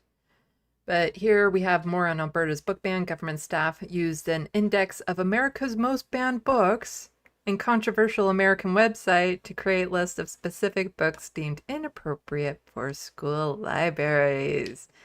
Yes, they copied the United States template. I was going to read this article, but paywall. Well, this one isn't a paid paywall, but you still have to sign up for it, and no. But I saw other things going around that, yeah, they just copied and pasted what the Americans were doing and said, we'll do that too. We'll we'll make it so that students can't read the same books that Americans can't read. Because what's going wrong down there, huh? Fascism on the rise. Let's start banning books. But yeah, I can't say I was shocked that they were just doing a copy and paste of what Americans are deeming inappropriate for schools. Also in Alberta, keep away from wokeness and DEI, new minister warns municipalities. We're going to ban books and don't you dare be DEI. Major municipalities should steer clear of creating drug injection sites, licensing body rub parlors, and banning plastic straws, says First Municipal Affairs Minister from rural Alberta since January 2021. Yeah, supervised injection sites. That's bad. That's bad. Licensing body rub parlors, licensing them is better than having them be underground. And sex work is work. And banning plastic straws, there should be alternatives. That's not the biggest issue when it comes to the environment. Using terms like woke and DEI, Dan Williams said municipalities of every size and type should concentrate on services taxpayers deserve and expect. I want to make sure that Edmonton and Calgary are doing their jobs. Edmonton and Calgary, also the bigger cities in Alberta that tend to be not so conservative. There's not a left-wing and a right-wing way to plow a road or deliver water to treatment wastewater. There are just obligations of municipalities, he told the McLeod Gazette. But if they start veering into plastic straw bans and DEI policies, that's vague, and legalize business license for brothels, then they're way off base from the responsibilities of a municipality. That's exactly what a municipality is supposed to be doing. And what are DEI policies? Please explain what you mean by that, Minister. The member, urban centers receive heavy investment from the province because it makes economic sense to centralize services like specialized health care.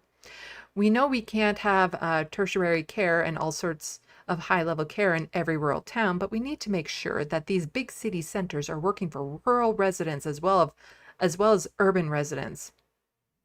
They are. If you're going there for healthcare, they are. The elimination of programs deemed DEI.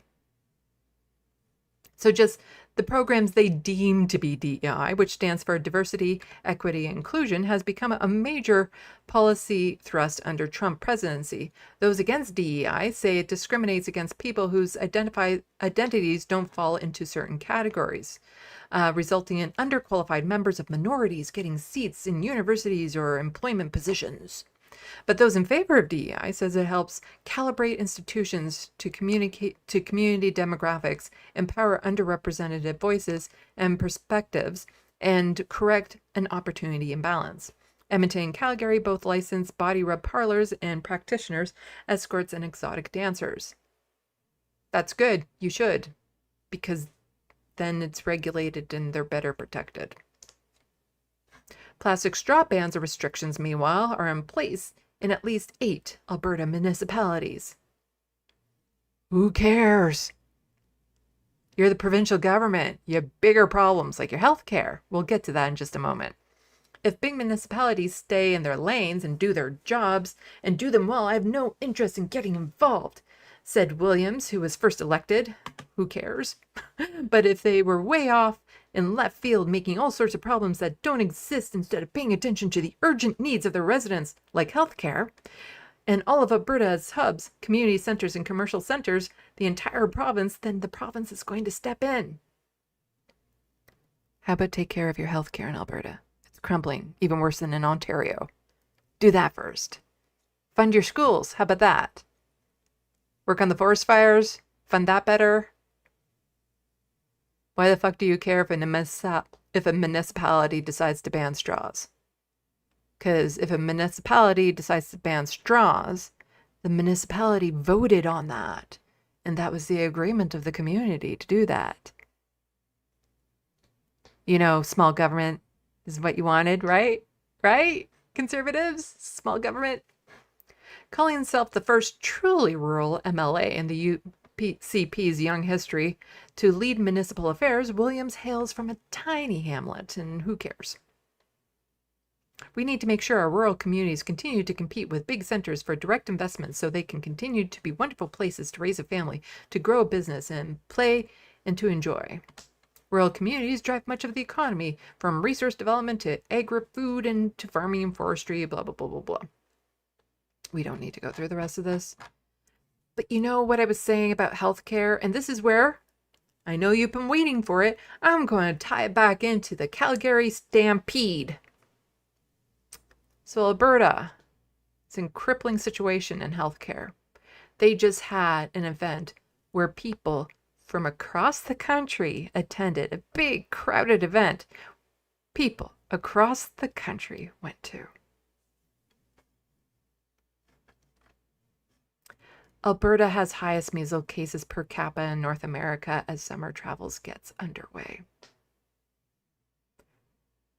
That stampede was a super spreader event of the fucking measles.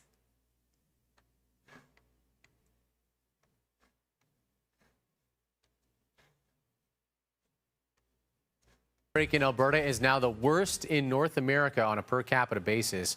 There are concerns that summer travel and events will lead to even more cases.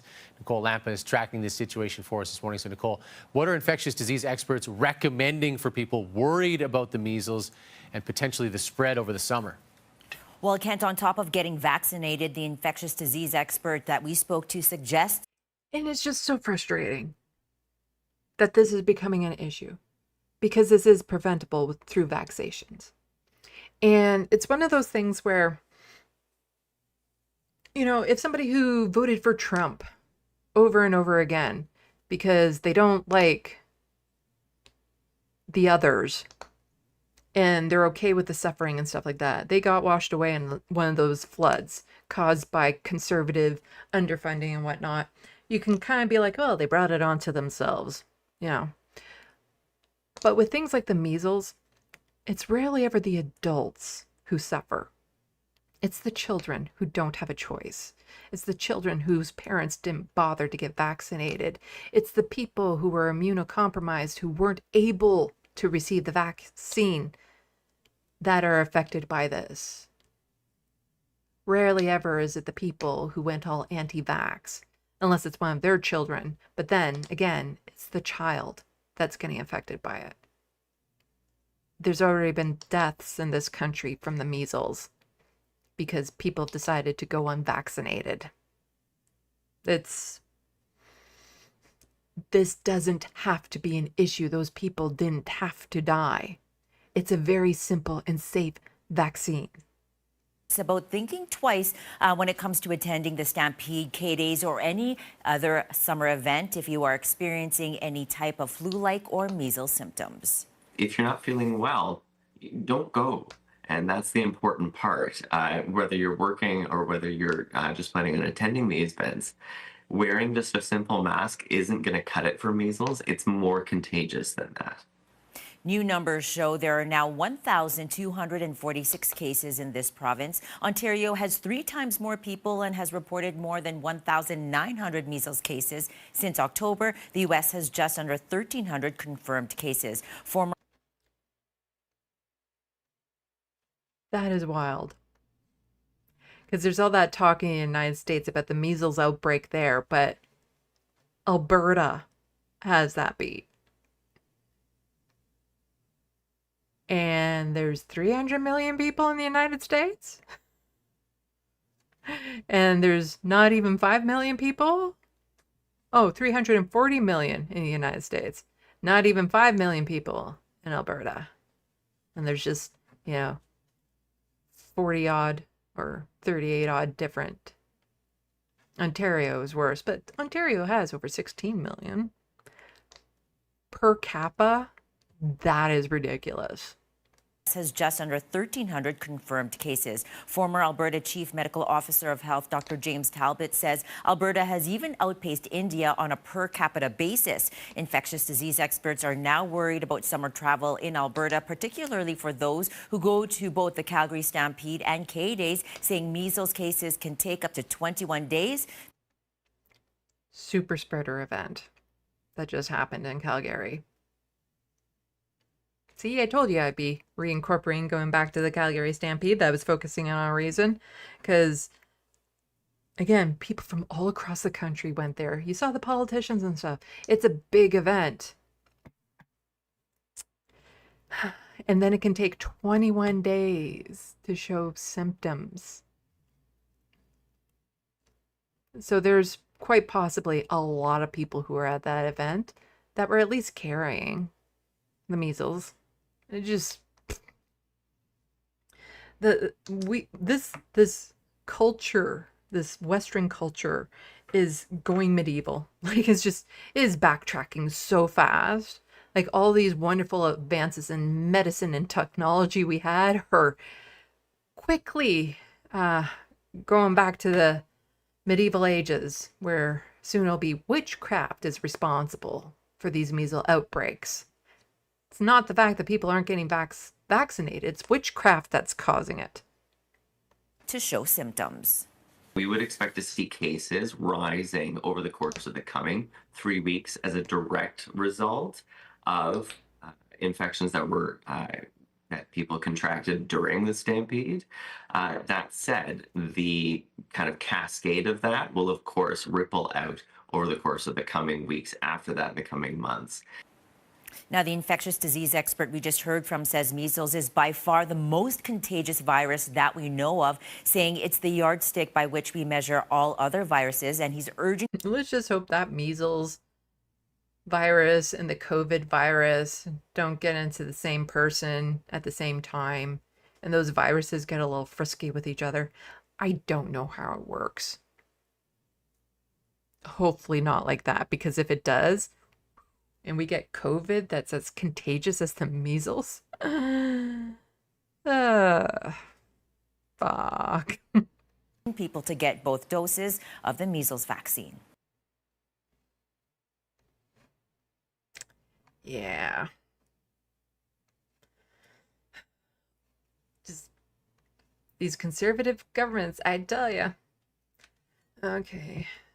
So we just got a few smaller stories, miscellaneous stories to get to, but before I do that, go and check the SandBox. Oh. I'm so happy to finally have my kafia.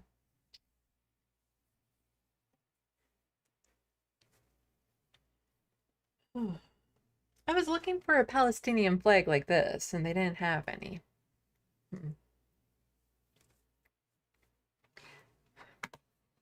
I was at the Palestinian festival earlier today. Super hot. And they had this wonderful food there that I wish I could have gotten more of, but by the time I didn't drive down there, because parking in that area of the city is just brutal. So I didn't drive down there. I took transit. And so trying to carry all of that back home was just a non-starter, but they had some really yummy food at a really reasonable price that I wish I could have gotten more of. And then I can be eating it tonight, because I'm just going to burn some fish and chips for dinner. But lots of people at the event. It was nice to see. Apparently it's the 4th year it's been going on, and this is just the first year I've heard of it.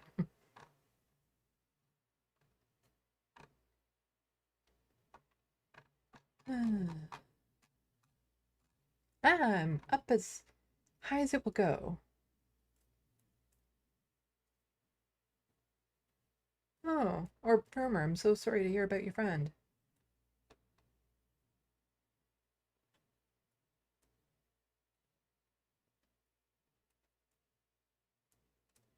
James Scott says Green politician said other way we should nationalize it, and think tank goon was like, would you nationalize Sainsbury grocery stores, you communist?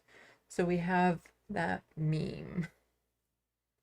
Yes, they did a similar thing in the UK, control immigration despite the fact most students leave within a few years, and now all the universities are cutting jobs.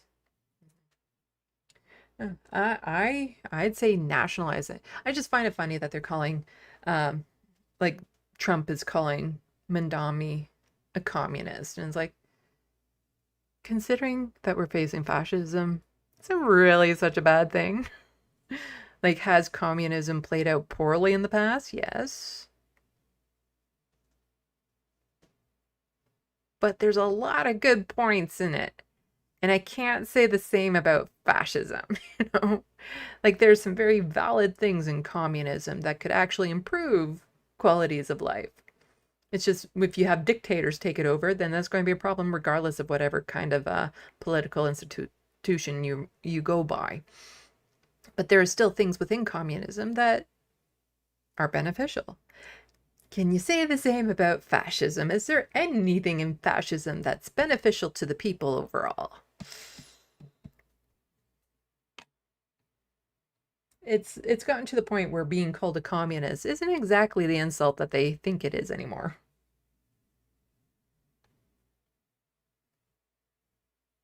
And considering I'm fine with the government seizing property that's being left empty, like homes and stuff that are just being left empty as investments, and seizing all the Airbnbs to make into socialized housing, I'm fine with that. Who cares if somebody's passive income isn't there anymore?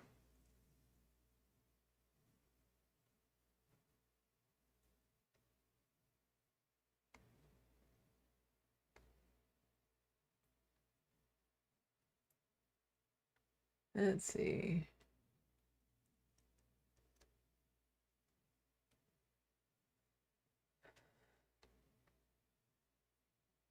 So life. Trump showed me how much progress we actually hadn't made. Then he pushed that for tenors to new generation people, then a decade of damage in under 6 months.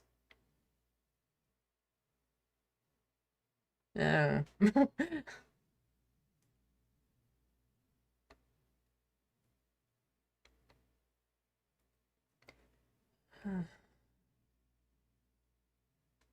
Oh, people talking about food. Don't talk about food, especially yummy food, because the food that I'm going to have for dinner ain't so yummy. But the food that I had at the vendor market today, that was yummy.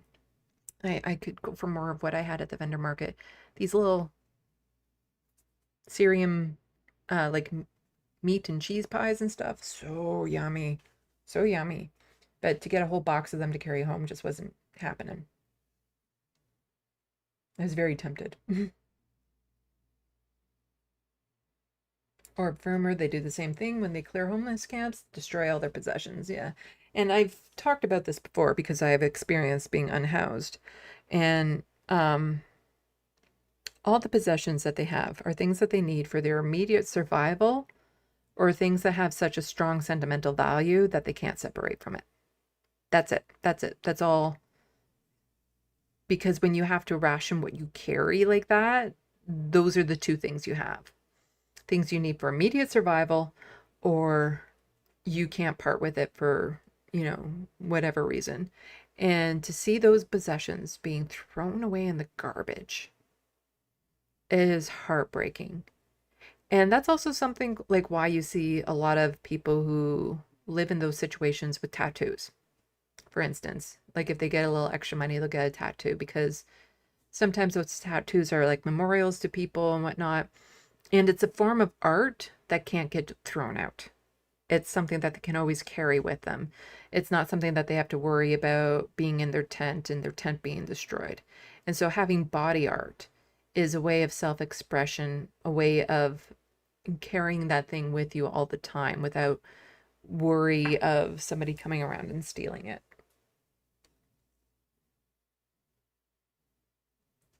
Looney Tunes 9000, that man is saying, fuck you, go away, I refuse to interview you. Talking about the landlord kicking out the 91-year-old man. Grand Theft Autobot, that's exactly what my previous landlord claimed. I don't believe him for a fucking instance, but I can't prove it either. Yeah, it's one of those tricky things. And the other thing that they try to do is the reno evictions, where it's like, oh, we're going to renovate your unit, so you have to leave for 2 months. Where are they going to go for 2 months? Because if they find another apartment, generally speaking, you're locked in for a year in their lease. You don't just start renting a place month to month. And then if you don't move back to that unit right when it's ready, you don't get to move back to that unit, and they get to jack up the rent prices as somebody new moves in. They find every little loophole. And I'm just like, it's not enough to have a cap on rent anymore. Rent needs to be reduced. Like, it just flat out, it needs to be cut in half.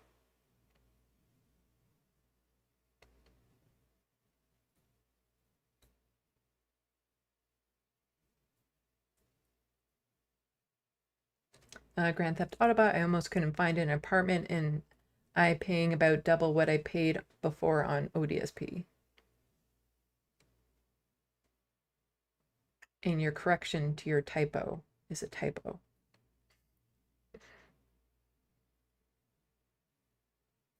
So Life, I didn't even know bed bugs were real until I moved into an apartment and they replaced the mattress and put the old one against the wall behind the couch, and they were all over the house and they hide. Ew.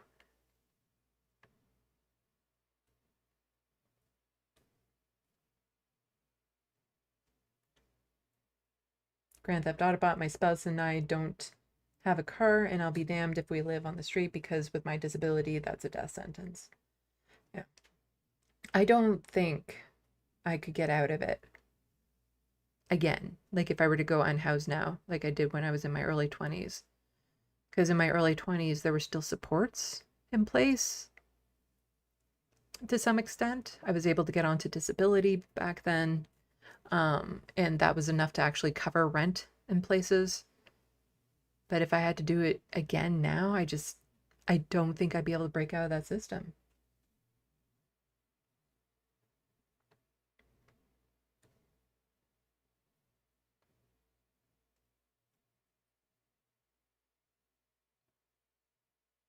The Wild West, I hate Walmart, but can't always afford to shop elsewhere.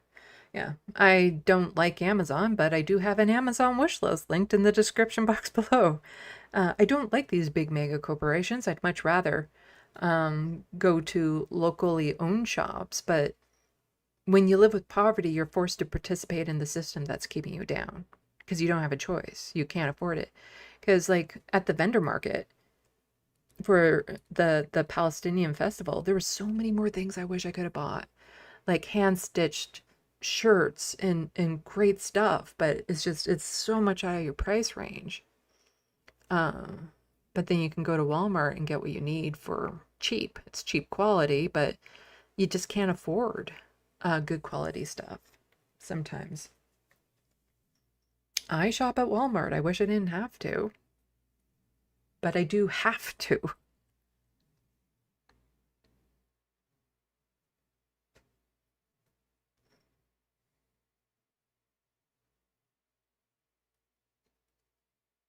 Grand Theft Autobot, but at least I don't live in Alberta. Okay, enough talk with these bed bugs. Ugh. Looney Tunes 9000, banning the books is all about a fucking excuse of protecting children. It's a bullshit excuse. If you don't like it, don't fucking buy it, dumb bugs. Grand Theft Autobot, masturbation is in the Bible. Man spilling his seed. Yes, I think the Bible should be banned in school. I think religious text should only be in school if it's in regards to a class on religion. Remember when I was a kid, they were handing out Bibles to the students, even in non-Catholic, in the public school board.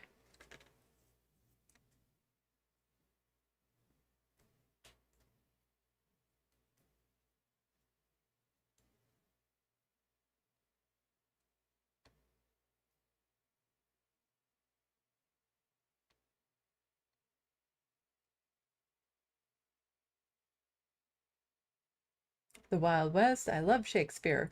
You should read my vampire book. I think, are you one of the people who have? The main character, she has a thing for Shakespeare.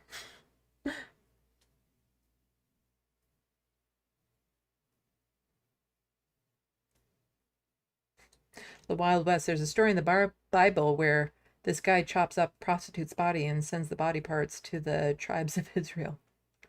Yeah, I haven't read the Bible, but from what I've heard, it's not a feel-good story.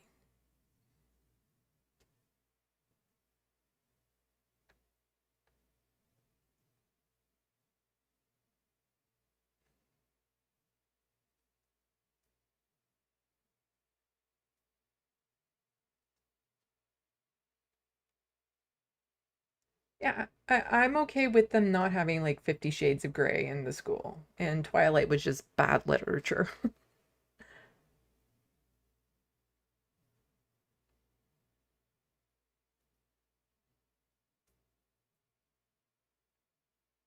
Grand Theft Autobot, in my opinion, Twilight only got one thing right: gay representation in the werewolf community.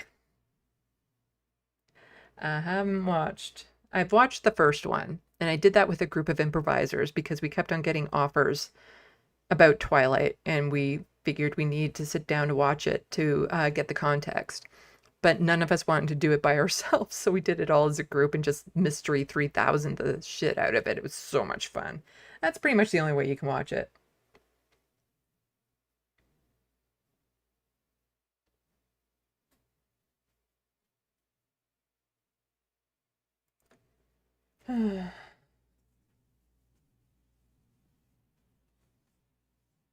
I remember I was in my car one day and there was somebody talking about one of the Twilight movies, and I hadn't seen any of them and I wasn't up to date with them. And they started describing it, and I'm like, oh, this is a joke. What are they joking about? Like this plot that they're talking about. It's parody. This is a parody going on. And then I found out it was real. And I'm like, what? If you ever want to see some good things on it, go to pitch meetings, Ryan George pitch meetings. Look up the Twilight pitch meetings. I think he has them in like one video where they're all back to back. They are so funny. Check out Ryan George pitch meetings. Ryan George, a Canadian gem of a comedian.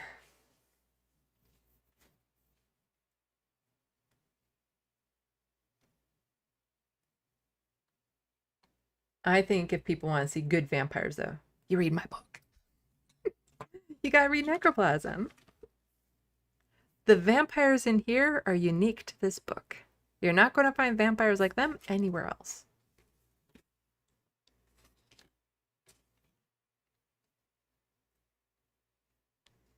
So Life, you call them measles, but I call them freedom sores. Ew.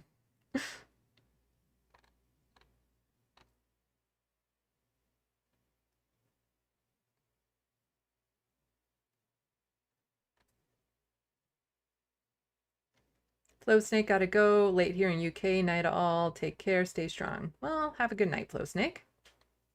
I still have one more docket to go through. It's not very long. It's just a couple of miscellaneous stories that I wanted to cover.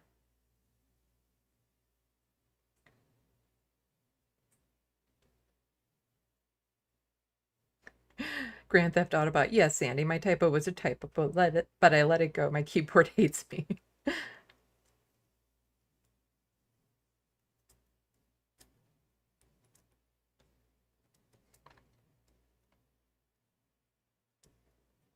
The Wild West says, I am reading your vampire book, Sandy. You'll have to let me know what you think about it. That's the thing. Like, I know of a bunch of people who've read my books. But I'm dying to get feedback. And I can't wait until my other work project. I'm not going to start talking about it until after the work docket, because then we'll just get tied down with it. I can't wait till that's done, though, so that I can focus on writing more. Hermeteorologist. I read Sandy's book too. It wasn't a mess. Thanks.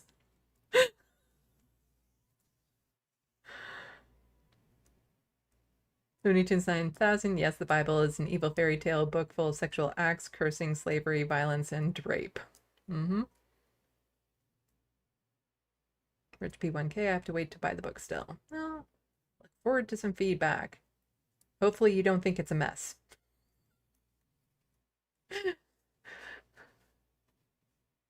Oh, I see. Okay, so your tweet was in relation to, you said, I read that mess, probably talking about the Twilights, but it was right under where the Wild West said that they were reading my book, and you just want to make it clear that my book wasn't the mess that you read. Okay, got it.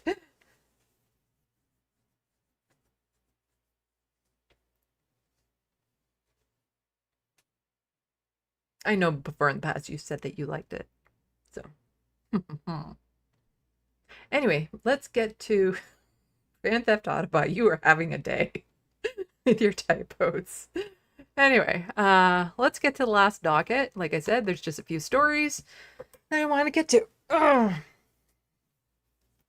So, you know how when it comes to like enforcement agencies, you know, we're talking like law enforcement or military and stuff, it tends to draw in a certain kind of people. Those certain kind of people don't tend to be good people. Well, here in Canada, it's no different. From Global News, RCMP, that's the Royal Canadian Mounted Police, they are surprisingly not standing for racist. Arrests stun small town near Quebec City where 2 suspects live. Do I want to watch this video? I think I wanted to watch the video.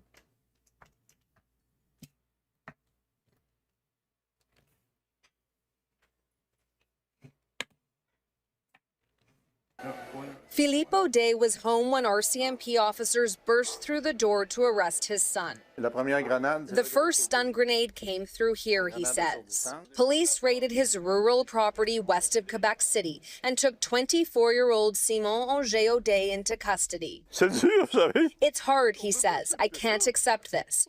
Philippe Audet says his son was in the Van Duze Regiment, but recently left the Canadian Armed Forces. He says he liked guns and military training, but denies he wanted to start an anti-government militia. It's not true. He's not a terrorist. Auger Audet is one of 3 men charged with facilitating terrorism in an alleged plot to take over land near Quebec City. RCMP say they discovered a cache of explosive devices, guns, and thousands of rounds of ammunition. Another one of the accused, Raphael Lagacé, posted photos on Facebook posing with guns and criticizing C-21, the federal government's firearms legislation. He went in a hurry out of this condo. Neighbors who did not want to appear on camera say Lagacé lived in this complex in Quebec City and moved out after police raided the home in January 2024. Marc-Aurèle Chabot was an active member in the Canadian Armed Forces and served at nearby CFB Valcartier. So did Matthew Forbes, charged with possessing explosive devices and firearms. According to court documents, he acquired weapons from the United States and France. The RCMP alleged training. Wait, the United States and France? We're getting weapons from them? We better shut down that border. And organizing took place between June 2021 and January 2024 in Quebec City, Montreal, and in Ontario, in Petawawa and Rolphton. The Canadian Armed Forces is going to have to take a good hard look at themselves to see what their screening process is. Let's just say there's been a few issues with the Canadian Armed Forces in their organization. It's been pretty bad. And maybe to do a continual and possibly irregular security screening. The military police says it took part in the RCMP investigation, along with the Canadian Armed Forces. It's still not clear what ideology may have motivated these men. Really? It's not clear what ideology motivated them? Really? Anti-government, gun-toting people. Just, you can say it's right-wing. You don't have to get into the minutia of what kind of right-wing it is, but it's right-wing. Usually tied in with some supremacy there, because they were trying to seize a plot of land. Or what they planned on doing with the land police say they wanted to take over. The Canadian military declined our request for an interview. Donna? Was there anything from the article? I think there was something from the next article I wanted to read, but nothing from this one.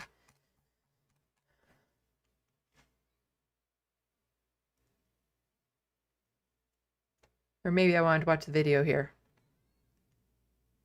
I'm tired, so I think we're just going to watch the video. So in 2021, U.S. judge sentenced former Manitoba Army reservist, to 9 years in prison for charges related to what the FBI described as a neo-Nazi plot to instigate a race war in the United States. That same year, former Canadian Forces reservist Corey pleaded guilty after storming the gates of Rideau Hall. Yeah, it's right wing. It's right wing. I think I wanted to watch the video here. Oh, no. The article's longer up there.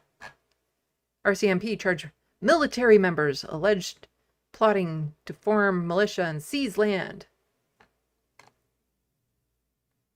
Okay, we got that. We got that. Sorry, I'm tired, and I was looking over this yesterday, so there's probably like something in here that I'm like, I wanted to read this particular thing, and now I have no idea what that thing was.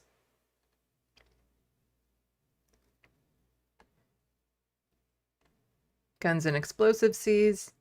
Let's see. So the RCMP says searches in the Quebec City area in January 2024 led to the seizure of 16 explosive devices, A3 firearms, and so on and so forth. The police say some of the firearms were prohibited, and the stockpile includes seized military equipment.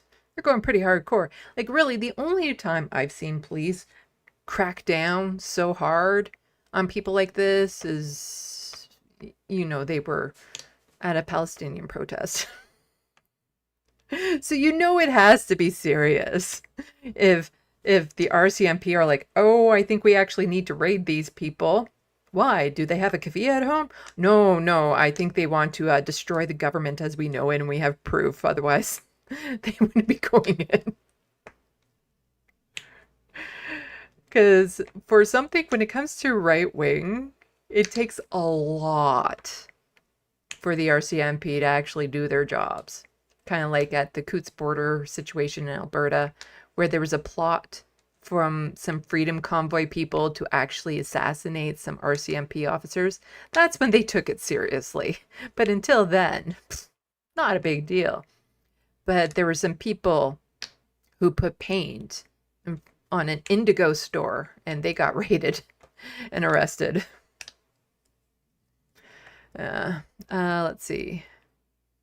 Violent extremism remains a serious concern within Canadian and international society, the statement from Marshal's office said. CAF members are prohibited from participating in an activity or being a member of a group organization that relates to hate-related criminal activities and or promotes hatred, violence, discrimination, or harassment. The Marshal's office said military police along with the Canadian Armed Forces assisted in the investigation. Jessica Davis, president of Insight Threat Intelligence and former analyst with the Canadian Security Intelligence Service, or CSIS, said the seizures is the largest cache of weapons and components in any terrorism incident in Canadian history. That's what I wanted to read. The amount of weapons and the amount of ammunition and the improvised explosive devices tell me that they were building up for something pretty significant. You think? They were either trying to recruit many more people, so they were going to need that level of weapons and ammunition, or they were preparing for some kind of siege. She also said it was the first time in her recollection that active forces members have been involved with terrorism charges. Armed Forces has struggled with extremist ties. The Canadian Armed Forces has been under pressure to better handle soldiers drawn to hateful views and extremism. There are ways. Just say. In 2022, a report from Military's Advisory Panel on Systemic Racism and Discrimination found the number of members belonging to extremist groups was on the rise. Barbara Perry, director of the Center of Hate, Bias, and Extremism, has been researching the rise of extremism within the Canadian Armed Forces. To be frank, I might have expected something like this even sooner, given what we've been seeing, she said. While the motivation of the four men remains unclear, Perry says researchers have grown increasingly concerned about what she calls unholy trinity in right-wing circles. You have increasing obsession with weapons and guns, she said, combined with explicit attempts to recruit people with military experience. And you add on to that the hateful ideologies that are informing them, whether it's, anti-immigration sentiment or Islamophobia and anti-statism, Perry said. That's a very dangerous combination. It looks like I've listened to this video, so maybe I wanted to watch it. We'll find out. We have more now on this hour's breaking news story. The RCMP say active members of the Canadian Armed Forces are facing terrorism-related charges in an alleged plot to create an anti-government militia and seize land by force. Wonder what their ideology was. Just wondering, what could it have possibly been? In the Quebec City area. Now, this is a live look at Quebec City, where the men are set to appear in court today. This story is just breaking in the last hour, but the news release from the RCMP has details about weapons, ammunition, and explosives, all seized more than a year and a half ago in the Quebec City area. The Globe and Mail quotes an RCMP spokesperson as saying the arrests were made this morning. Now, Marianne Demain joins us now with a little bit more on what we know about this breaking news story. Marianne, obviously the fact that these were active members of the Canadian Armed Forces, a big part of this story. Absolutely. And we have reached out to the RCMP for more information on this investigation. But as you mentioned, there was a news release this morning, and that's where we started to first hear about this investigation and these arrests. In that news release, I don't know. Maybe it's a cultural thing within the institution. Just saying. Just saying. The RCMP says among those charged now are active members of the Canadian Armed Forces, and that they're charged in what it says is ideologically motivated violent extremism. Now, this is an investigation, it says, began in January of 2024. As part of this news release, they also showed pictures that were taken as part of this investigation. We want to show you at least one of them right now.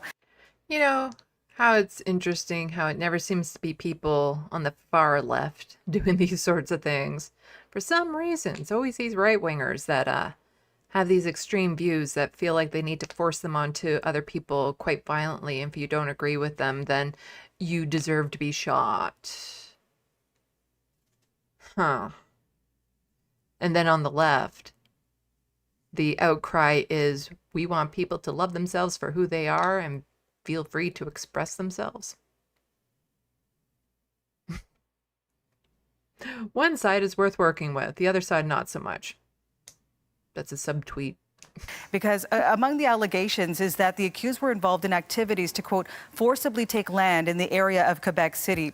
The RCMP also says 3 of the 4 accused allegedly planned to create an anti-government militia and allegedly took part in militia-style training. They're talking. That is pretty wild that active members of the military were anti-government. That is pretty intense there. But exercises like shooting and ambush, survival type training, as well as navigation. They also allege that they had scouting operations. Now, there's also a photo that investigators say was screenshotted from Instagram. This is an Instagram account that police say one of the accused allegedly created to try to recruit new members. Now, when we're talking about the accused right now, there are 3 now charged with the facilitation of terrorist activities. All of them are in their 20s, their mid-20s. We've got their names to show you there. They include Marc Aurel Chabot, 24 years old, of Quebec City, Simon Anger Odette, 24, of Neuville, and Raphael Lagacé, 25, of Quebec City. Now, there is a 4th person who is charged here. That is Matthew Forbes, 33 years old, of Pont Rouge. And we've got his name there up there, as well as the charges he now faces. They are weapons-related charges, as well as firearm-related charges as well. There are other photos that were also released as part of this investigation. Police talking about what was seized as part of this investigation that led to these charges. 16 explosive devices, 83 firearms and accessories, about 11,000 rounds of ammunition, and 4 pairs of night vision goggles. Military equipment, Crystal, also seized. Again, a lot. Would that be the equivalent of them stealing office supplies to have those night vision goggles if they stole them from work? Is that the same? A lot of questions about this investigation, what led to the charges, the timing of these charges, and the timing of this investigation. We are waiting for more information from the RCMP. As I mentioned, we did reach out to them this morning. What we do know, though, looking ahead for today, is that the 4 people are appearing in a Quebec City courthouse sometime later today. All right, Marianne. And just one more on this from Rachel Gilmore. This is just a small clip from an interview she did that's like an hour long, so I recommend that you go to her channel to see the full interview. But here she tweets out, active members of the military are just charged over alleged plans to seize land and create anti-government militia. Even more spooky, the broader contacts. A mere I don't know how to say that. One of the country's top extremist researchers breaks it all down on Bubble Pop. Sneak peek. So yeah, you can go to, I think it's her second channel is Bubble Pop. But yeah, you can see the whole interview on YouTube. And we'll just watch this clip here. Hate is exhausting, right? And I've had so many former Nazis, hardcore 10, 15-year members of these groups come out and basically say, every morning I woke up and I was exhausted. It's just waking up and I'm like, okay, who? Now, they're talking about like they were exhausted about who they hate and stuff like that, but I've also heard that people who have moved to the left are also exhausted, but it's more because there's just so many things to care about. Like you're just exhausted with all the horrors and the traumas and stuff that are going on in the world that it's overwhelming and it's exhausting dealing with all of that. But here they're saying it's exhausting trying to figure out who are we hating today? Do I gotta hate today? I gotta hate all these people. I gotta police other people to make sure that they're hating correctly as well. I have to, I have a friend who says he used to love Seinfeld, right? But his movement wouldn't allow him, and he knew that if people of the movement knew that he liked the show, which was all Jewish people, that he would face violence or ostracization or something. So he had to relabel all of his VHS tapes. If for the young listeners, VHS tapes are what we used to record TV shows. He has to relabel all of his Seinfeld VHS tapes in his house so that they wouldn't find out. Like exhausting, right? And so I think that's kind of what I'm hoping, is that a lot of these individuals, at least the ones who eventually leave, realize that this is not the path forward, and it's kind of just gonna eat you alive from inside. Yeah, I'm surprised that like Jerry Seinfeld wasn't one of the good ones to them, considering his history of dating and Zionism. So, news story. Again, there's just a couple one-off stories. This one I've followed from time to time. And, it's one of those things like, it's a feel-good story, but it's only a feel-good story because a wrong happened in the first place. But Catherine Fife, she's an NDP MPP, says, if you have a heart, this story should spark some compassion and legislative change. Ontario seniors deserves so much better. Let's ensure senior couples can spend their last years together. And she's been pushing for this legislation for a long, long time, that when seniors get put into long-term care homes, if they're married, they're quite often not put in the same long-term care home, which is, devastating that you're in that situation and you can't be with the one that you love. And so apparently a couple has been reunited after nearly 8 years. And there's a video on that. And again, it's weird that it's like, oh, it's a feel-good story. They're back together, but they should have never been separated for 8 years in the first place. It's kind of like, oh, here's a feel-good story. This person got a new bike, but that was because they had to be walking to work for kilometers and kilometers every day and stuff. Like, it's just, I hate that all of our feel-good stories is the correction of a wrong. The Cambridge couple has been living separately in the same city for years, but not by choice. Ontario's long-term care system doesn't prioritize keeping couples together when one needs additional care. The pair have finally been reunited, although not necessarily for the right reasons. CTV's Spencer Turcotte explains. Hi. This sort of greeting is one Jim McLeod thought he may never experience again. You didn't think we were so popular, eh? Since 2017, he's been trying to reunite with his 86-year-old wife, Joan, who requires long-term care. I've made over 2,600 trips from here down to Hilltop, south end of Cambridge. Jim has been living independently at Fairview Mennonite Home, which has long-term care facilities on site. Joan was sent to Hilltop, a 25-minute drive away. Jim lobbied hard to have her moved to Fairview, but Ontario's long-term care system doesn't prioritize keeping married couples together. Waterloo MPP Catherine Fife joined the fight in 2019, introducing the Till Death Do Us Part Act. Jim and I have been walking this road, which has been very painful, for a number of years right now. The proposed law to reunite married couples who are separated when they enter institutional care for seniors died before it could go into effect. The last time because a snap election was called, meaning any legislation yet to pass was wiped from the docket. So technically, You know, to me, this type of thing just seems like common sense that you would do this in a society, if you want that society to be healthy, that couples could go to the same long-term care facility. Like, it's a common sense thing. Or let's say you have siblings that have lived together for all their lives or something, or a strong family connection, that they go into the same long-term care home, because those long-term care homes can be depressing places to live. And you're very isolated, and to have like a loved one with you who's also in need of those homes, you know, could be it could make all the difference in the world as to what your experience is like. But there should also still be more in-home care being done in this country. Like, the idea that you can't stay at your home and have people come in and look after you so you can stay there too is also, to me, kind of heartbreaking. all of the bills for spousal reunification are no longer valid. But as Joan's condition began to worsen, medical staff at Hilltop Manor wrote to the province and requested she be transferred to Fairview for proper care and to be closer with Jim. It's nice to know that we're that much closer. While they're back together under the same roof, the fight isn't over. Jim and Joan have friends in the building who are separated from their spouses. He wants to see the Till Death Do Us Part Act become law so other couples alike don't lose valuable time together. And unfortunately, we've seen some spouses pass away and never be unified again. So as Jim continues to push the province, Joan's advice reflects the same words of wisdom she had when they were trying to reunite. Don't give up. Spencer Turcott, CTV News, Cambridge.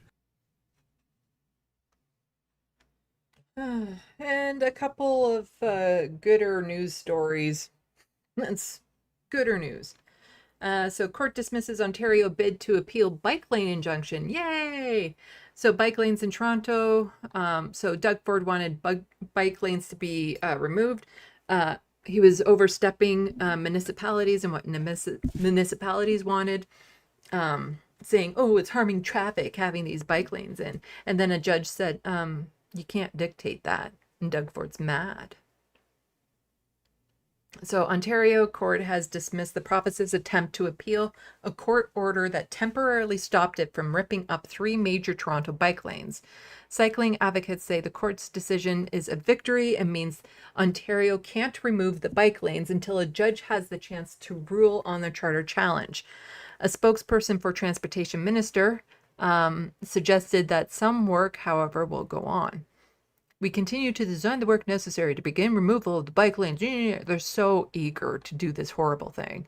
But Superior Court Justice Paul ordered the government this spring to keep its hands off the Bloor Street, Yonge Street, and University Avenue bike lanes until he decides whether the law is unconstitutional. His injunction ruling cited the public interest in protecting the cyclist safety and lack of evidence backing the government's claim that removing the lanes would reduce congestion. The government asked the court for permission to appeal the injunction decision, but a 3-judge divisional court panel dismissed the motion for leave to appeal in a ruling. So it's not done, but as I've mentioned plenty of times before on this channel, the courts here generally do a good job with these types of rulings against the government, because our courts are nonpartisan, which also upsets Doug Ford to the point that he wants to make it partisan by claiming he doesn't want it partisan. So he says that there's too many liberal judges representing people in Ontario right now, and he doesn't like it. So he wants the opportunity to balance it out by purposely appointing conservative minded people, like-minded people to him on it, which if all the liberal judges are voting against you in a nonpartisan institution, it's a you problem. It's because the policies you want are wrong and bad and harmful. And another one that I just saw that I thought I'd go over quickly. Mali's selling gold from mines seized from Canadian firm. Yes, authorities in junta-led Mali are selling gold from a major mine seized from Canadian firm Barrick last month with the aim of restarting operations, officials sorted yesterday. I'm not going to read this article out in full, even though it's a super short article, but my voice is kind of crapping out. You can look at it. I'm just like, do more of this. I think governments should be doing more of this. So a court ruled in June that Western, whatever, one of the largest gold complexes would be managed for 6 months by a government appointed. I think these resources should be going back to the countries that are, this one is like one of the poorest in the world. They should be getting compensated. So one of the poorest countries in the world, Mali, is ruled by a junta, which came into power, backup coups in 2021. They should be getting the money for it, not this Canadian firm. And 60% of all mining corporations around the world are owned by Canadian companies. That's an issue. It's an issue, but good on them. Do more of that. Let's seize more profits from corporations to go back to civilian populations. I'm all for that. Anyway, going to check the SandBox. And just say I have now actually begun working on that TYT video again. So it's not just a matter of like, oh, I need to start working on it again. I've started to work on it again. And I have like 40 montages clips that I've kind of re-looked at. I've had to clean some of them up. I still have a few more that I need to work out because things have changed so much since I started it. So the montage I was having about Francesca needs to be updated. And there were a couple other montages that I need to change up a bit, but I've actually put work into it again. So it's still a project that is long. It's going to take a long time to do because there's just so much information there. And I'm just a lot of anxiety that I really hope that I'm going to communicate the messages that I want to, because it's not just a hit piece. As with most of the stuff I do, it's there's a bigger meaning. There's a point to it. And I want to make sure that I communicate it clearly. And as somebody with autism, it can be tricky. It can be really tricky to make sure that I do that. Until then, buy my book. I've only had one book sale so far this month. Please. It's a good read. It's a good read. I just wish the cover printed better. It prints dark. I've tried lightening it, but then when I lighten it anymore, then the white in the forehead and hair just goes completely washed out. Anyway. Checking the SandBox.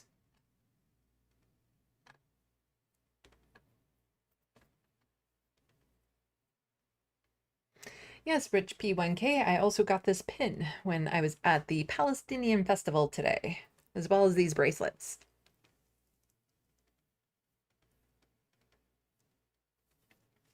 I got a bunch of stuff while I was at the Palestinian festival today. The keffiyeh was the main thing I was after, though. I was like, I need that. Been wanting to get one for a long time.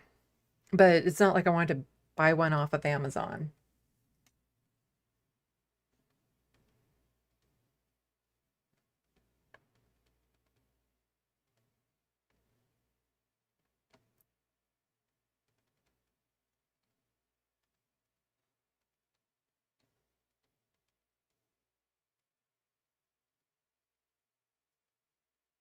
Let's see what people are saying.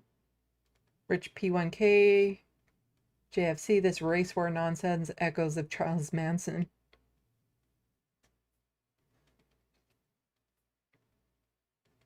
Yes, I do still need help paying off Frodo's vet bills.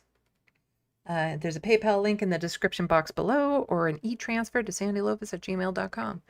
I need to go pick up his refill medication in just a couple days.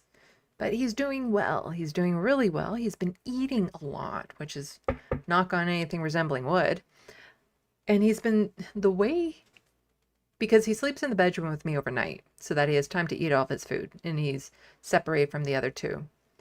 And the way I wake up in the morning is just so perfect. I love that cat so hard because he'll have his two front paws here, and his face is like right here, and he's just sitting there, and he's like, his face. So I wake up, and the first thing I see is his face right there, and his two paws just resting there, and I'm like, that's the best way to wake up, to see Frodo watching over me like that. He is just, I love that cat so much. So much.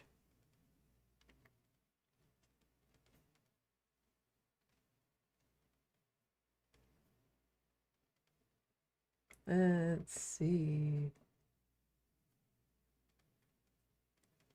Grand Theft Autobot. Yay, Maple MAGA in the military. Yes. JK says in the UK there is an 83-year-old woman facing terrorist charges for holding up a sign supporting Palestine action. I heard about that. I believe she's also a priest. Owen Jones covered it. And he was also he did a video where he was worried that even his reporting could get him into jail for 15 years by speaking about the truth about what's happening in Palestine because of new laws that were passed in Britain. Just horrible, horrible stuff. I still can't get over it. I just recently found out he's 40. That guy does not look 40.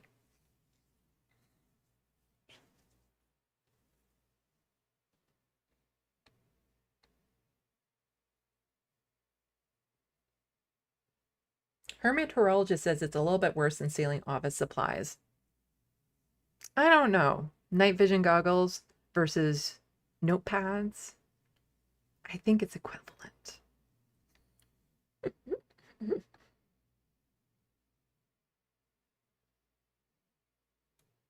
The Wild West. I always threatened my friends over their VHS collections. Why?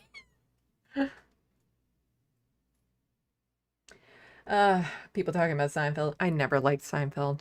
I had friends that were really into it, but I just like, it's not funny. And none of the characters are likable. That was pretty much what it was. I didn't find it funny and the characters weren't likable. But I knew a lot of people that were really into it.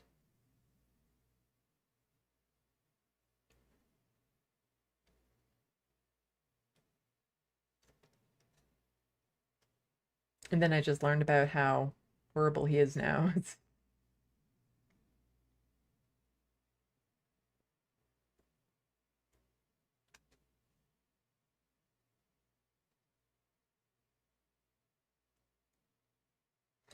Yeah, it's a shame when you look back to some of the things that you maybe watched back in the day to find out that a lot of the actors in it are just like shit people, like horrible people. And it's like, that changes things. And then, of course, old sitcoms, the misogyny undertones, the rape culture undertones, the homophobic undertones. And you're just like, huh, all of that was pretty horrible back then. And it's one of the things, like, I don't think it should ever go back and be censored. It's a good marker to see how far we've come since. And the thing is that we're still able to be funny because a lot of comedians are like, oh, if you can't joke about this, what are you going to joke about? There's still plenty. There's still lots of funny people. Watch Ryan George on YouTube. He's fucking hilarious without being a misogynistic, racist asshole.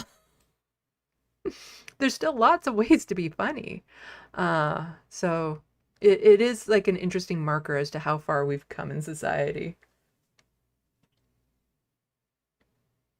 I got from Walmart once, there was this old pack of like old TV, like cartoons, like Betty Boop and ancient Superman cartoons and stuff like that. And I remember I bought it because it was super cheap. And I was just super curious about how it was different back then. And it is weird watching what passed as entertainment back then, especially like with Betty Boop. Because you could see in some episodes, oh, they're trying to deal with racism or something. Because there was one where Betty Boop was a kid and she snuck into Santa's sled when Santa was going around. And so did kids from all these other nations to go help out Santa after Christmas.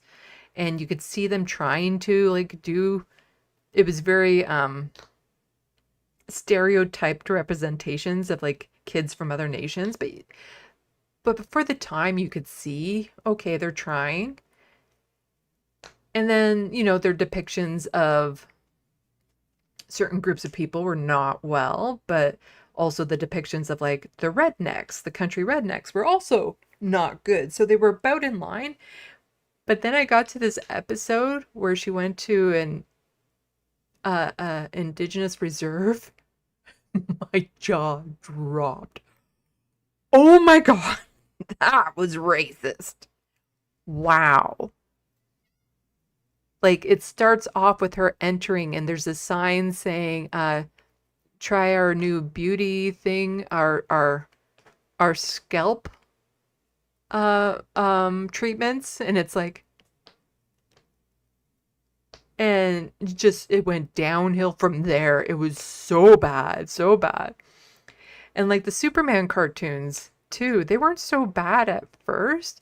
And Lois Lane in them was kind of kick-ass. Like, yes, she always had to be rescued, but that's because she was doing the brave thing. You know, she was sneaking into the evil robot, or she was on a train and the train gets overtaken by bad guys and she manages to get into the front locomotive and, oh no, they're in trouble. So she just picks up the Uzi and starts shooting. Like, she was kind of badass. But then somehow Superman wound up in Japan. And wow, that was bad. It was so bad. So it's interesting to see how far we've come.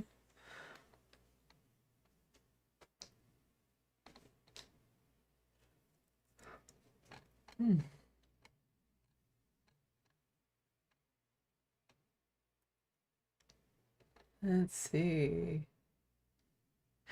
Yes, Abernathy wanted back on my lap again.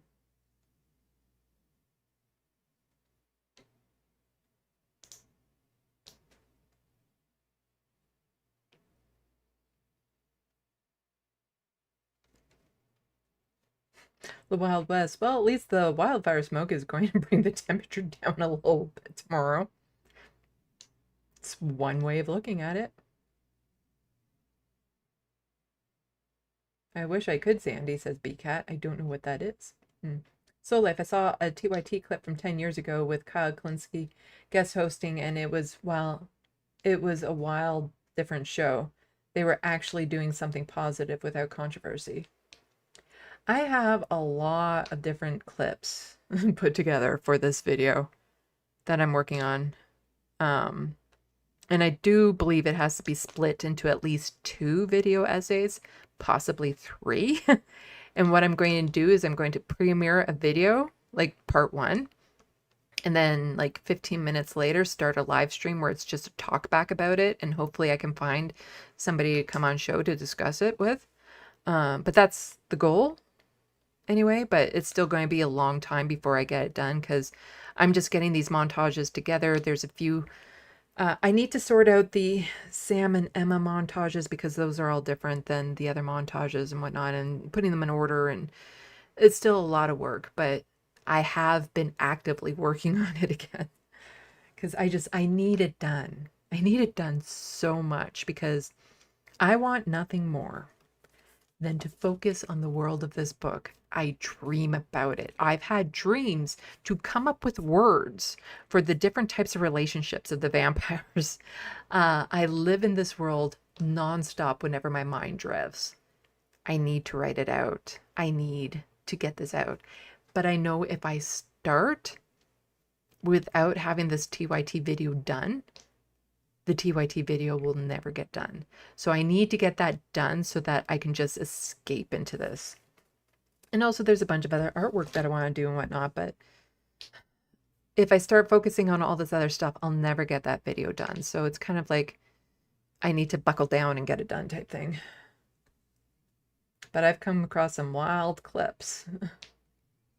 Rich P 1K, I remember when TYT actually did real reporting Soul Life. I also remember Jank gushing on air over having Lance and David Schuster be part of the team only to trash Lance like 3 months later. I have some segments on that. I have a montage on that one. Yeah. BCat, that's a fair take on Seinfeld, Sandy. It's also part of the reason why I had a hard time getting into Sex and the City, even though I knew a lot of people found it funny, was I didn't find any of the main characters likable. Like I didn't like any of them. They were all horrible people.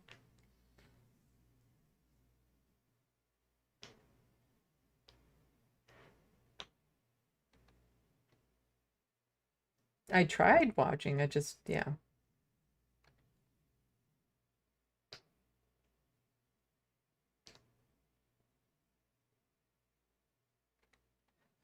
Let's see.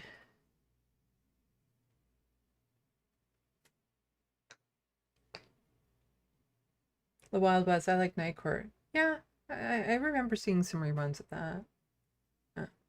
Rich P1K, same time period as Betty Boop, the 1940s live action Batman is insanely racist. Soul Life, oh my god, I barely remember Night Court. What was that show with Barclay Barracombs from Bermuda? I don't know. Looney Tunes 9000, as long as we're on Superman topic, have you been hearing the right has been calling Superman super woke just because of the new Superman movie? I have. I've been hearing some very interesting things that it's anti-Israel and not even subtle about it, which gets me super curious about it. I do like the superhero movies, so I need to see if I can scrounge up enough money to go see it while it's in theater, because I hate spoilers, and I know if I don't see it soon, it's going to be spoiled.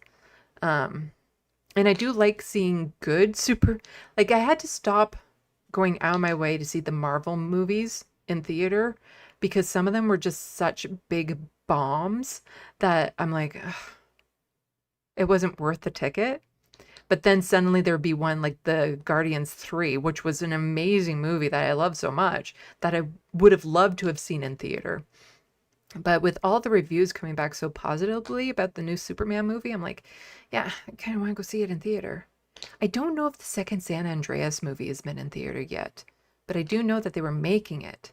San Andreas too. And I love natural disaster slasher flicks. Like, they're super unrealistic, and I love them. Oh.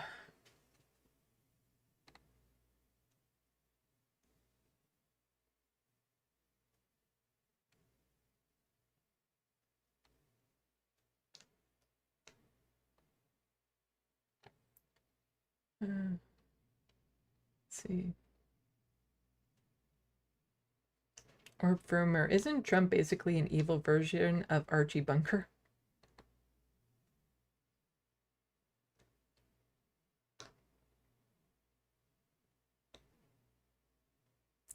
JK, American Comedy was weird. Have you seen The Young Ones? I don't even know what that is. Yeah, there's I've seen some like one-off reruns or something every now and then of like, oh, I remember watching this, Married with Children. I used to watch that when I was a kid when it was on. And then I saw, or I thought back to one of the episodes, or I saw one of the episodes later on again or whatnot, and I'm like, this is horrid. And he basically spends the entire episode graping his wife. And I'm like, and it was done for a joke. I'm like, this is wild that this used to be allowed. But the context, for those of you who don't know, was the reason why it was funny was because she always wanted sex from him. And he was always, I'm too tired. I don't want it. But she was like super horny. But then one day a year, he would do a barbecue, and it was a big event for him, and it made him super happy and stuff. And it made him horny. And so then he wanted to have sex, but she was busy trying to get everything ready for this big, superb barbecue that they have. And so she didn't want it at that time. And so he was like literally dragging her in the house to have sex while the laugh track was playing. I'm just like, yeah.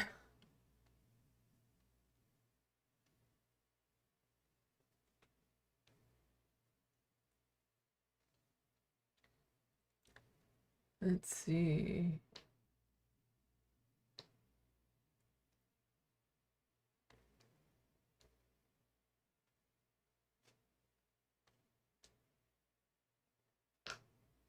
Grand Theft Autobot, they think Superman is woke now? It's kind of been woke undertones in him for a long time.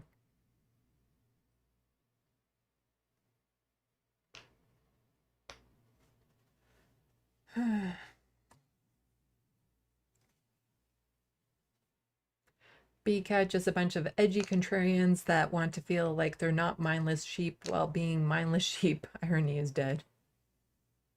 Grand Theft Autobot. Yep, I follow some anti-Nazis folks, so I hear what those chuds are up to and what they claim to love comics and movies, but hate everything they make. They're not really fans. They're nega fans? Am I the only one that heard Mecha Hitler and was thinking of the Mecha Godzilla? Sorry, the nega fans just kind of got me thinking of that.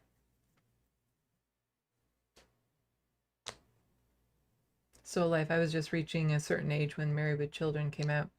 Well, the thing with a lot of these sitcoms was they were constantly being replayed over and over for years. So you didn't have to be a certain age when it came out to still see the whole thing.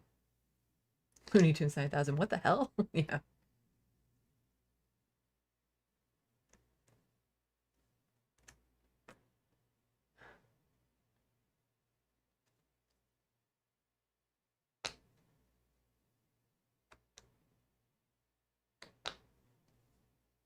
Now people are talking about all these ancient sitcoms.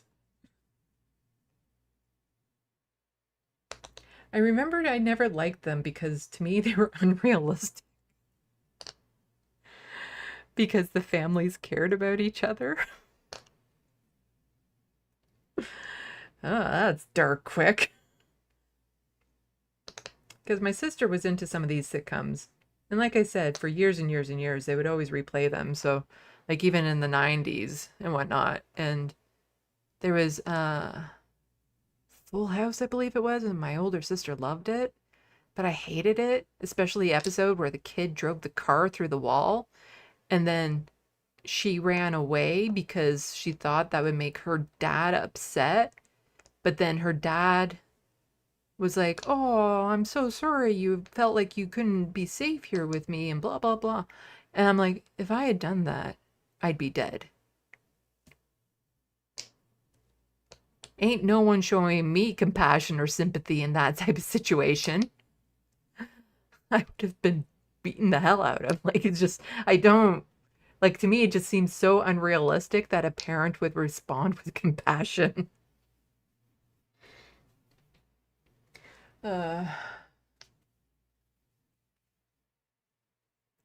Grand Theft Autobot, yes, Andy, nega fans as in negative fans. Okay.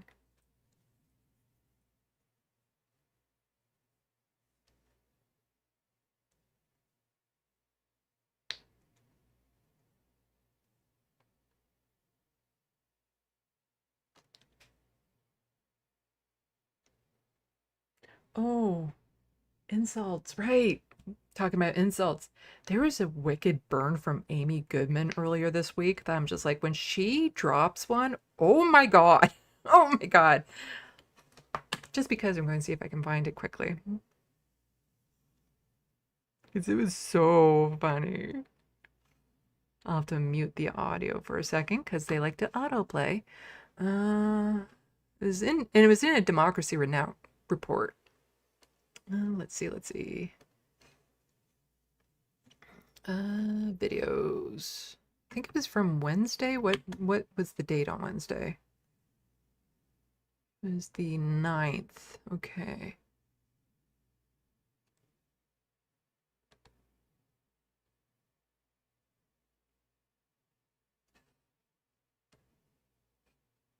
I remember I wanted to look this up before this live stream because it's just like Amy Goodman, if she can really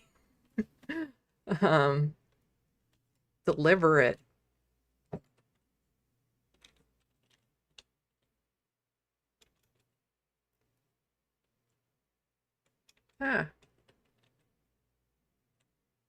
English. Nope, not in that one.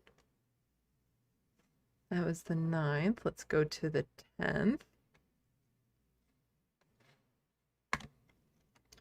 See, you can open up the transcript and do a Control F to find out exactly where it is in it. Oh, I got 5 matches in this one, so maybe it's in this one. Oh, yeah, it's in this one. Okay. This was just so funny.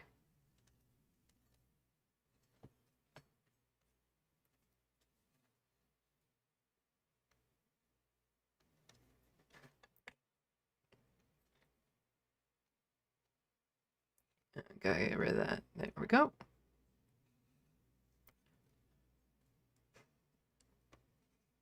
Wednesday, President Trump met with leaders.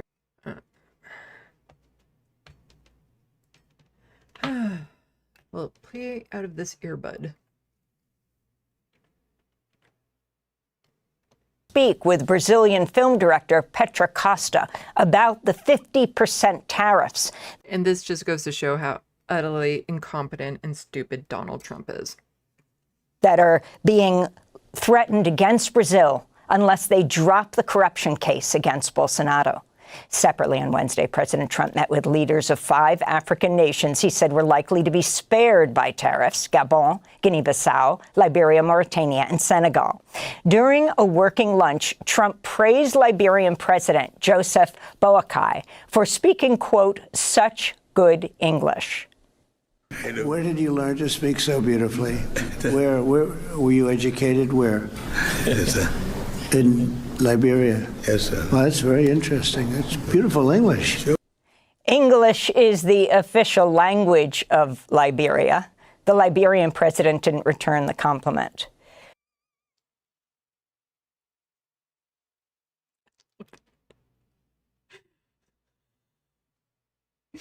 I love that. The Liberian president didn't return the compliment. I love that. That's an Amy Goodman burn there. Like, it's just, it is so, just like,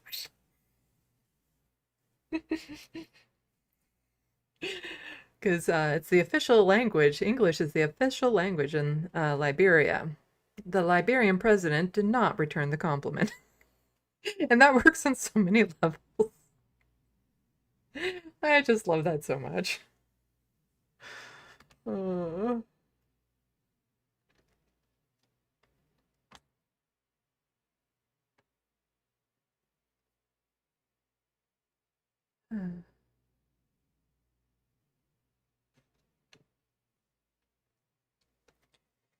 Anyway, I should be wrapping things up because it has been 4.5 hours and I'm tired because I was out all day. And I'm seeing in the time delay, people are seeing this reaction. Amy Goodman, she is a treasure.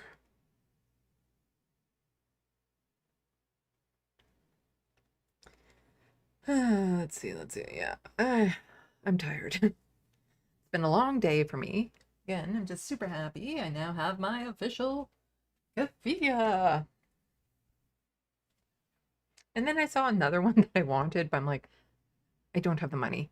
Because this one is just black and white, but then there was one with like the red and green in it as well. And I'm like, oh well. But, you know, I like this one. It's made in Syria. And my pin and a bunch of other stuff. Got this, which is nice. I don't know if I have room to put it up anywhere. I think I need to redo my background a little bit. And some other stuff and jewelry that I got at the Palestinian festival today. I want more of those little things that I ate. They were good. They were yummy. Oh.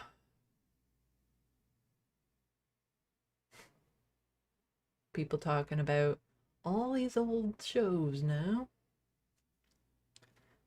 Yeah, read my book. I need to find people who have read it and don't mind spoilers so I can bounce ideas off them for the prequels and the sequels that I live in my head so much. And if you like some of the characters in here, you're going to learn so much more about them. Like Raphael and Lucas and stuff, because the prequels go into a lot more of their history and everything behind them. And I live in this world. I live in the world of this book. I love it so much. And then what's going to happen after this book takes place and whatnot. And even what happens during it, because what I plan on doing is having the prequels, which will be basically a bunch of one-off stories, but they can overlap. So you can follow the journey of one character, but then there'll also be just one-off stories, episodic stories, I guess you could say, every now and then sprinkled throughout, that's not focused on one main character. But then an event could happen and you see it from one character's perspective and their journey, and then you see it in another character's perspective and their journey. And so there could be overlap like that. And then it starts to all kind of funnel in together as it gets up to the lead into this book. So then there will be the lead into this book, and this will all be done in third person. I'm not going to be doing first person for all of these. So these will be done in third person. And so then we'll go into the lead in into this book and how this book happened. But then there's going to be an overlap book where you find out everything that was happening with everyone else, because this book was done in the first person of the main character. So you don't really know what's happening with everyone else around her. And so then you'll learn more about what was going on behind the scenes with the other characters. And then there'll be sequels that are like one storyline as opposed to all these different characters. And so you have like all these, it's like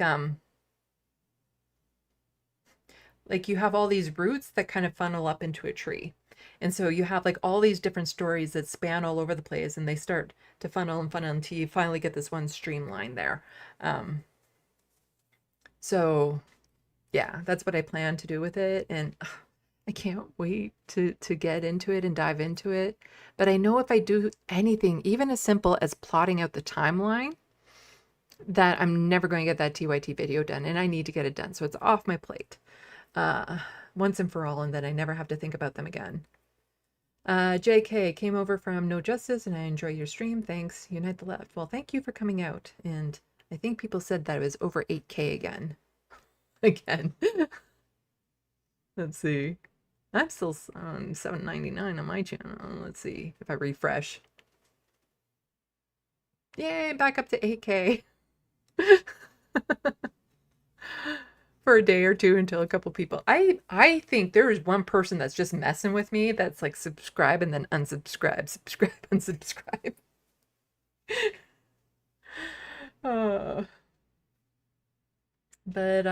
Yeah, let's do all this. You can check out more of my art. Chances are in my next Noofs live stream, I'll have my drawing of Limey back. So I can show that off because it's being digitized right now. And I will also hopefully have the progress video done because I like working on that. And so you can see the progress video of the drawing. And when I post it on my social medias, I need everyone to help me boost it so that she sees it. It's one of those things, like I don't need a reaction from her. I would love a reaction from her. I don't need one. I just want to know that they've at least seen the drawing. But with Olimey, oh my God, I would love so much to be on like Olay and Friends to talk about politics and vampires. Because I know she likes talking about vampires and supernatural stuff. Because I've seen enough of Olay and Friends. That would be like so awesome to be able to be like, well, I have a vampire book you could read and then we could talk about it on your show. Also, I have 2 social medias for Blue Sky and Twitter that I need you to follow, because from the get-go, the Instagram was separated. So SandeeLovas on Instagram is for my art and writing, and then LeftoftheBox is for my political content. And I'm going to be doing that break in the Blue Sky and Twitter, because unfortunately when I first joined Twitter, LeftoftheBox wasn't available. So now I have it. So my main account is my SandeeLovas account, but I'm going to be splitting them so that SandeeLovas will be for my art and writing and LeftoftheBox will be for my political content.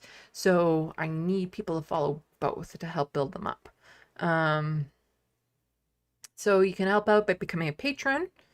Every little bit helps, and I thank the people who have become patrons so much. Your support means the world to me. You can become a member of the SandBox.